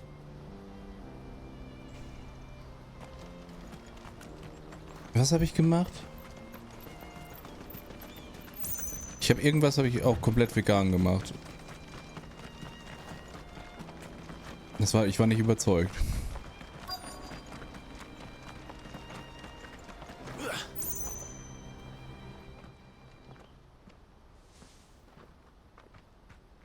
We don't want any trouble. Neither do I. I'm looking for someone. A grey-haired mercenary. Well, we haven't seen him. Oh, ja, so ja, We schwierig. saw him climbing up the rocks. Those ones, over there. Maybe he found his thieves. Mum won't let me near them. She said there's goblins up there, and that they eat little boys for dinner. Shush now. You've said quite enough already. I only told him what you said. I'd listen to your mother if I were you. Ja, dann gehen wir einmal rechts und dann zurück und dann links. Passt. Ja, vor allem das Schlimme ist ja, wenn du halt wirklich mal guckst, was in diesen ganzen veganen und vegetarischen Sachen halt als Ersatz drin ist. Die sind halt auch echt vollgepackt mit Scheiße, ne? Also gerade in diesen Wurstersatzzeug, da ist so viel Müll drin, teilweise. Oh boy. Musst du eigentlich echt aufpassen, was du da holst. Das Beste ist eigentlich, wenn du die Kacke einfach selber machst. Oftmals halt vollgepumpt mit Farbstoffen und so eine Scheiße.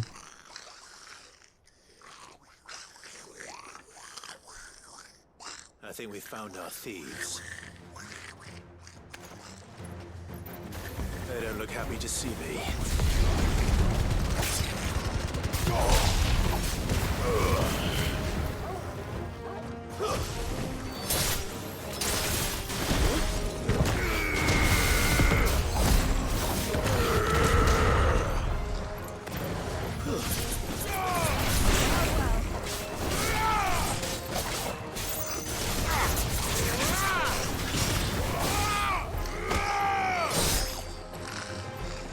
Ja, das geht tatsächlich, aber...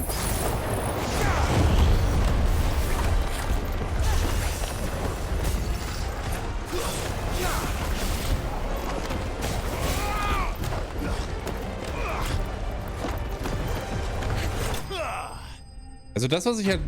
Es gibt halt wirklich geile vegane Rezepte.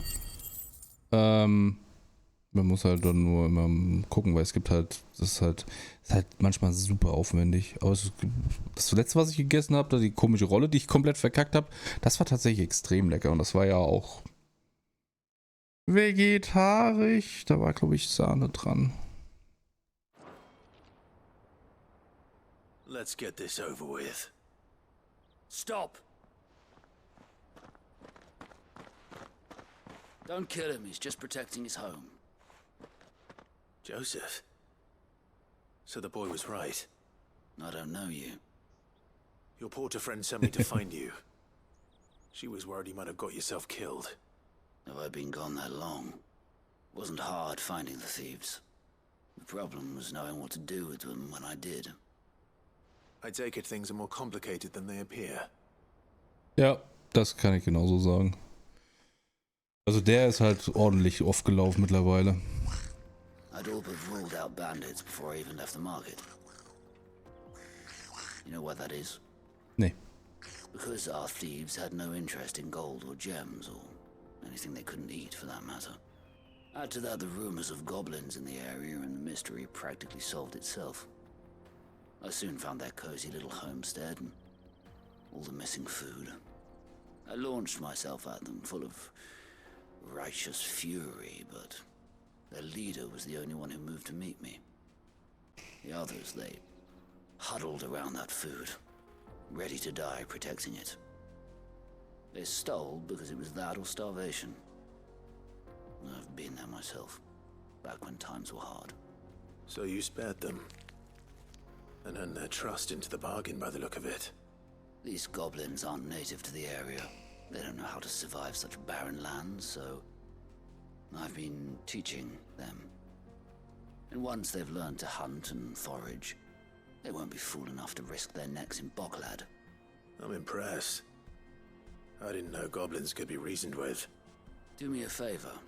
Let the porter know I'm safe. I'll head back to the market once my work here is done. Oh, and don't mention the goblins. I don't want people coming here brandishing pitchforks. Not now this lot have sworn off thieving. Your secret's safe with me. I appreciate it. Thank you. Ja, aber unser Reiskocher, der ist auch in regelmäßigen Abständen am Laufen. Also der... Vor allem wenn man halt nicht... Meistens halt so wirklich, wenn man nicht weiß, was man macht oder so, dann klatscht man da halt Reis rein und dann gibt es halt noch irgendwie Gemüse dazu oder halt auch bei uns halt mal Lachs. Ja, ich habe jetzt auch nicht den... Also ich glaube, wir haben den teureren, größeren, aber gut, das ist okay. Ich meine, ganz ehrlich, wie gesagt, das ist halt echt super angenehm. Vor allem, du machst du halt an und dann gehst du halt weg und dann kannst du noch den anderen Scheiß machen und dann ist gut. So, wie gesagt, ich mache halt meistens Reis und dann mache ich dazu noch Lachs, der kommt halt in den Backofen.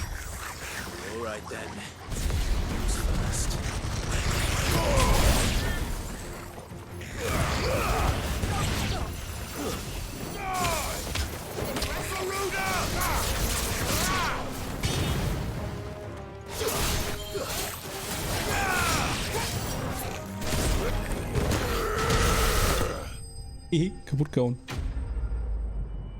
Also der war großartig. Ich muss auch sagen, ich hätte es nicht gedacht, aber weil ich war skeptisch, aber ich muss halt auch ganz ehrlich sagen, der Thermomix ist halt auch super nice. Ist halt teuer wie Bolle, das Ding. Oh, that would not do. That would not do at all. Not when such majesty stretches out before us. Behold, the final sin in all its glory. As Moss tells us, a battle was fought here in ancient times. A battle of such ferocity that it tore a great crater in the very land upon which it was waged. In reaching for their holy sanctum, did man enrage the gods. And great was the vengeance that was rained down upon him. Alas, the full truth of the matter is lost to time. Though I live in hope that I might see it discovered. But we must not dwell upon such things. There is more yet to see. Onward. History awaits. Aber was ich halt dem Thermomix so gut halte, ist halt auch einfach die Bibliothek an Rezepten. Das ist halt das, was mich halt wirklich im Endeffekt dann auch dazu gebracht hat, wirklich halt viel. Also ich koche ja schon jetzt mittlerweile super viel und vor allem halt echt aufwendigen Scheiß. So, ich mache jetzt zum Beispiel am Wochenende mache ich halt eine ganz normale Tomatensoße, aber die kocht halt auch einfach eine fucking Stunde. Aber da habe ich halt Bock drauf. So auch das ganze Backen und so. Das hätte ich, glaube ich, nie gemacht, wenn ich nicht den Thermomix gehabt hätte. Ah ja, natürlich.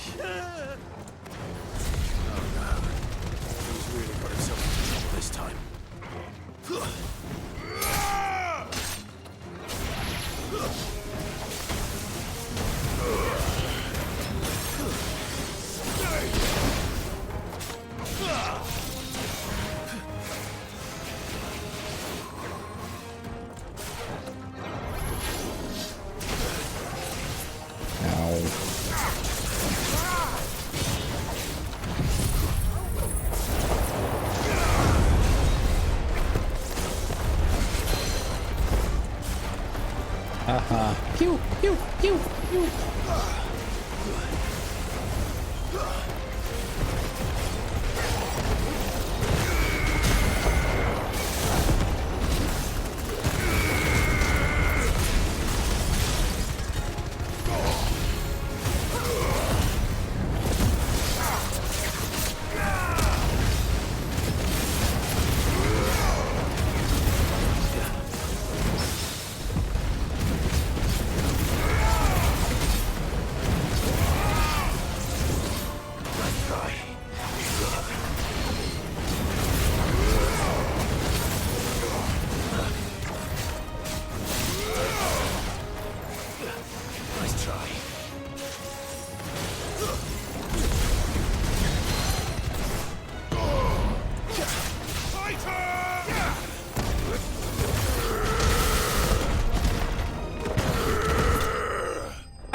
Naja, das muss ich halt wirklich dem Ganzen zugute halten. Das hat mich halt echt inspiriert, halt viel mehr zu machen. Und wenn ich halt überlege, wie viele doch also in Anführungszeichen aufwendige Sachen ich gemacht habe, obwohl nicht nur in Anführungszeichen, ich habe sogar sehr viele aufwendige Sachen gemacht. Als meine Eltern da waren, die Fischnuggets, die ich da gemacht habe, das ist so ein Pain in the ass. Also ich habe schon, da habe ich glaube ich irgendwie 2-3 Stunden in der Küche gestanden und das Essen gemacht. Das wird meine Eltern freuen, wenn ich dann zu Hause bin, wenn ich dann irgendwann wieder in Wiesbaden wohne. Still in one piece? It would seem so. Once more I am in your debt. And once more you impress me with your prowess. These were no ordinary foes, but ones we in the field call echoes. Though Moss the Chronicler concurs with the legends in attributing the fall of Zemeckis to a wrath wrought upon mankind by the gods, he offers little in the way of explanation. Could the ruins we see before us here, in all their elaborate beauty, perhaps suggest an answer? Could the construction of such miraculous edifices have been considered an encroachment upon the province of the divine? Alas, all is mere speculation. But one day, perhaps, I will learn the truth. Not if you keep running headfirst into trouble. You are right, of course. And not only have you plucked me repeatedly from the jaws of death, you have proven yourself a willing audience to my ramblings. Glad to help, but didn't you say you came here to investigate something? I fear I may have rather overstated the case on that front. In truth, a captive ear was all I really desired. You see, even my fellow scholars have grown somewhat weary of my musings of late. And so I came upon the idea of purchasing a companion. A captive audience, if you will. That's what this was all about. I am afraid so. And now, my good man, it is high time we returned whence we came. Fine. Just don't go running off this time.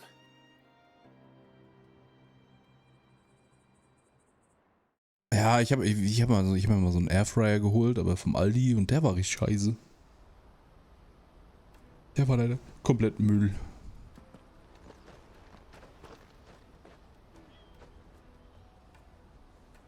And so ends a delightful day. Here, your reward for humoring my selfish whims, plus a little extra for the trouble I have put you to. Aber was dörrst du mit dem Dörrautomaten?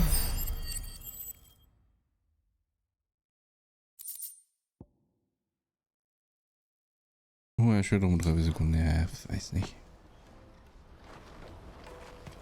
So, jetzt müssen wir noch dahin und da.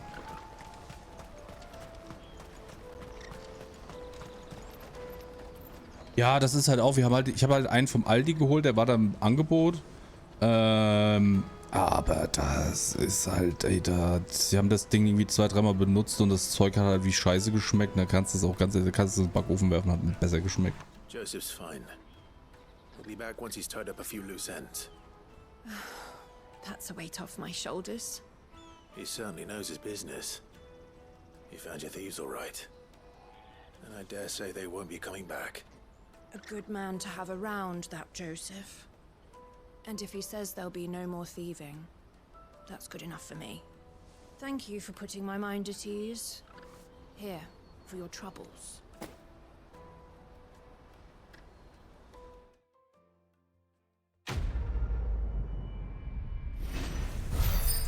Ja, ich muss auch ganz ehrlich sagen, ich wüsste auch nicht, was ich sonst würde ich auch, das hätte ich auch nur gedörrt. Weil Obst und Gemüse, also Obst dörren ist halt auch einfach, du kannst auch einen Zuckerwürfel lutschen.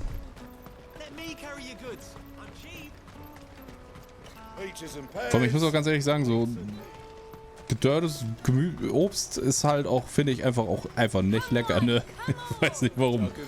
Finde ich alles so ein bisschen so. So, was ist jetzt hier los? Here you are, good. Try not to lose it again. Me pass! You found it! Oh, thank you so much. Nan would have killed me if I'd come back without it. I'll have to say thanks to Elle and Theo too. So should you, Hansa. You and your friends don't have to steal anymore. If anyone threatens you again, you know who to turn to. We do. And we already have. Miss Earl's given us a job shifting the chocobo shit out the stables. It's hard work, and the pay isn't half what we got from the stones. But if we stick at it, we'll keep ourselves fed. You stick at it then. And Goots, I'm sorry for stealing your pass. That's all right. I've got it back now. And all's well that ends well, eh? You said you're trained to be a blacksmith, right? Well, I'm gonna be your first customer. I'm gonna save up all my gil and get you to make me a massive sword. I'll do me best. Till then, eh?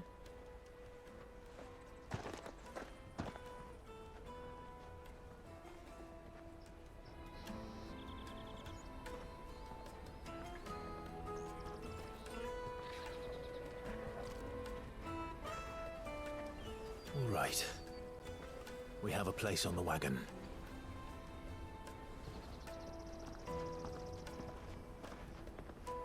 Remember, Goots, we're mercenaries. You hired us to protect you. Mercenaries. And you remember the plan? You're to ride all the way to Twinside. Jill and I will go with you as far as the outskirts, then find our own way in. I'll buy that stuff I need. Right. And we'll scout out the Imperial's defenses. There's a square with a big bell tower right in the middle of town. If you get lost, or out goes wrong, we can meet up there. All right. Let's go.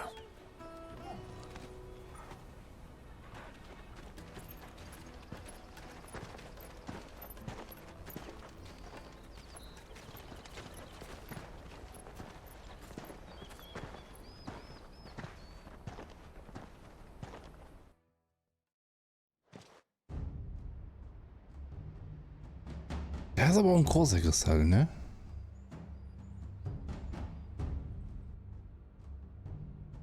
I see.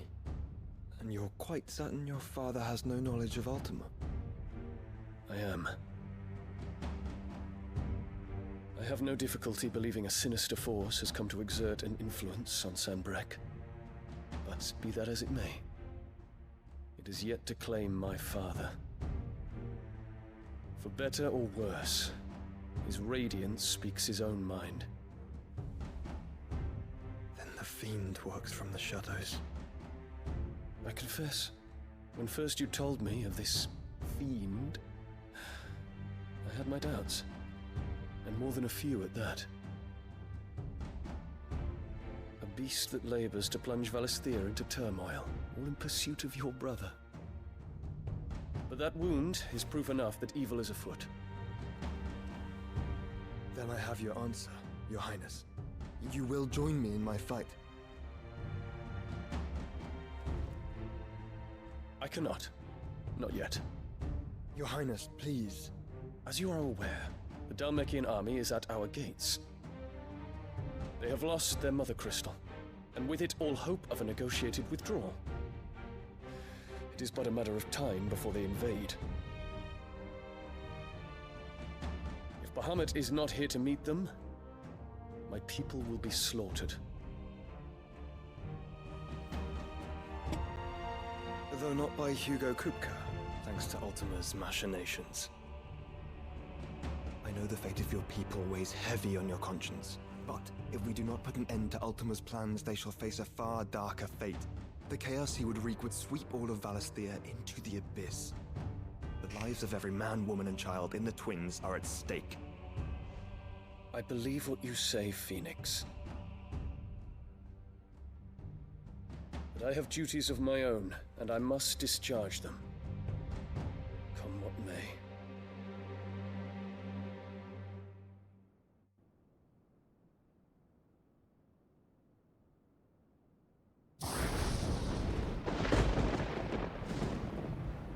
What do you know of my blood?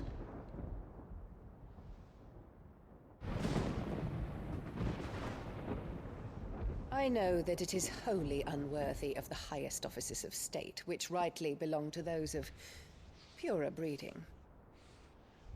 Alas. Your bloodline runs through the Oriflamme gutter, from a whore who weighed her child's worth in gil. Have you threatened my father? Of course not. I merely whispered in his ear that his mongrel son is plotting a rebellion. What? Sylvester listens to the words of his astrologers. And they have ears too. You have been feeding them your lies!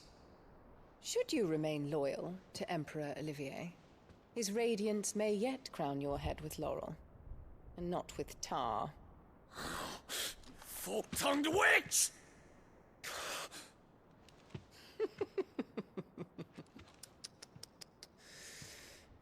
In consideration of your long years of service to the Empire, I shall forgive this uncharacteristic rudeness. Gott, bitte, stirb. Now hurry and make ready, Your Imperial Highness. Emperor Olivier expects much of you, Dion. Or should I say, of Bahamut. Warum schmeißt er die nicht aus dem Fenster? Fire reduce his enemies to ash.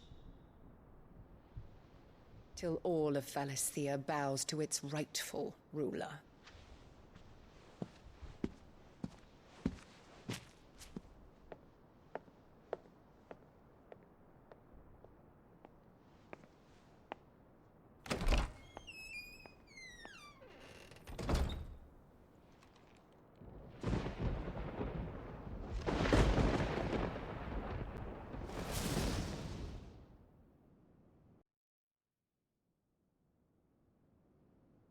There is another darkness that has taken hold of Sanbreque. And until its grip is released, the flames of war shall spread ever wider, just as Ultima wishes. Forgive me. My family has caused you much grief. You are not her keeper, Phoenix. This is a matter for the Imperial household now, and as a member of that household, it falls to me to resolve it. At such time as that is done, what strength I have shall be yours.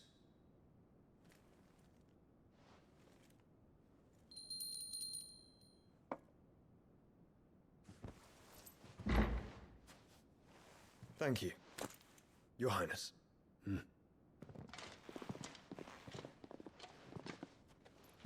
us take to the skies together, and bring a new dawn to Valisthea. I should like nothing more.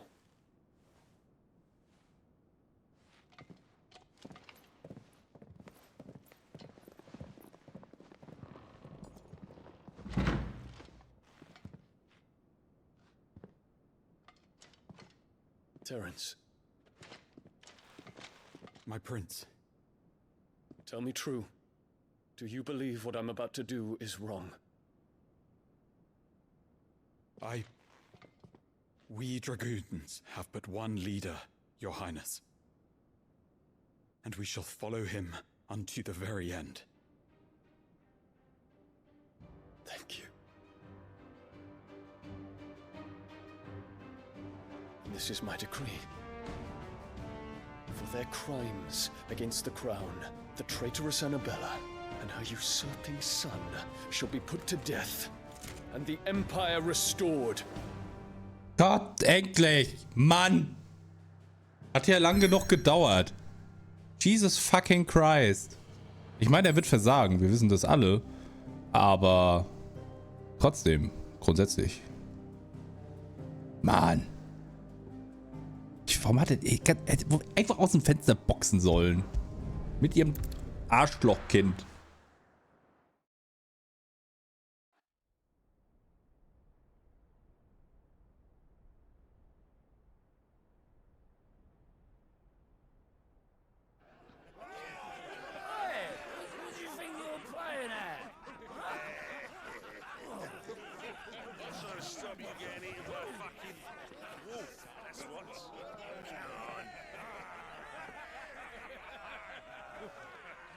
One would never guess that these people stood on the brink of war. And they're afraid. They turn to drink to forget their fears. Anything you want to forget?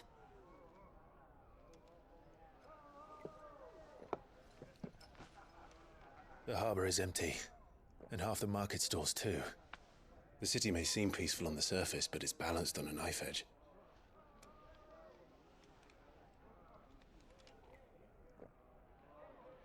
Were we to give it a nudge, it might be just the distraction we need to reach the Mother Crystal. I thought you might say that. We should send for Gav. We'll need someone to keep the fires we start from going out. And we can busy ourselves scheming until he gets here. I'll send a Stolas then.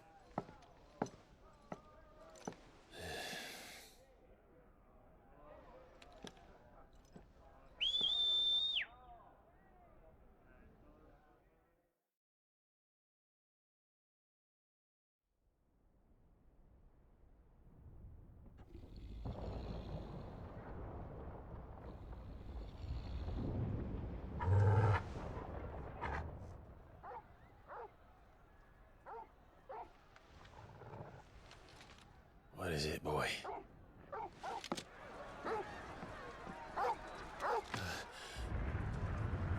Jetzt wird's spannend. Und nicht mal eine Pipi-Pause. So, holt euch kurz was zu trinken, macht mal Pipi und dann geht's weiter mit spannenden Geschichten von Clive, dem Dude. Ich weiß, aber ich muss wirklich dringend Pipi und ich weiß nicht, wie lange das noch geht. Wir kennen das alle. Die gehen immer richtig lange, die Dinger.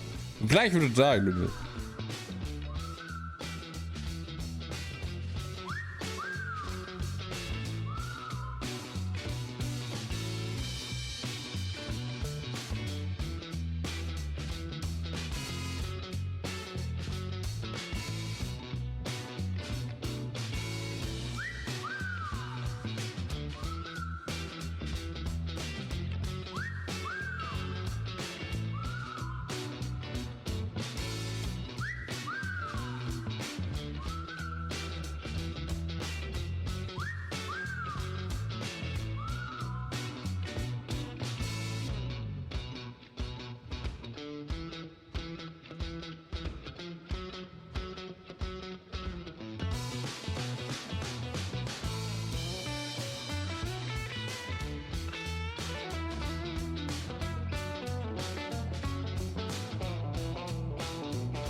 So, ich bin wieder da. Kann weitergehen. Ich drücke auf Start in 3, 2, 1.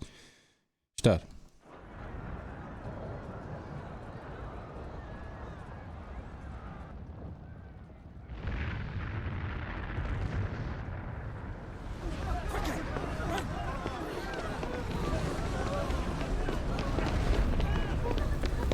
Ja, guck mal, das ist das Kräutermädchen. Das ist ja unerwartet.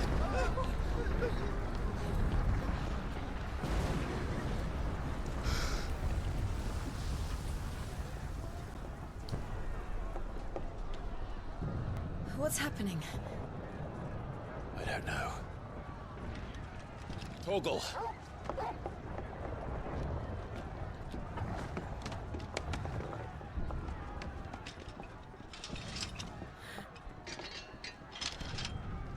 This way.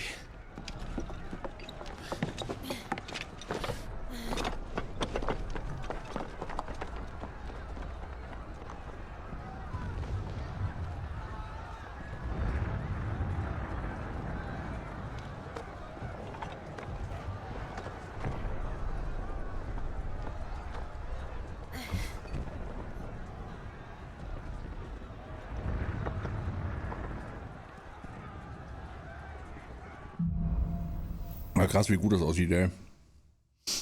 Ach so, ich habe gerade noch eine Kleinigkeit gegessen. City's on fire. I'm sure Goose is fine. He'll be making for the square. The one with the bell tower. In the middle of town, right? Hm. Ich weiß nicht warum, ne? Aber ab und zu habe ich mega Bock auf so eine schöne Fleischwurst, so ein Riesenbrocken.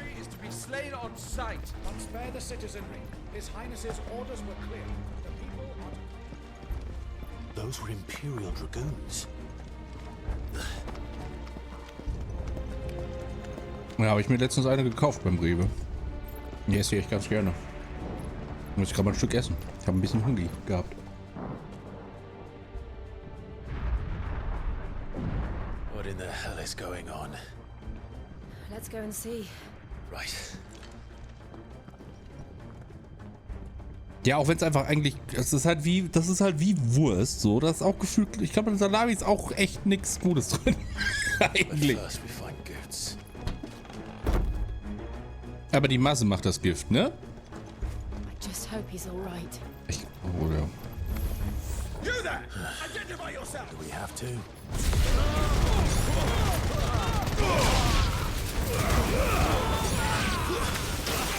Kill my final.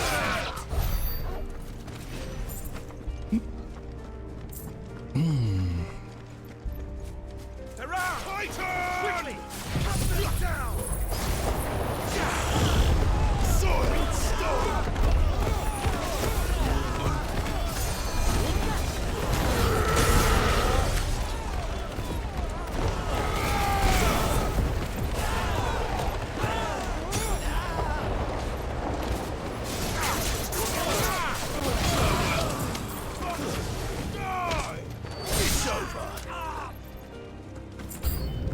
Oh nein.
Now.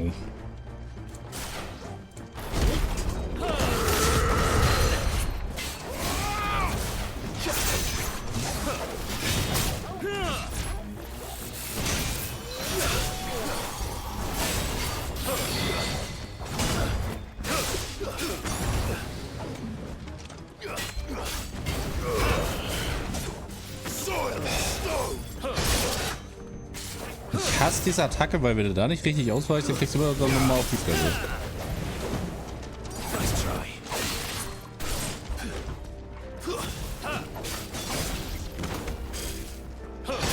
Au. Au.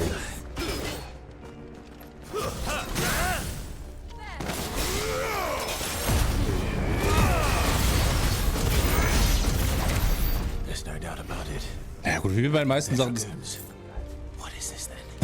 Am Ende vom Tag kommt es halt immer drauf an, wo was man wie mal holt. Man muss nicht manchmal nur bewusst sein, was man in sich reinschiebt. Aber ich könnte mir, ich kümmere das ganz gerne mal.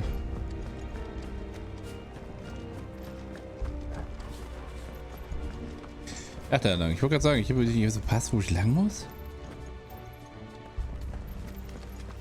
Ich hoffe, ich muss nicht noch mehr von den Typen kämpfen. Weil die finde ich halt richtig unangenehm und nervig. Never thought I'd be glad to fall into a sewer.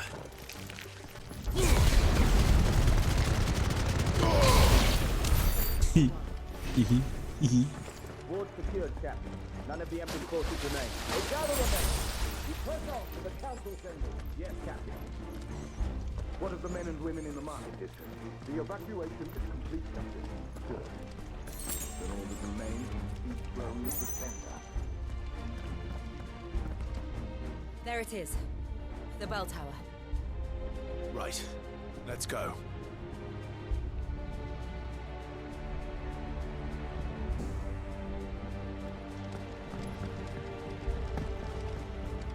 Oh, hallo. Nice.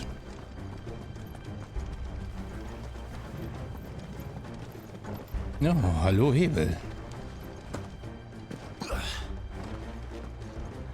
Ah, a goods lift.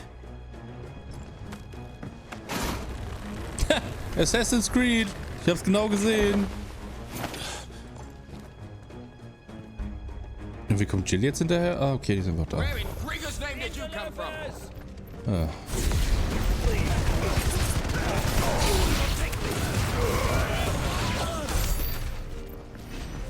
Da ist sonst noch jemand? Nein, okay. Schon schade, so eine schöne Stadt kaputt zu machen, aber was soll man machen?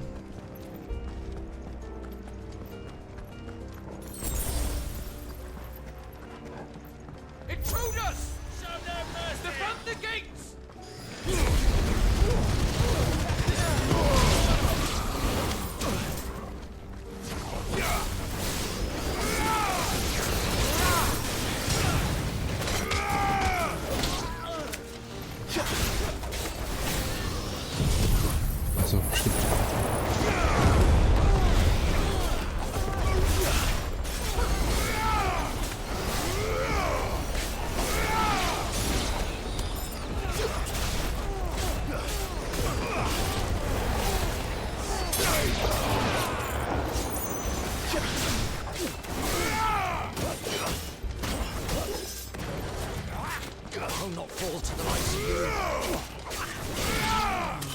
Ja, ist klar. Du hast so gut gemacht. Oh, okay. Natürlich.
Oh. Hab ich gesehen, dass er tot ist. Verdammt.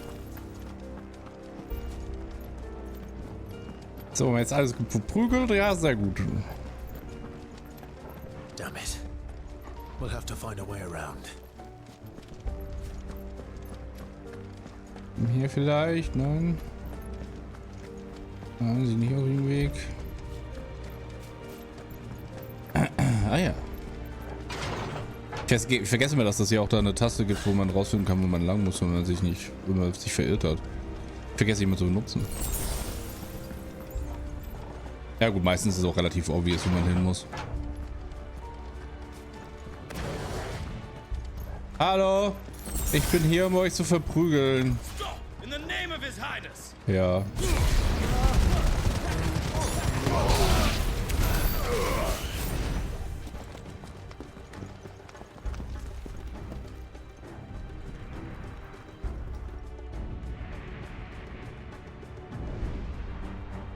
Hold on, kids. We're coming. Ja, aber ganz schön viele Soldaten, kann das sein? Ich habe jetzt, muss ganz ehrlich sagen, ich habe das ein bisschen unterstützt. Ich habe gedacht, das wäre vielleicht so eine Elite-Einheit. So eine Handvoll unter dem Prinzen. Aber es scheint ja doch eine größere Truppe gewesen zu sein. Alleine angesichts der Tatsache, wie viel ich von denen schon abgeschlachtet habe.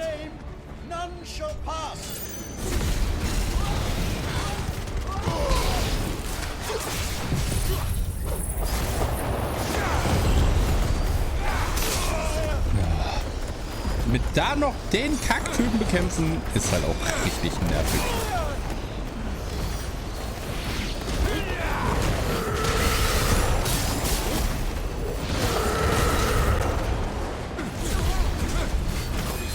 Oh, boah. Deswegen hasse ich die.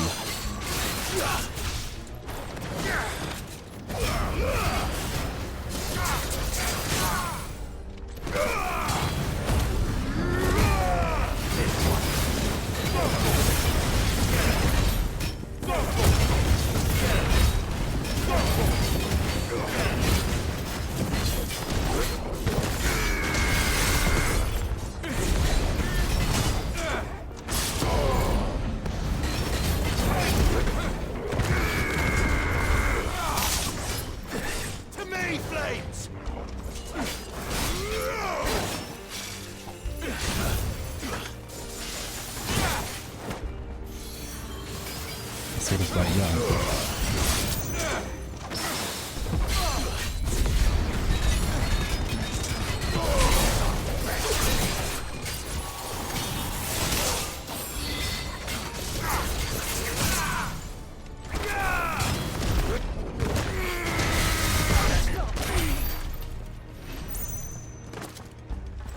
Also ich werde mit denen mittlerweile schon einiges schneller fertig als am Anfang, aber die sind ja trotzdem ordentlich, die hauen ordentlich rein, die Boys.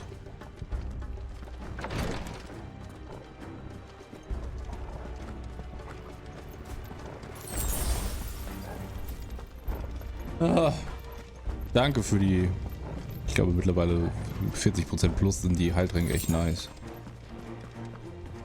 Enemies on the ramparts! Kill them!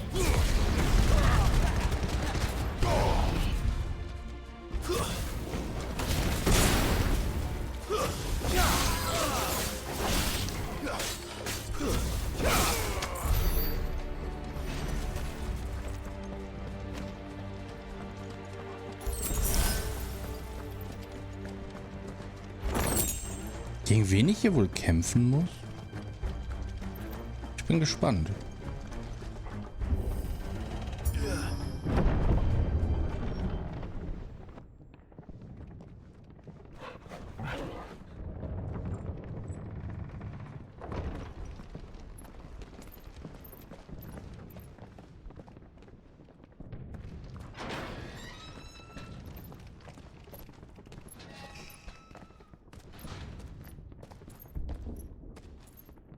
Can you see him anywhere? Boss fight.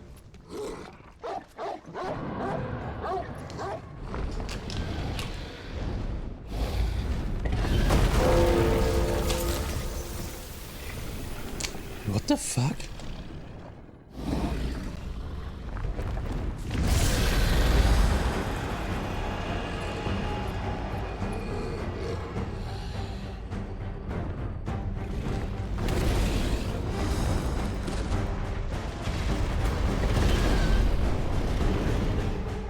It must be one of the Dragoon's pets. Hey Debs. Was für ein Resi?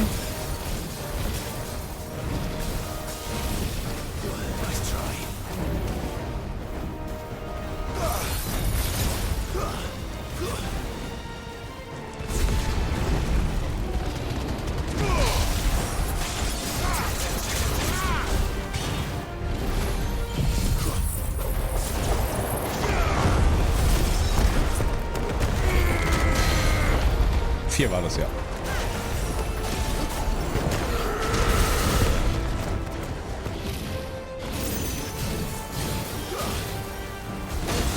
Was angeblich ja im Remake richtig gut sein soll, ne?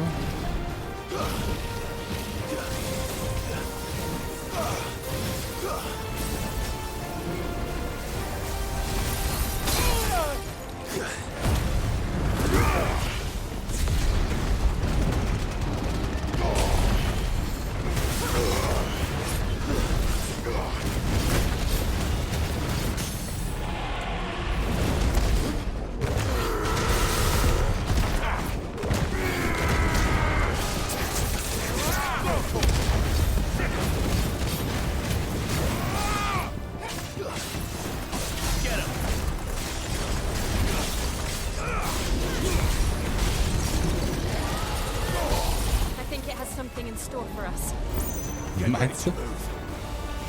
Oh, wow.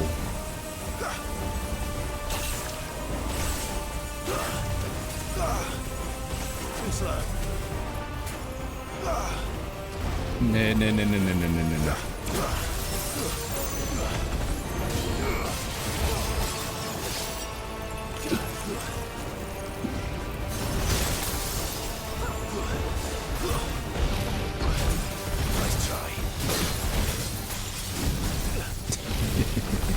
Ja, ich habe 4 nie gespielt.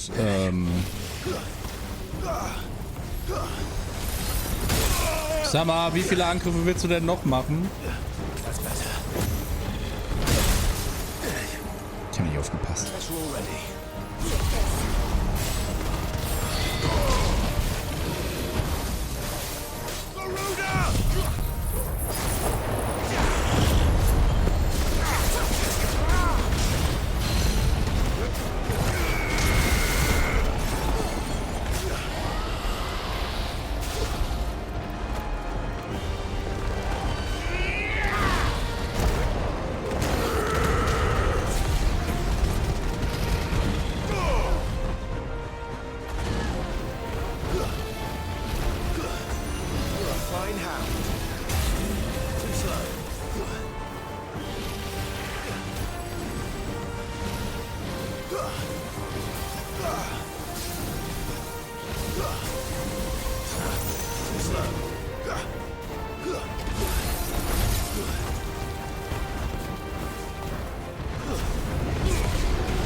Ja, hallo! Mach doch noch mehr Attacken!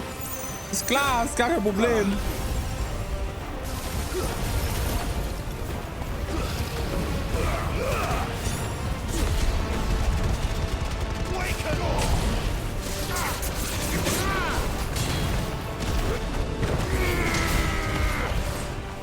Danke, Kameras. Das hat jetzt gerade, war nicht geil.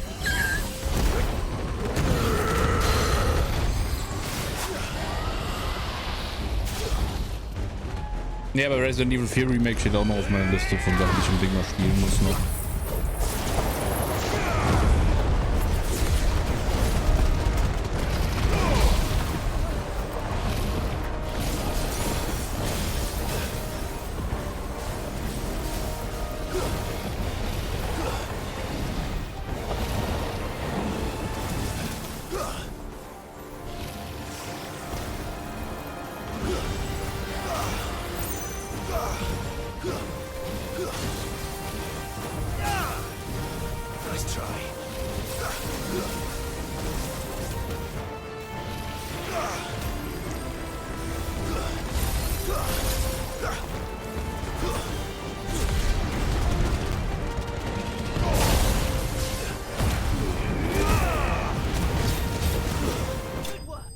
Oh, ist schon tot. Das war ein Hagel von miesen Attacken. Holy shit. Ja, wie gesagt, ich hab das Original Resident Evil 4 habe ich irgendwann mal angefangen, aber irgendwie kam ich damit nicht klar. Das hat irgendwie, weil ich glaube, der Port war auch richtig Müll und dann habe ich das nie wieder gespielt und habe nur mehr von vielen Leuten gehört, dass das halt unglaublich gut ist. Und dass sie halt unglaublich nervt.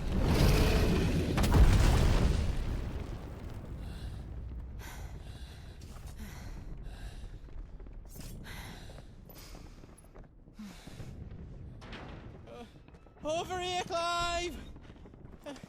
Are you alright? Goods, there you are. I didn't know there'd be a dragon. All right, let's get out of here. Oh! What now? Is that the Mother Crystal's heart? What the hell is it doing up there? Bahamut. Bahamut.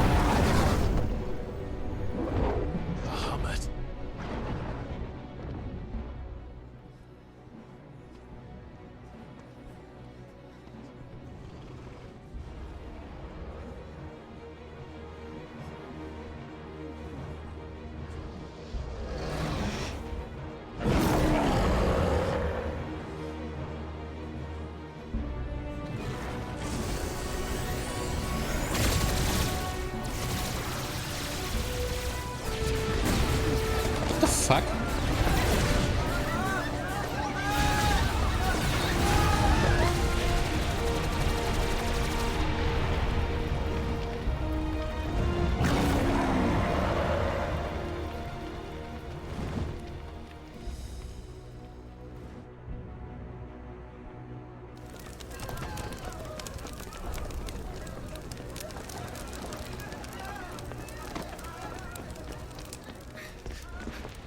Your Highness, don't do this.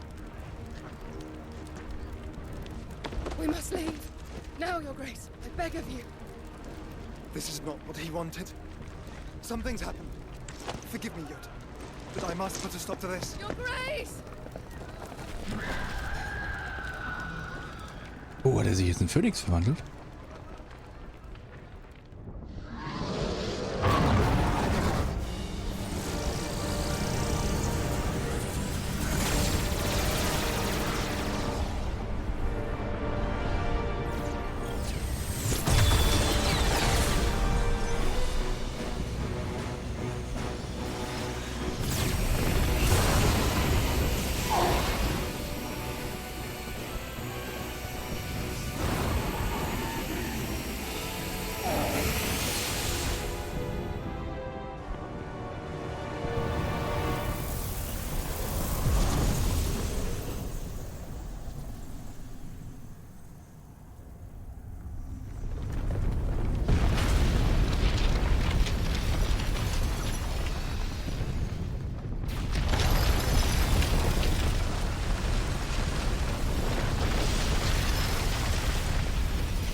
Okay.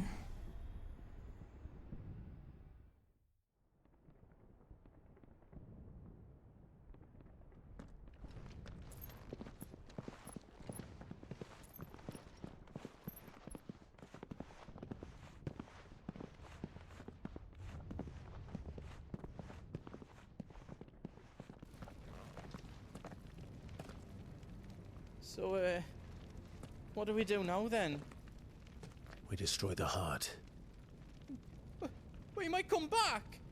As soon as the flames die down, the Imperials and the Dalmex will move in. This may be our only chance. And Bahamut has gone for now. You should get as far away as you can, Goots.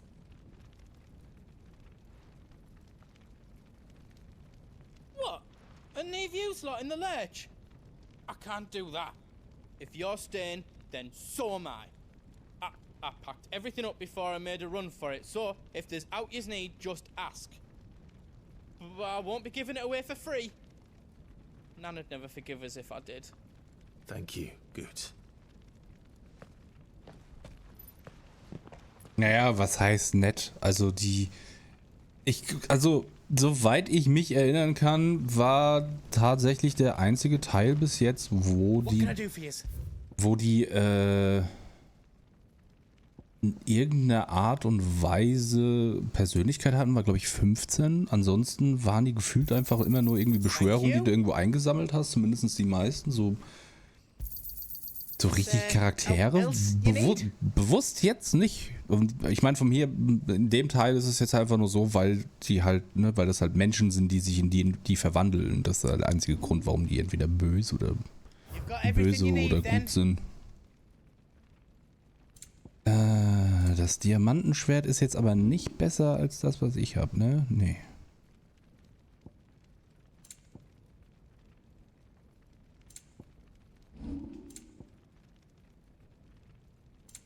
Ich habe jetzt die weißen Würmknochen bekommen. Jetzt kann ich 3 Sachen herstellen. Das wäre das Diamantenschwert, das wäre die Seitenschärpe und das wäre der Diamantarmreif. Und die Verbesserung, brauchen die das auch? Nee, brauchen sie nicht. Brauchen nur den anderen Kram, okay. Aber es lohnt sich nicht, weil es halt wirklich einfach nicht besser ist. Also nicht viel besser als das, was ich habe. Den muss ich hier hin.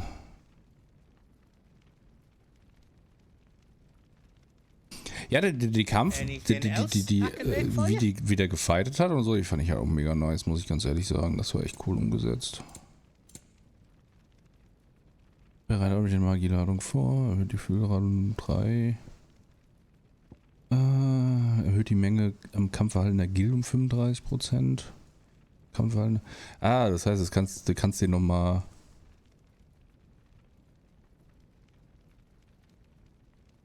Was ist denn FP? Guild, ja. EP, ja. FP? Bitte? Nee, wie der gekämpft hat, das war richtig nice. Das war tatsächlich echt geil. Also ich meine ganz ehrlich, 16 steht ihm halt nichts im Nahe. Also im direkten Vergleich zwischen 16 und 15 stinkt halt 15 hart ab. Ich muss mich heilen. Kann ich nicht. Cool. Mag ich.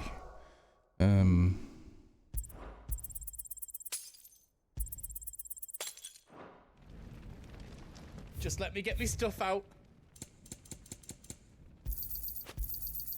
Thank you. Give us a shout if you need out else.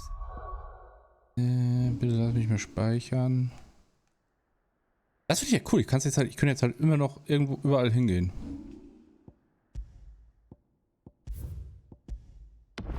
Ich habe ein Level gemacht. Aber ich glaube, ich habe auch super wenig gekämpft. Aber eine Sache würde ich gerne noch mal checken, bevor ich jetzt hier alles kaputt mache. Obwohl, scheiß drauf. Abgespeichert. Kann ich auch machen, wenn ich online bin. Drake's tail is right there, Clive. It's time to free Storm from the crystal's curse.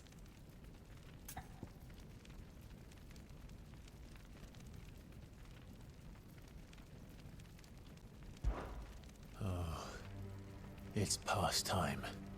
But remember, Bahamut is still out there. And I dare say we'll be seeing him again before the night is done.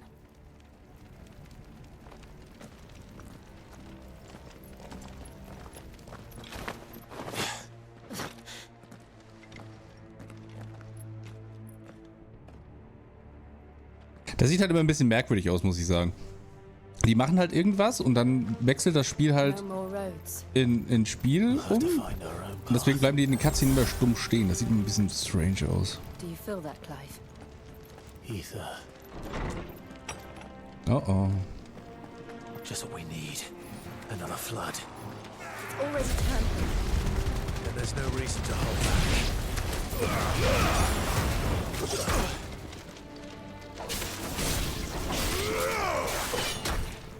Natürlich. Was war das denn? Was? Hä?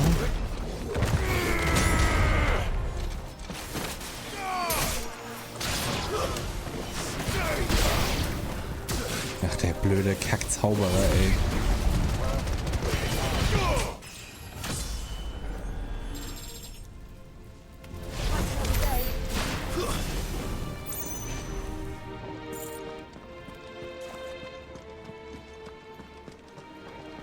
Ich glaube, ich lasse mal die Kamera aus, weil ich wette, da kommt jetzt gefühlt sehr oft auch Sachen, die man cineastisch sind.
Aber welche Art zu kämpfen auch mega nice aussieht, ist Stabkampf. Ein gut umgesetzter Stabkampf finde ich tatsächlich noch geiler als Schwert.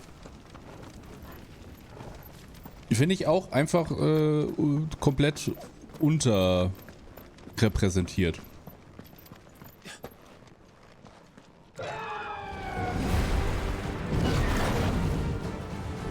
Is that the Phoenix? Joshua! What is he doing? Keeping the Harmon occupied.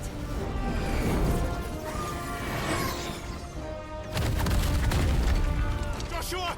Joshua!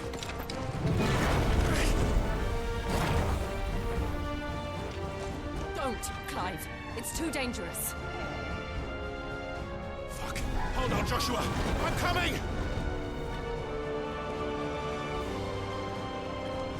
We have to save him. And we will.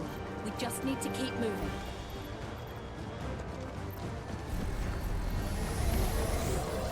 Abigail! Not now!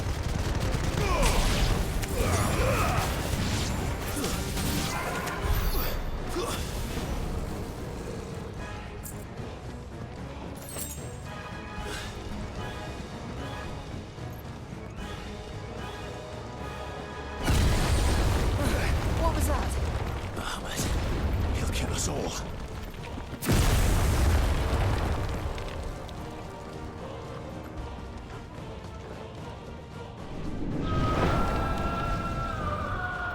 There he is. Joshua! I'm here, brother! Clive. He can't hear you. Joshua! They're heading for the heart. Ja, das stimmt gar nicht. Es gibt mega coole Stöcke. Hallo?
Ich nach Bossfight.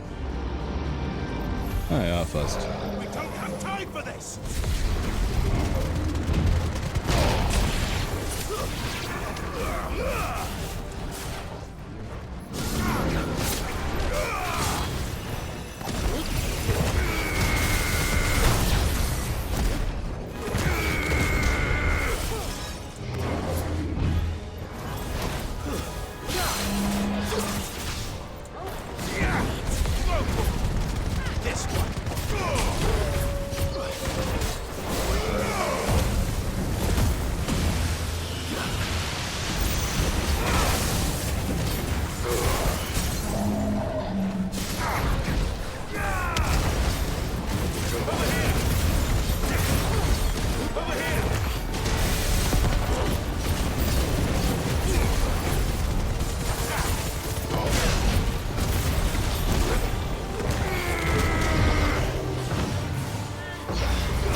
So cool wie der Wirbel auch ist, ne?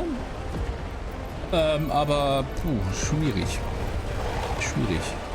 Siehst halt nix. Vor allem ist das kacke, wenn du gegen große Gegner kämpfst. Also gegen Mobs siehst und so ist halt nice. Vor allem, weil der die schön zusammenhält, dann kannst du halt dann irgendwie nochmal einen AoE-Attack machen, das ist ganz nice. Wie oft habe ich jetzt nice gesagt innerhalb von ein paar Sekunden? Das ist nice. Are those the council chambers? How are they still standing? I don't know. Wahrscheinlich, weil unsere Mutter was damit zu tun hat. Die Bitch.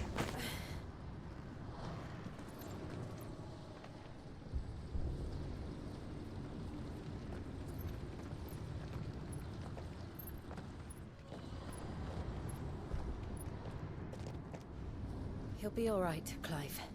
He's a survivor. We're getting close.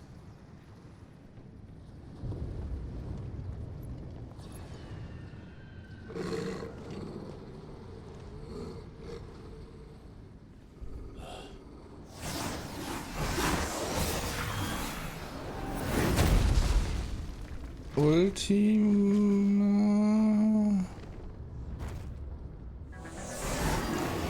Was ist denn das? It looks like somebody doesn't want us getting any closer. I don't care what it wants. Neither do I. Nee, das ist schon gerechtfertigt. Also die Mutter von ihm ist echt eine...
Oh.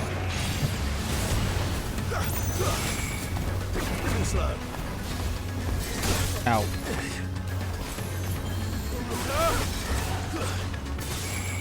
Nice try.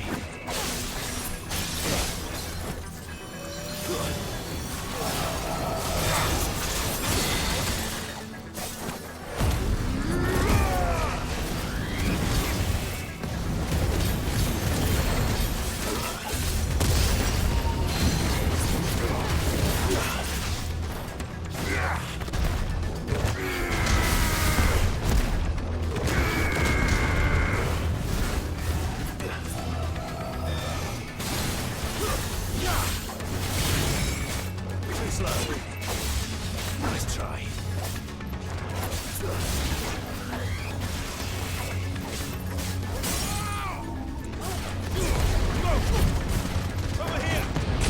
Alles klar, Soll. Gute Nacht, danke, dass du da warst.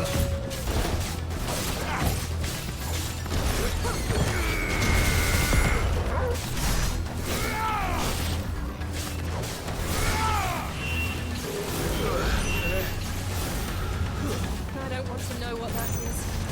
We have to end this right now. Fire and flame!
I'm hurt, Torgal.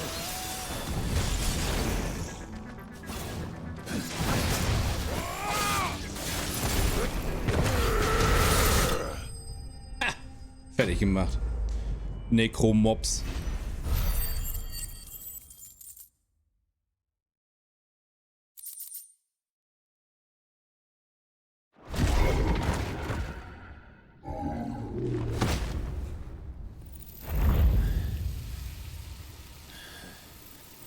These beasts, they're getting stronger. We can think about them later. Right now, there's only one thing we need to focus on. The heart.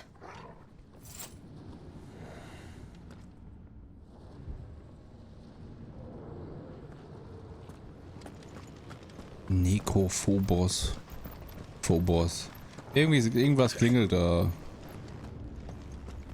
Der Name sagt mir irgendwas. Ich weiß noch nicht im Kontext. It's worth a try.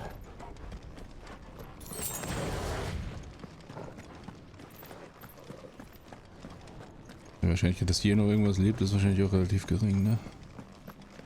Quiet. There's someone up there. Is someone there?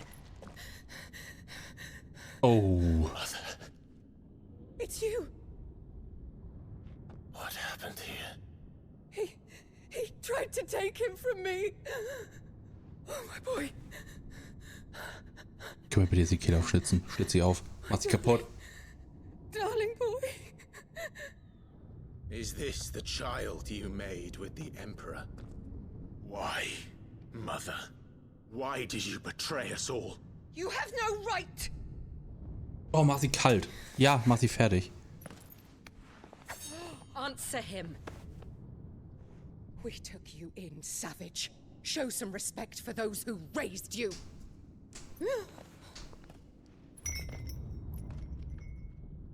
Honorable Elwyn, always thinking of his precious homeland.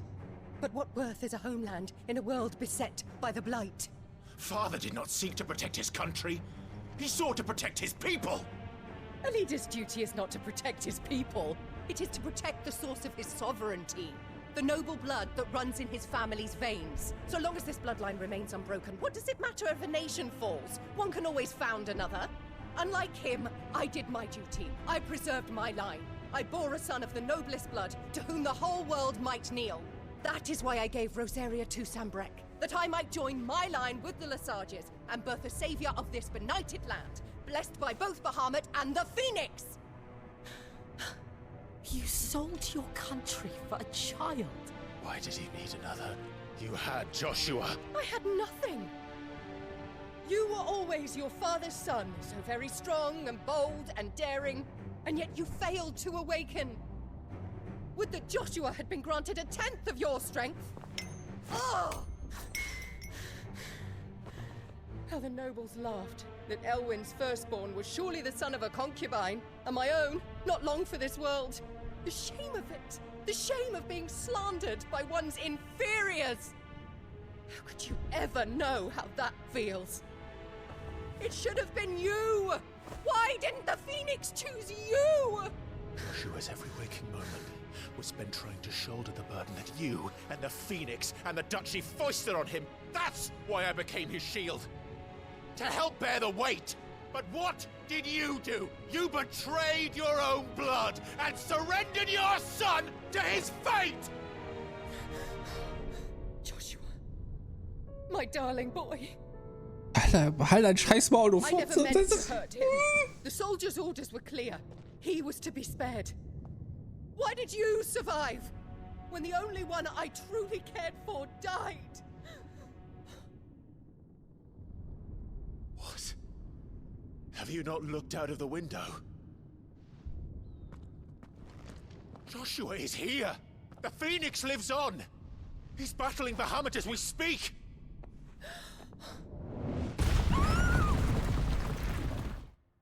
Oh, die undankbare Dreckskuh überlebt das wahrscheinlich auch noch.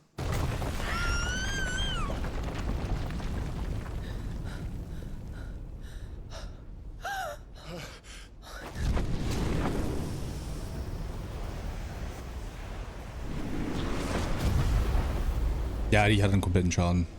Joshua! Wake up!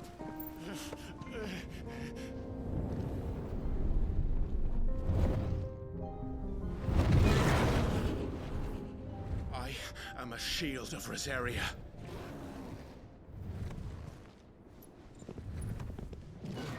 And I will do my duty. What are you...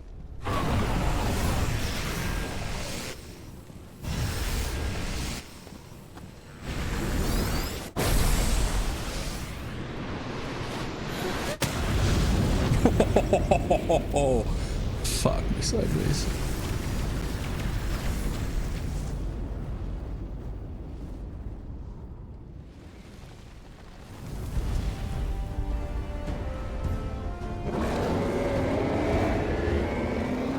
Nein, er ist Ifrit.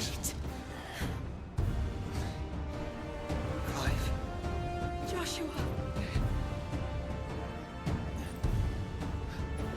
Clive!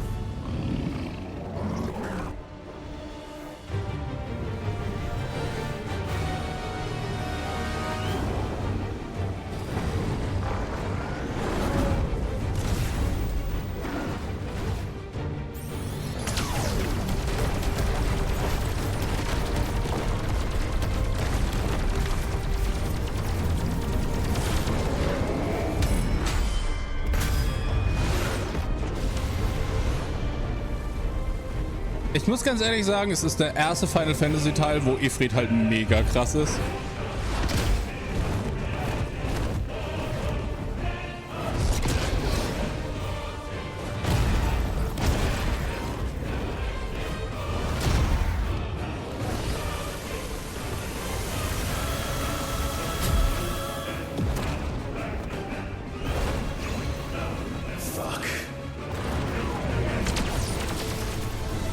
Ja, konntest die ja noch nie spielen. Das ist ja das erste Mal, wo du die halt auch tatsächlich steuerst. Zumindest nach meinem Wissen.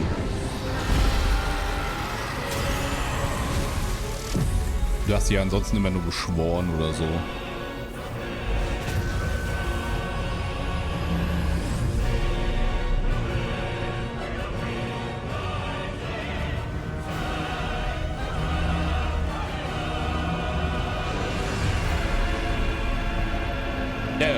Ja, richtig. Du kannst keinen anderen. Aber du kriegst halt die Kräfte von allen anderen. Weil du absorbierst die.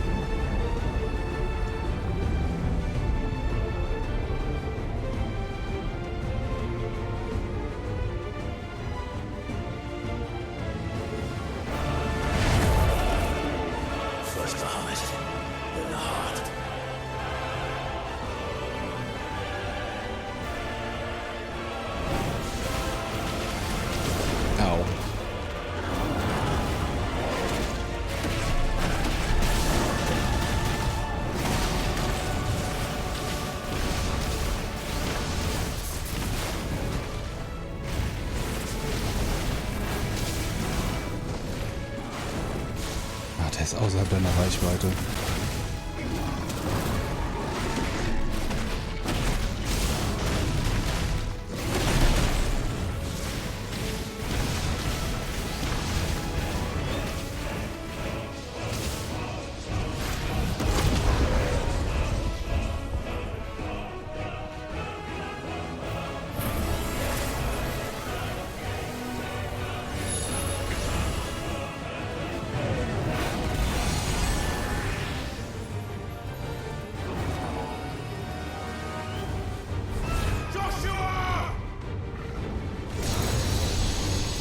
Ich finde die Musik mega nice.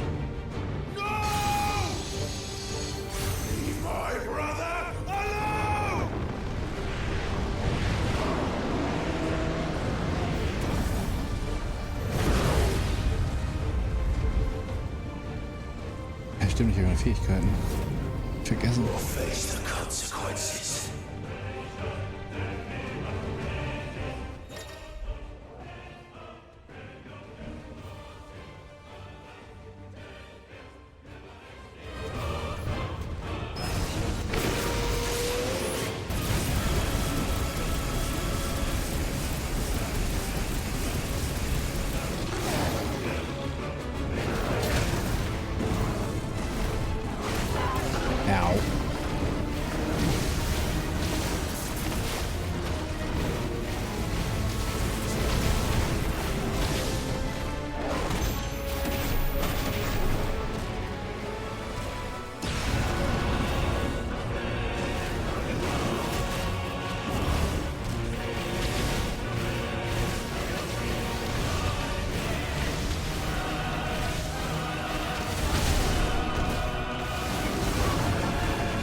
Ratzengeballer!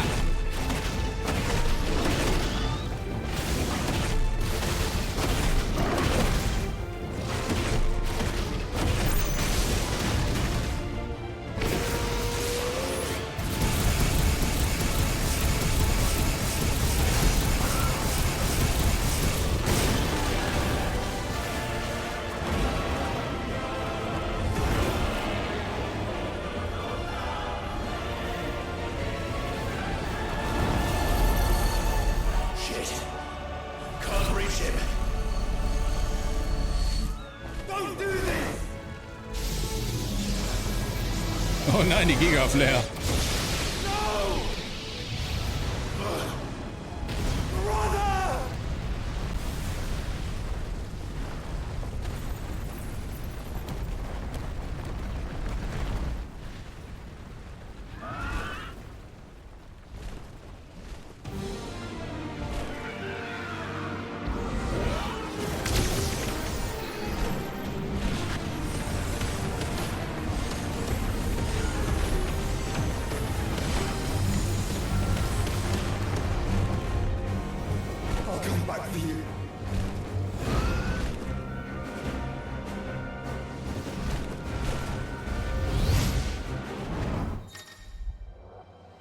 Phoenix, Feuerball.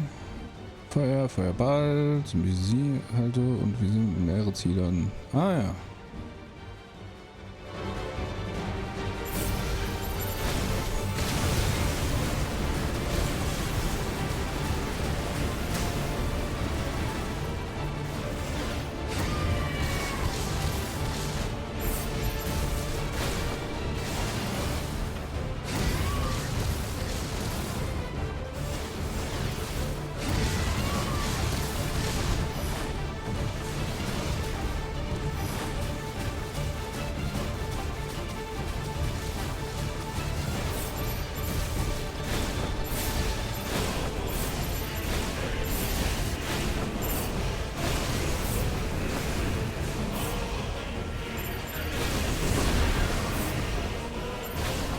Kann ich auch.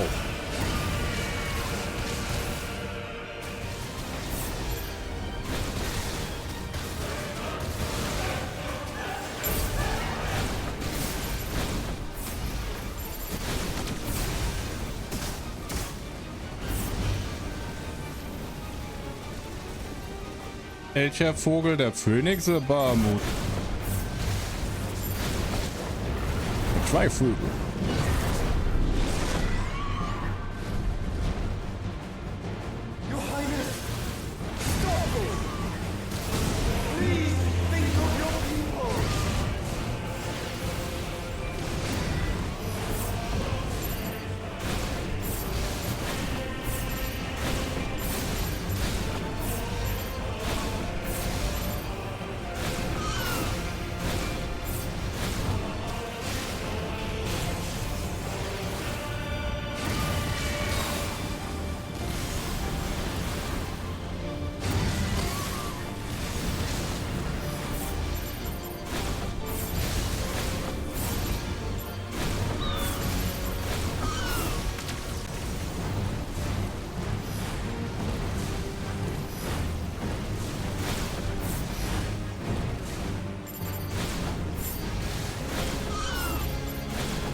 Natürlich.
Clive!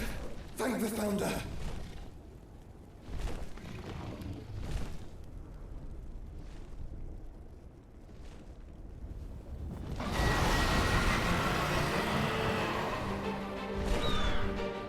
It's now or never, Joshua.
If you're sure.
Oh boy.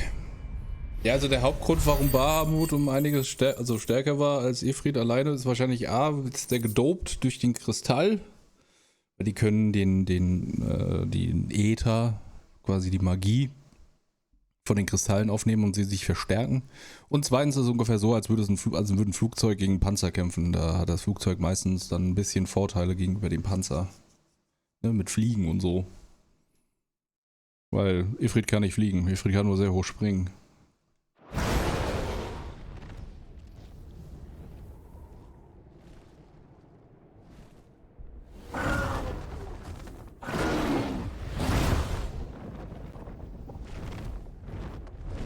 What now?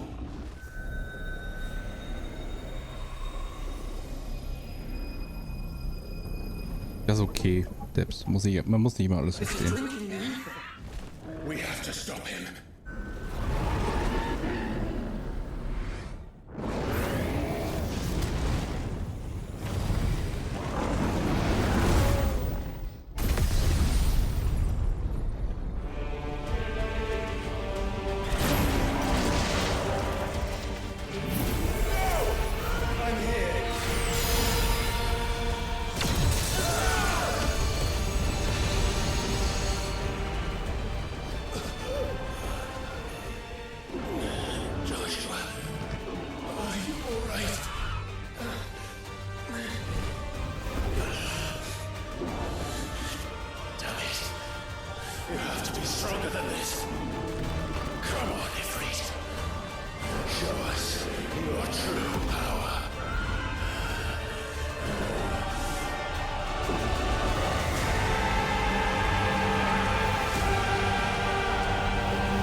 Sind wir jetzt fusioniert?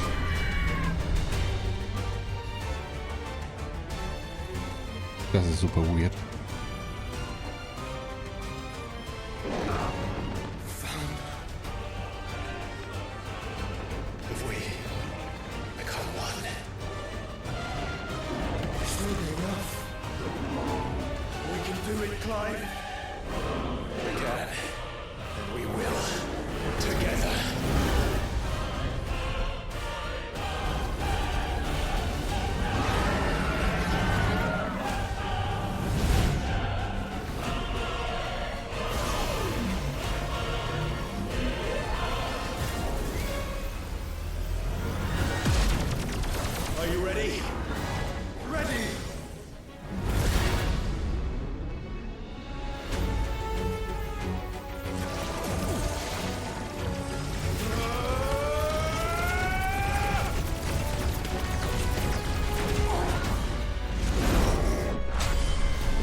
Ifrit Ascensus steht verbesserte Version der meisten Fähigkeiten von Ifrit zur Verfügung. Zusätzlich zu Wildfeuer hat Ifrit auch den Zugriff auf Lichtgeschwindigkeit, eine Fertigkeit, die wie Phoenixflug eine schnelle Annäherung an das Ziel ermöglicht. Lichtgeschwindigkeit wird mit X ausgeführt. Eine übersichtliche Fähigkeit, okay. How can we hope to match such power? By trusting in our own.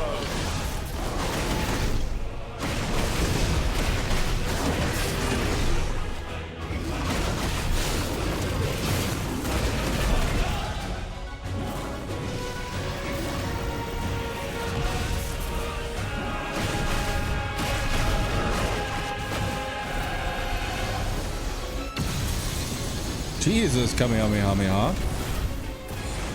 Hi.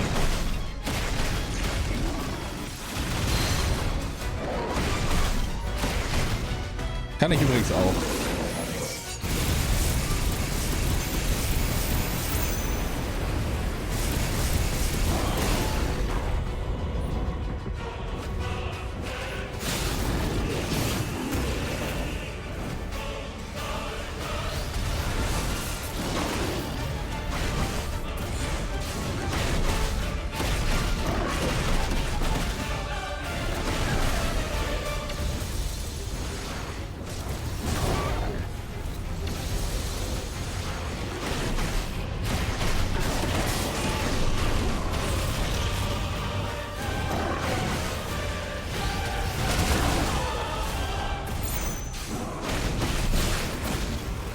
Das war falsch.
Oh, shit.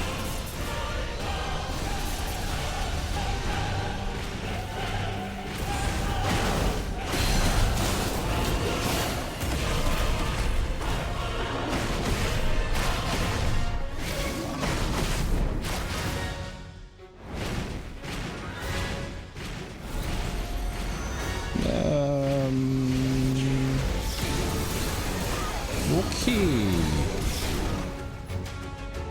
Das war unangenehm.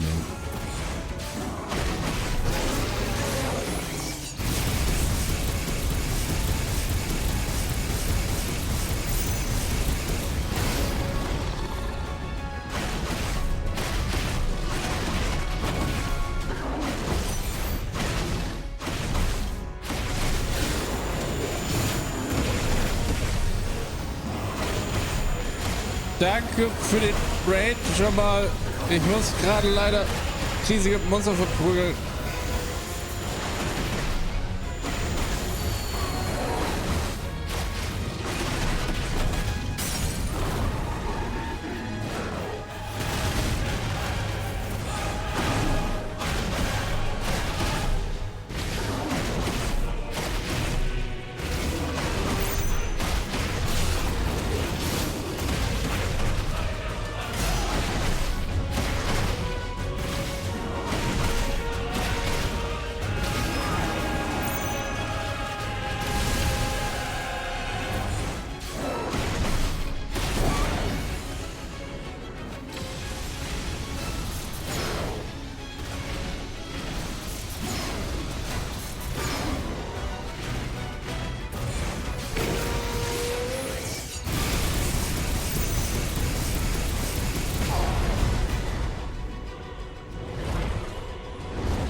Danke für die Raid, hallo, herzlich willkommen.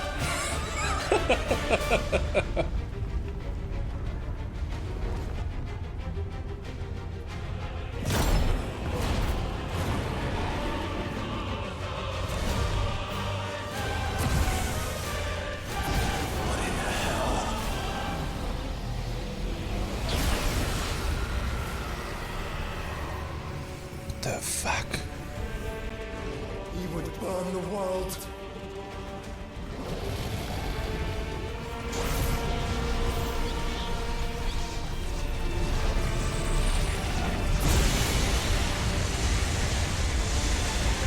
Not today. Come on, Joshua!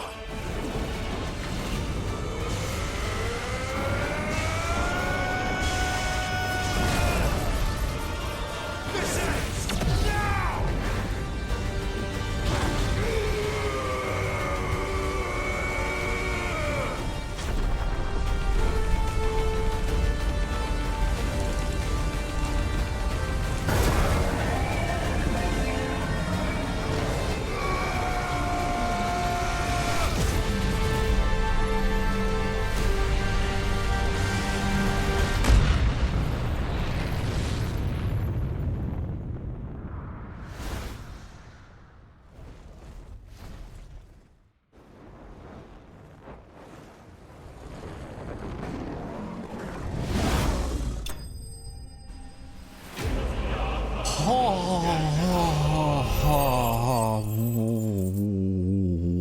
Fuck me sideways. Ja, also die Kämpfe sind, die sind alle so. Also nicht die normalen, aber die Bossfights sind alle so inszeniert. Also das ist halt. Also ich glaube, wenn du Epilepsie hast oder sowas, nee, da hast du richtig Probleme.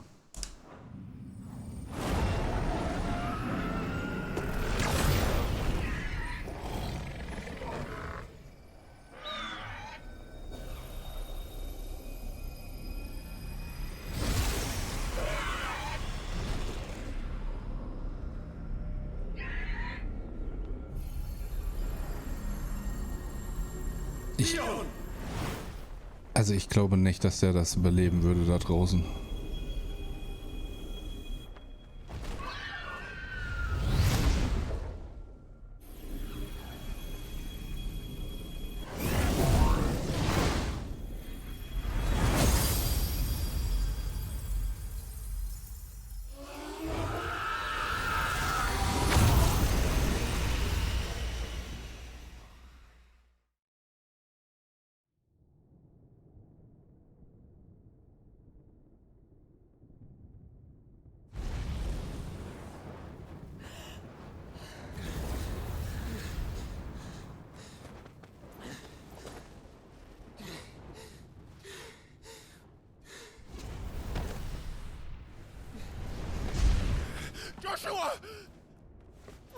alive!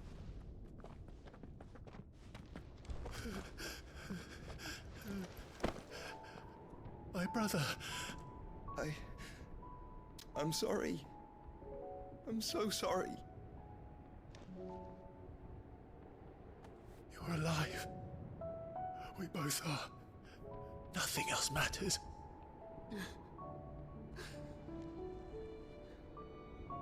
I never dared hope that I would see this day.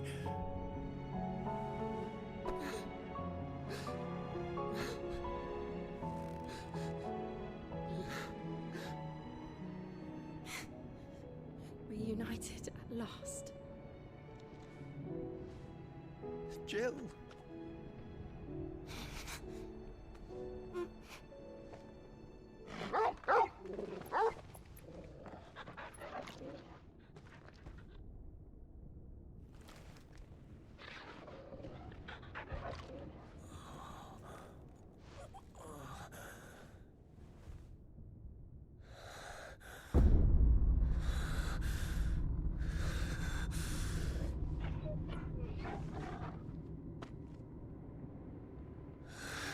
This is for my father!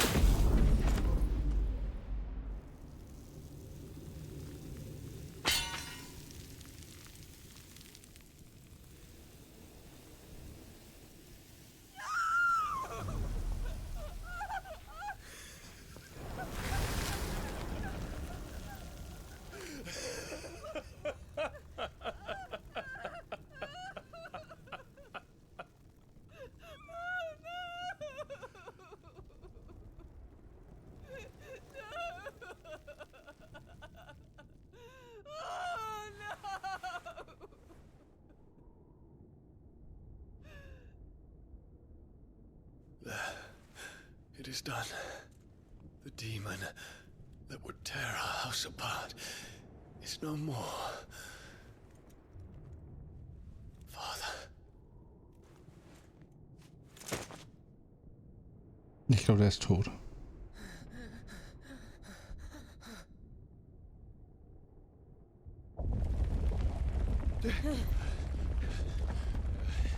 The Mother Crystal. It's collapsing. Right. We need to leave.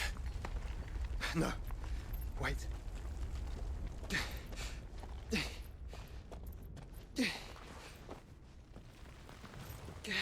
Ich glaube, der Sohn hat nie existiert. I owe him a debt. Fine. Und jetzt kriegen wir seine Kraft.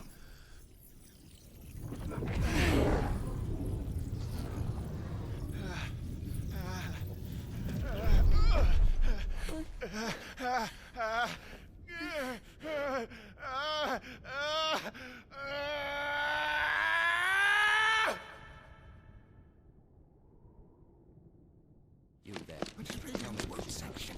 Little as yet. Don't reinforce will be found. What is our situation? Report, Captain. It could be supplies of spray. Can nothing be done to call them off? I regret not, Your Radiance. The Dragoons answer to none but His Imperial Highness. The Council is powerless to intervene. We're hearing reports of rebel Madness is this, Dion. throughout the neighboring districts. Focus all efforts on extinguishing the fires around the capital. City can wait. Yes, this is not the work. Don't dally, man, go! Your Radiance. And I want you to find out the Dalmek's movements. By the light! Dion, have you taken leave of your senses? Call off the Dragoons at once! Fear not. The populace will come to no harm at their hands.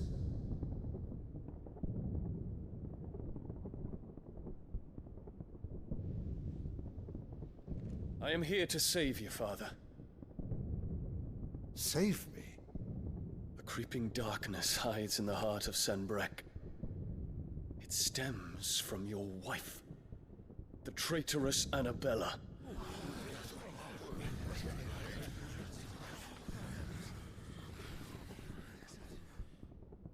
Not another word, Dion. Father, though you may not see it, the darkness has taken hold of you. It has made you forget yourself. But I bid you remember, there was a time when you ruled not with cruelty, but with compassion. Why now do you turn your back on your people? Why now do you seek to stoke the fires of war? You too have borne witness to this change, your eminences. And you know, as well as I, who is responsible for it. A puppet now sits upon the throne, but cut his strings, and the master loses the power! What? Dion, you bear steel before your emperor? Guards! Take him!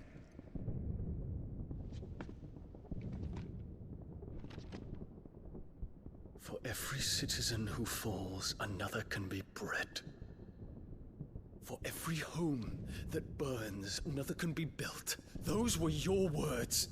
But when the last of your citizens has fallen, and all of their homes have been reduced to ash, what will become of your empire, of its rulers, of your god?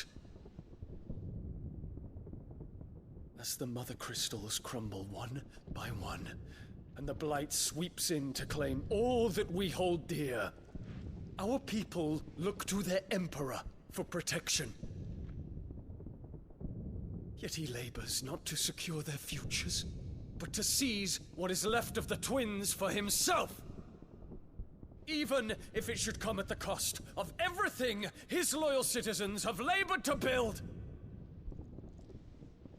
Dion, you must understand. A small price to pay, is it not? You've been blessed with great power, Dion. Enough to win me the world. So go, claim Valisthea for me, brother.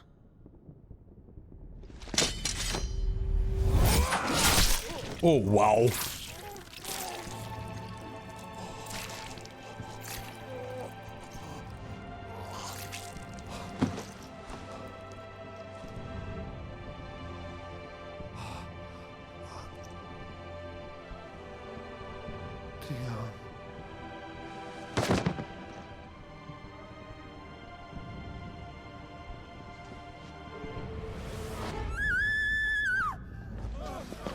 Jetzt gleich habe ich aber auch gerade gedacht. Guards! Was nochmal? Ich habe nicht hingeguckt. Poor father. How he doted on his children. That he would die to protect me was plain. It was but a matter of when. You planned this? You did well to endure so long, but you broke in the end, as I knew you would. Wow. And now Muthos approaches. Put him to the proof. I would see if he breaks. Go, Bahamut. Kinslayer.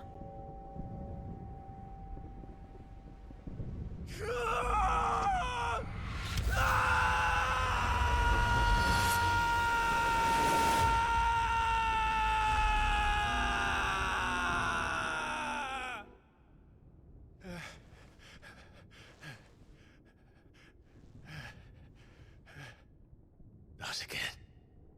Brother? Nee, ich habe nur seine Kräfte. Also du kannst dich nicht in die verwandeln, aber du absorbierst ihre Kräfte.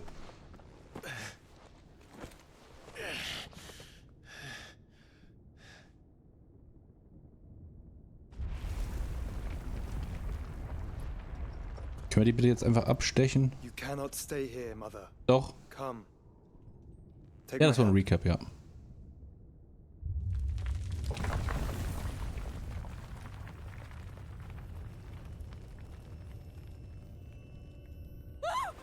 Get away from me!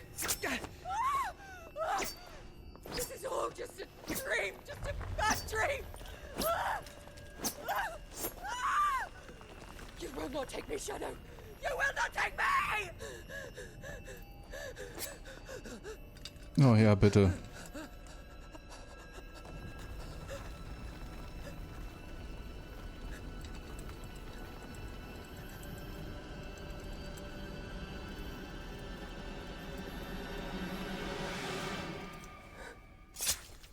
Ah, nice.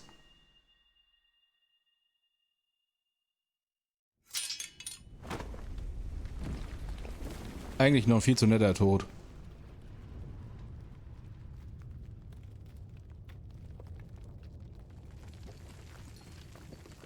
Mother. Nee, sind glaube ich tatsächlich ganz normale Geschwister. Also das ist die Mutter von den beiden. Und ich bin mir ziemlich sicher, dass wenn man sich so die Halsartschlage aufschneidet, das ein bisschen einen Ticken länger dauert.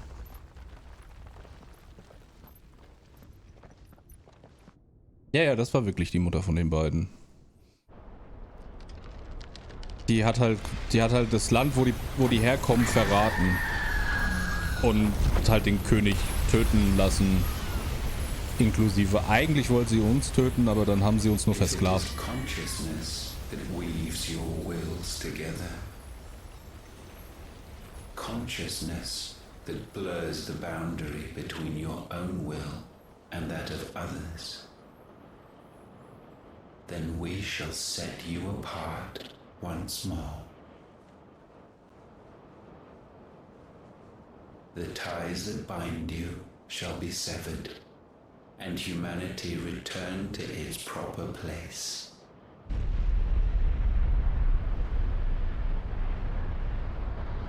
By primogenesis shall a new age of reason begin.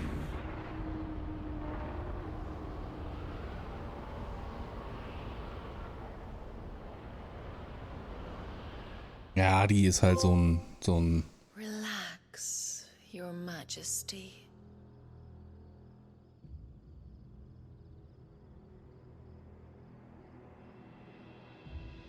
I'm confused.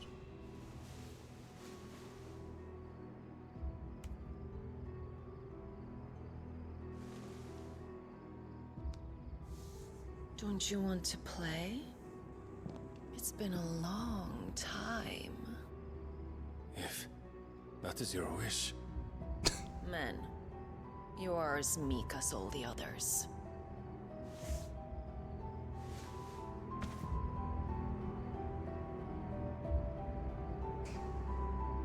Such feeble creatures.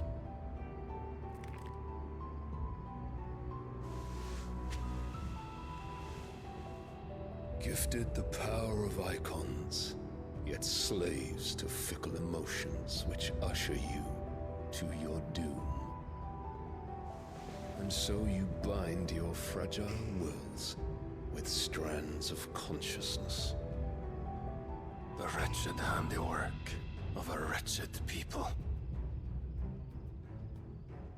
The Sons of Fire were united at last, and for but a moment their flame burned bright.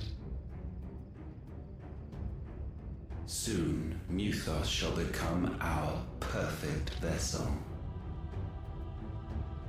And then shall the world be remade. Not before the bonds are severed, of trust, of respect, of love. Only when every strand of consciousness is cut away, may Muthos return to our side. By primogenesis shall all be undone. Mankind shall be rid of his wretchedness, and Muthos of his will. But while he yet clings to it, he has the power to forge bonds anew. And so we bid you. Find Muthos, and sever every one. To destroy that which has no physical form. You ask the impossible. There is nothing your black blade cannot cut, Odin. We shall unite with Muthos, and bring forth a new world. So long as our vessel remains unclaimed by humanity. It shall be done, Master. My will is yours.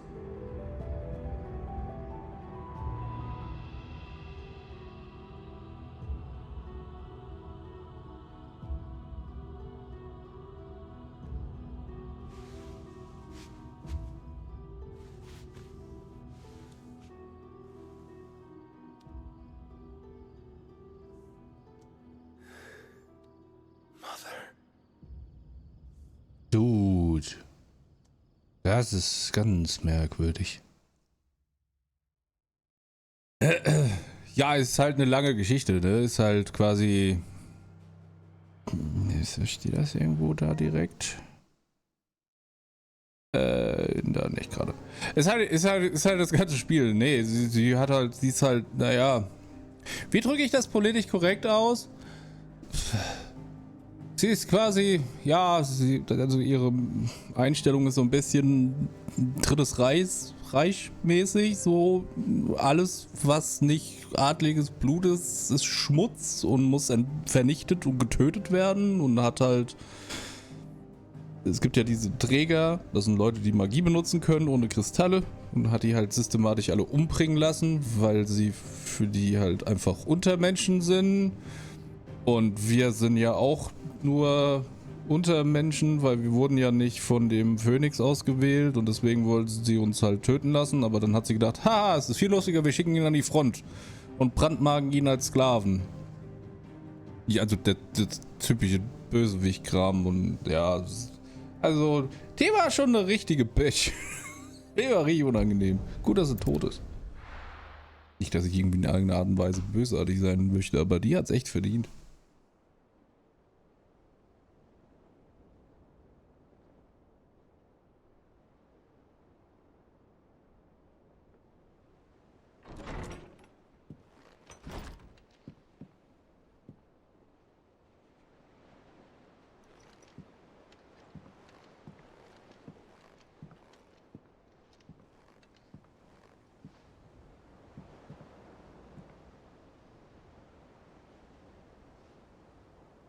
How is your brother?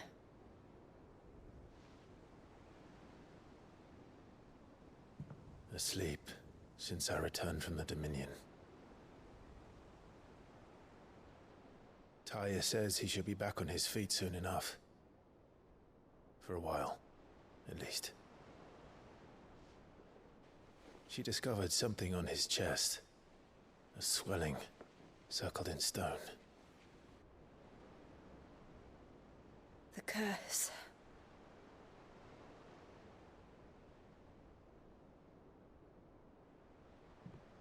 For every mountain we climb, another rises up to greet us, doesn't it? It's never ending.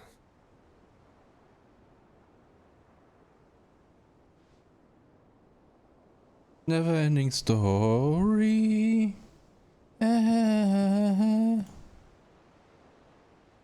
Even the sky seems to have grown tired of it all.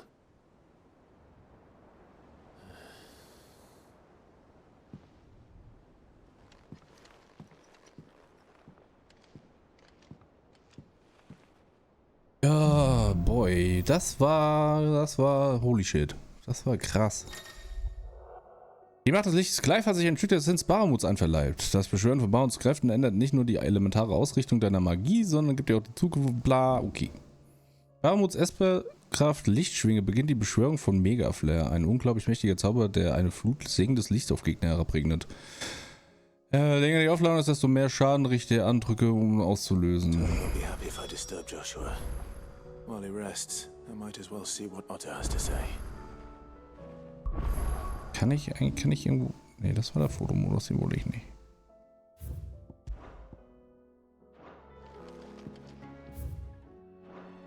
Ja. Ne. Ich darf nirgendwo hin. Da muss ich wohl erst mit Otto reden.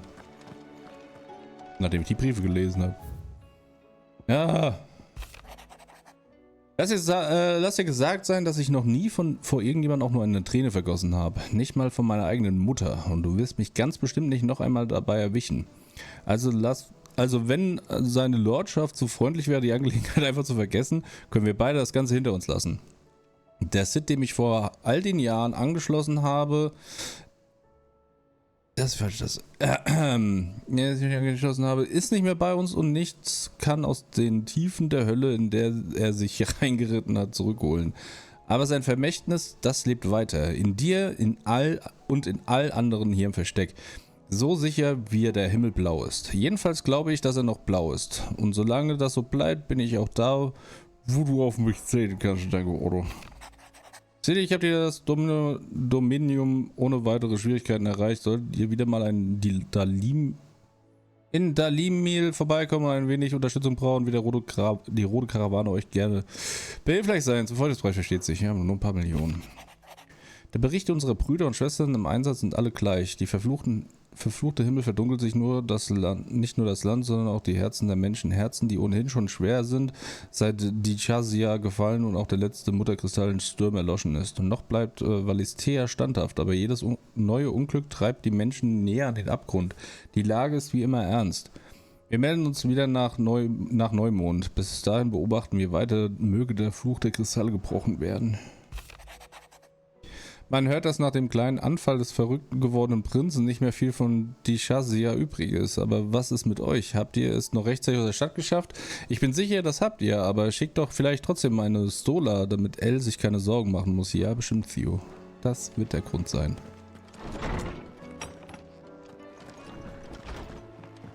Hallo, neue Waffen. Trouble with your gear, or what's saying Fording, dear? Ja, hallo, Lichtbrand. Das genau 2 Schaden mehr macht.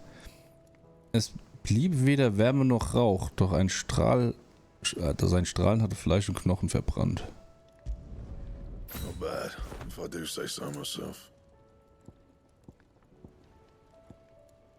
Ja, immer noch nichts Besseres, ne? Krieg halt mal auf die Fresse.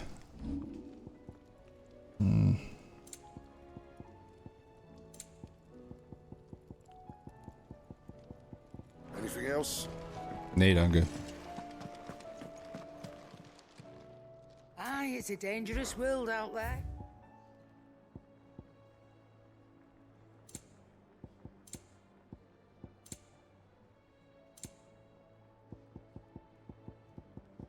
Kann man jetzt aber mittlerweile echt fast alles kaufen, was man braucht. It'd better all be here. You'll not find a better price than that. Danke, dass du mich arm gemacht hast. Ich bin erstaunt. Oh, wenn die 0 HP fallen, werden sie automatisch mit dem Limit-Rauschleistung wieder voll aufgefüllt, zudem wir die Angriffskraft über 60 Sekunden. It'd better all be here. Ich glaube, wir kommen langsam Richtung Ende, habe ich so das Gefühl. Es gab das finale Elixier. Oh, don't. I'm not much bothered either way. It seems the hideaway is lost.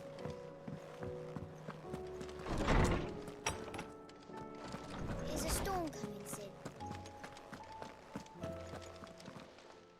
Good morrow to you, my friend. I have compiled some new entries, if you would like to see them.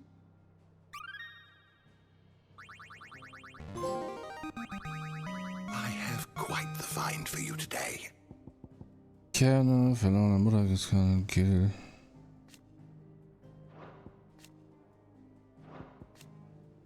Als Sidolus Telamon den Beschluss fasste, die Mutterkristalle zu stören, waren noch 5 von ihnen übrig. 3 weniger als Ultima vor langer Zeit in Valisthea platziert hat. Also der hat die platziert. Gut, dass du... Danke, Spiel, dass du mich spoilerst. Der Mutterkristalle von Descendants war der erste, der erlöschen sollte. Gefolgt von Drachenhorn im Süden, Ashras und Drachenauge in den nördlichen Gebieten. Heute ist nichts mehr von ihnen übrig als die Sklavenhunde, die sie in der Landschaft hinterlassen haben. Ich finde es lustig, dass da...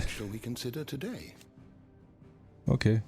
Mysteriöse Gestalt, die viel mit den Wirren und dem Leid zu tun haben scheint. Die Valisthea plagen. Sie will Clive, den sie Mythos nennen, den Willen rauben, um ihn zu ihrem Leib zu machen. Doch durch die Bande mit seinen Freunden und Gefährten ist sein Wille zu stark geworden, um ihn sich auslöschen zu lassen. Mit der Absicht, diese Bande zu schwächen, entfesselt Ultima daraufhin durch Primogenesis die Dunkelheit, die sich über die Welt legt und tausende Akasische hervorbrachte. Did you learn everything you needed? Ich weiß nicht, ich habe das Gefühl, ich habe zu viel gelernt.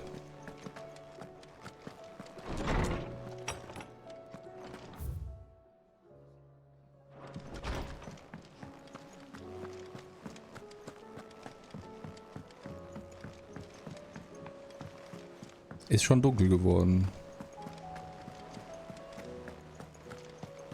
Did you see that? Tell me you saw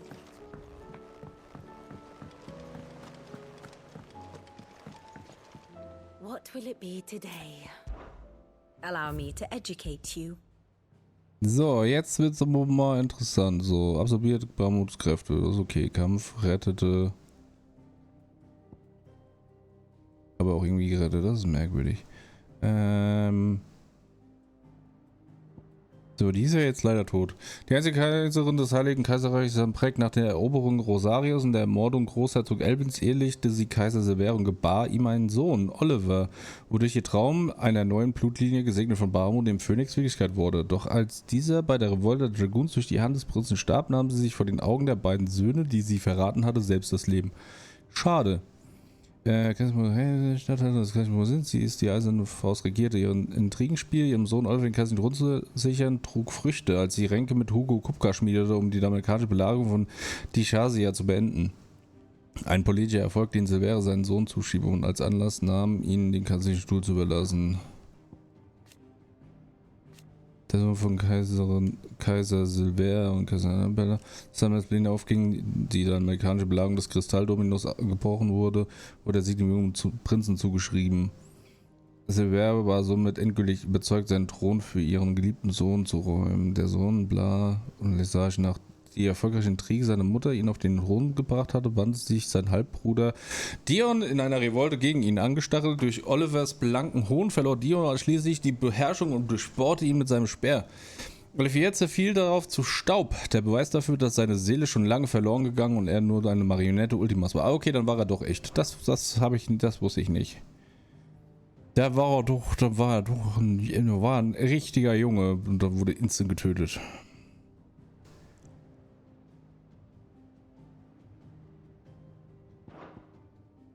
One must understand one's place in the world. Im Zuge von Bahnhofsraserei im Himmelbett, das die Shasia die Großteil der einzigen Hauptstadt in Trümmern legte, wird auch Drachenschweif zerstört. Nun verbleibt nur noch ein einziger Mutterkern ganz Valistea, Drachengrad, weit entfernt von Ödis von Ashra.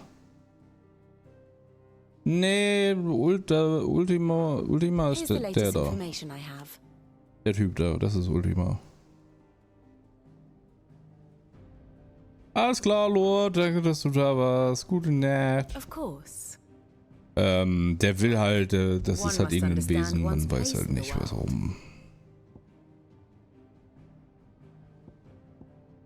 Ja, die Dragoons. Die Elite-Krieger des Heiligen Kaisers Sanbreck, geführt von Prinz Dion Lesage. Die Großteil ihrer Mitglieder wird aus Alton rekrutiert und genießt somit von Geburt an hohe Ansehen. Da Drachen in der Givogirischen Kirche als heilig gelten, werden die Dragoons als Ritter des heiligen Drachen vom Volk jedoch regelrecht vergöttert.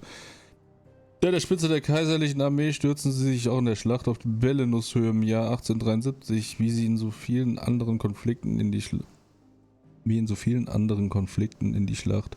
Als Reaktion auf die Intrigen Kaiserin Annabeth für die Prinzessin und sie in ihre Revolte, die Dragoons bei verletzlich in irgendwelchen Missgunst geraten ließ. Der Pöbel. Ja, das einzige, der jetzt noch übrig bleibt, ist der Kristall. Die anderen haben wir alle kaputt gemacht. Im Königreich Valut. Der ist kaputt. Der war schon immer kaputt. Thus ends today's lesson. Danke, ich habe was gelernt. So, was hast du?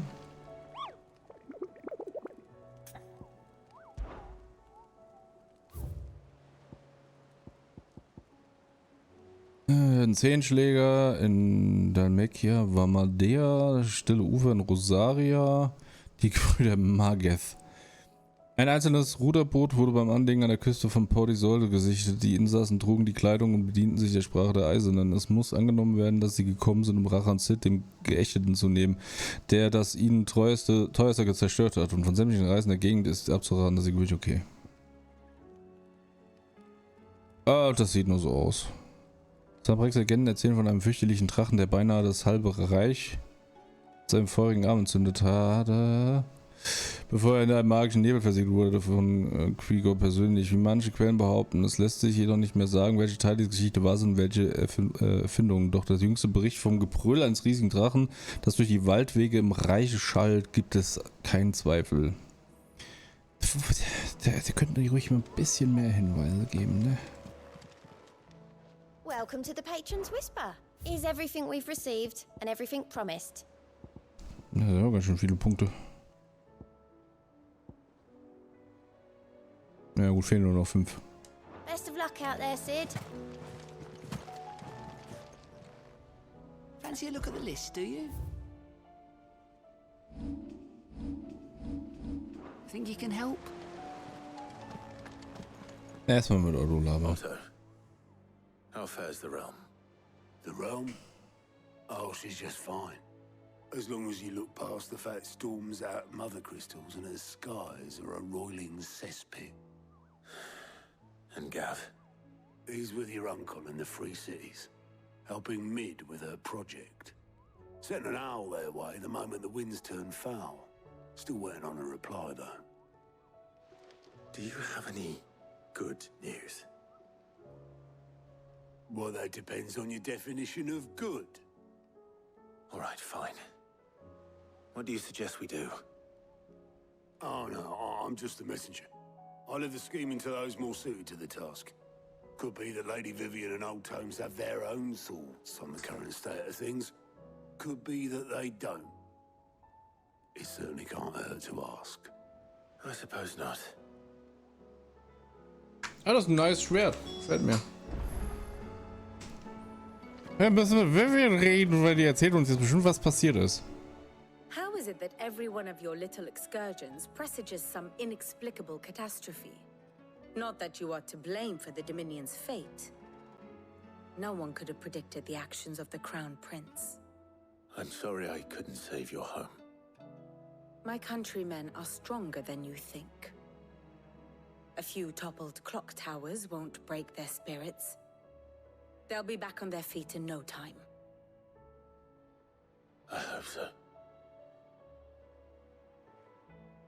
Look at us. Bluer than a pair of bog crabs. Tempting though it may be, sulking will not help us find a solution to this mess. You believe there's one to be found? I don't know. But I am certain we're more likely to find it if we first examine the facts.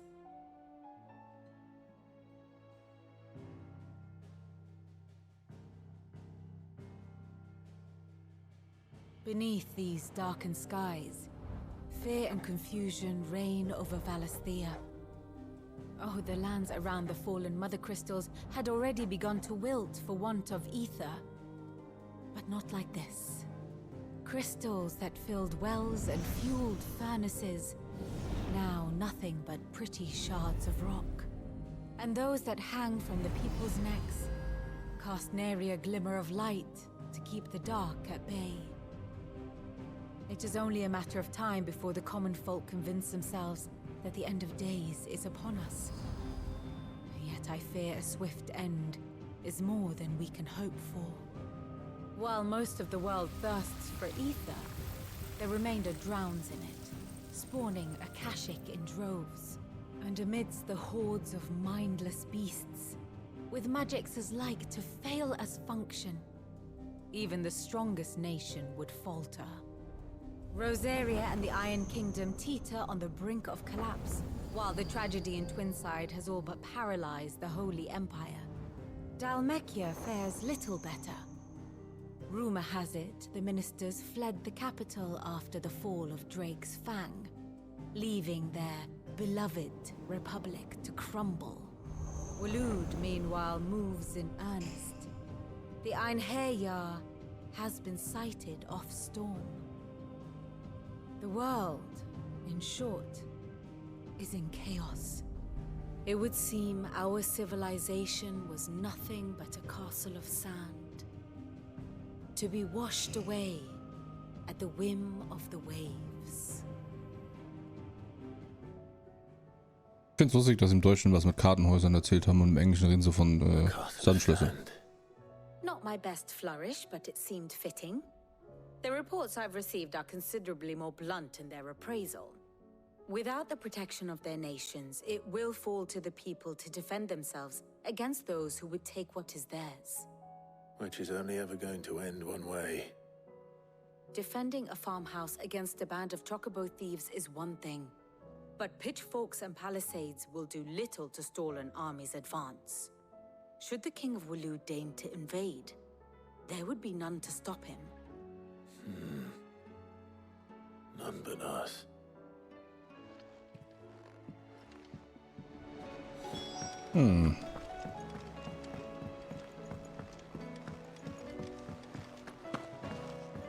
Upsi.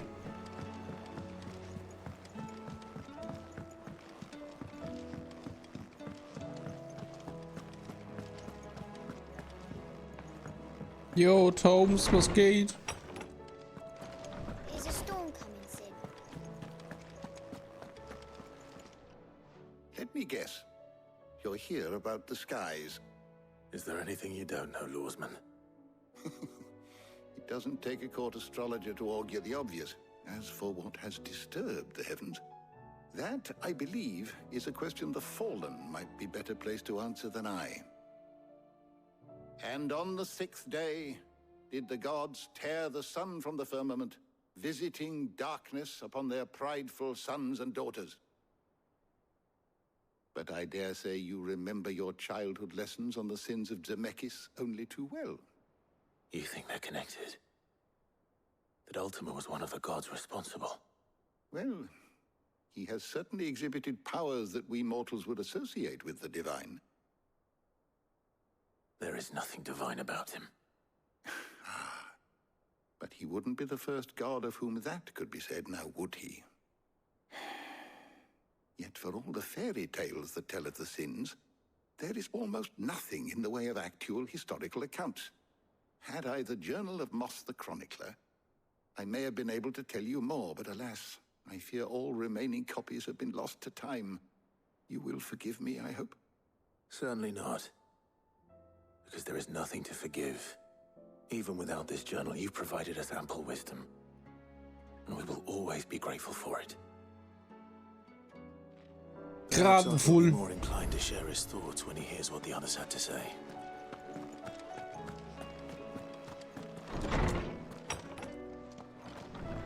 Ja, ich muss ja sagen, da bleibt ja eigentlich nur eine Sache übrig. Wir marschieren nach Valut und machen den Typen auch noch platt. Einfach, weil wir es können.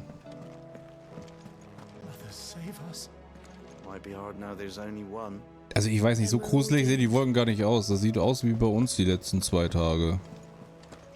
Da war was los. Da hat's gestürmt. Oh Mann, ey.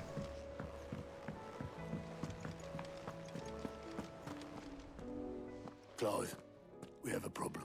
Haben wir das immer? It would.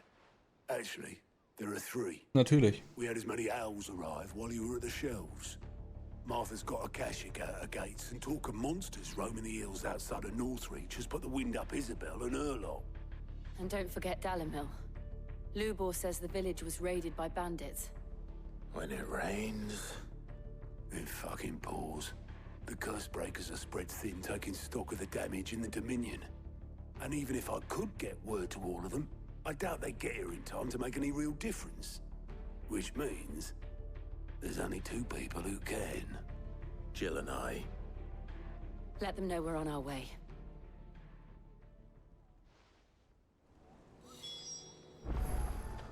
Lass mich raten, da sind jetzt einige Quests so verfügbar auch jetzt. Clive, anything catch your eye? Think you can help?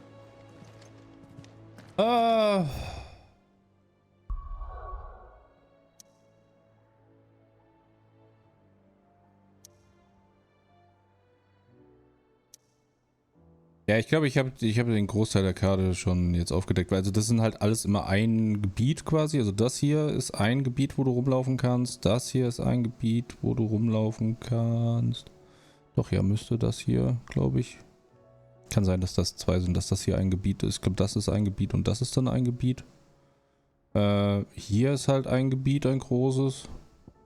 Ich nehme mal an, dass das hier auch nochmal ein großes Gebiet sein wird, wahrscheinlich.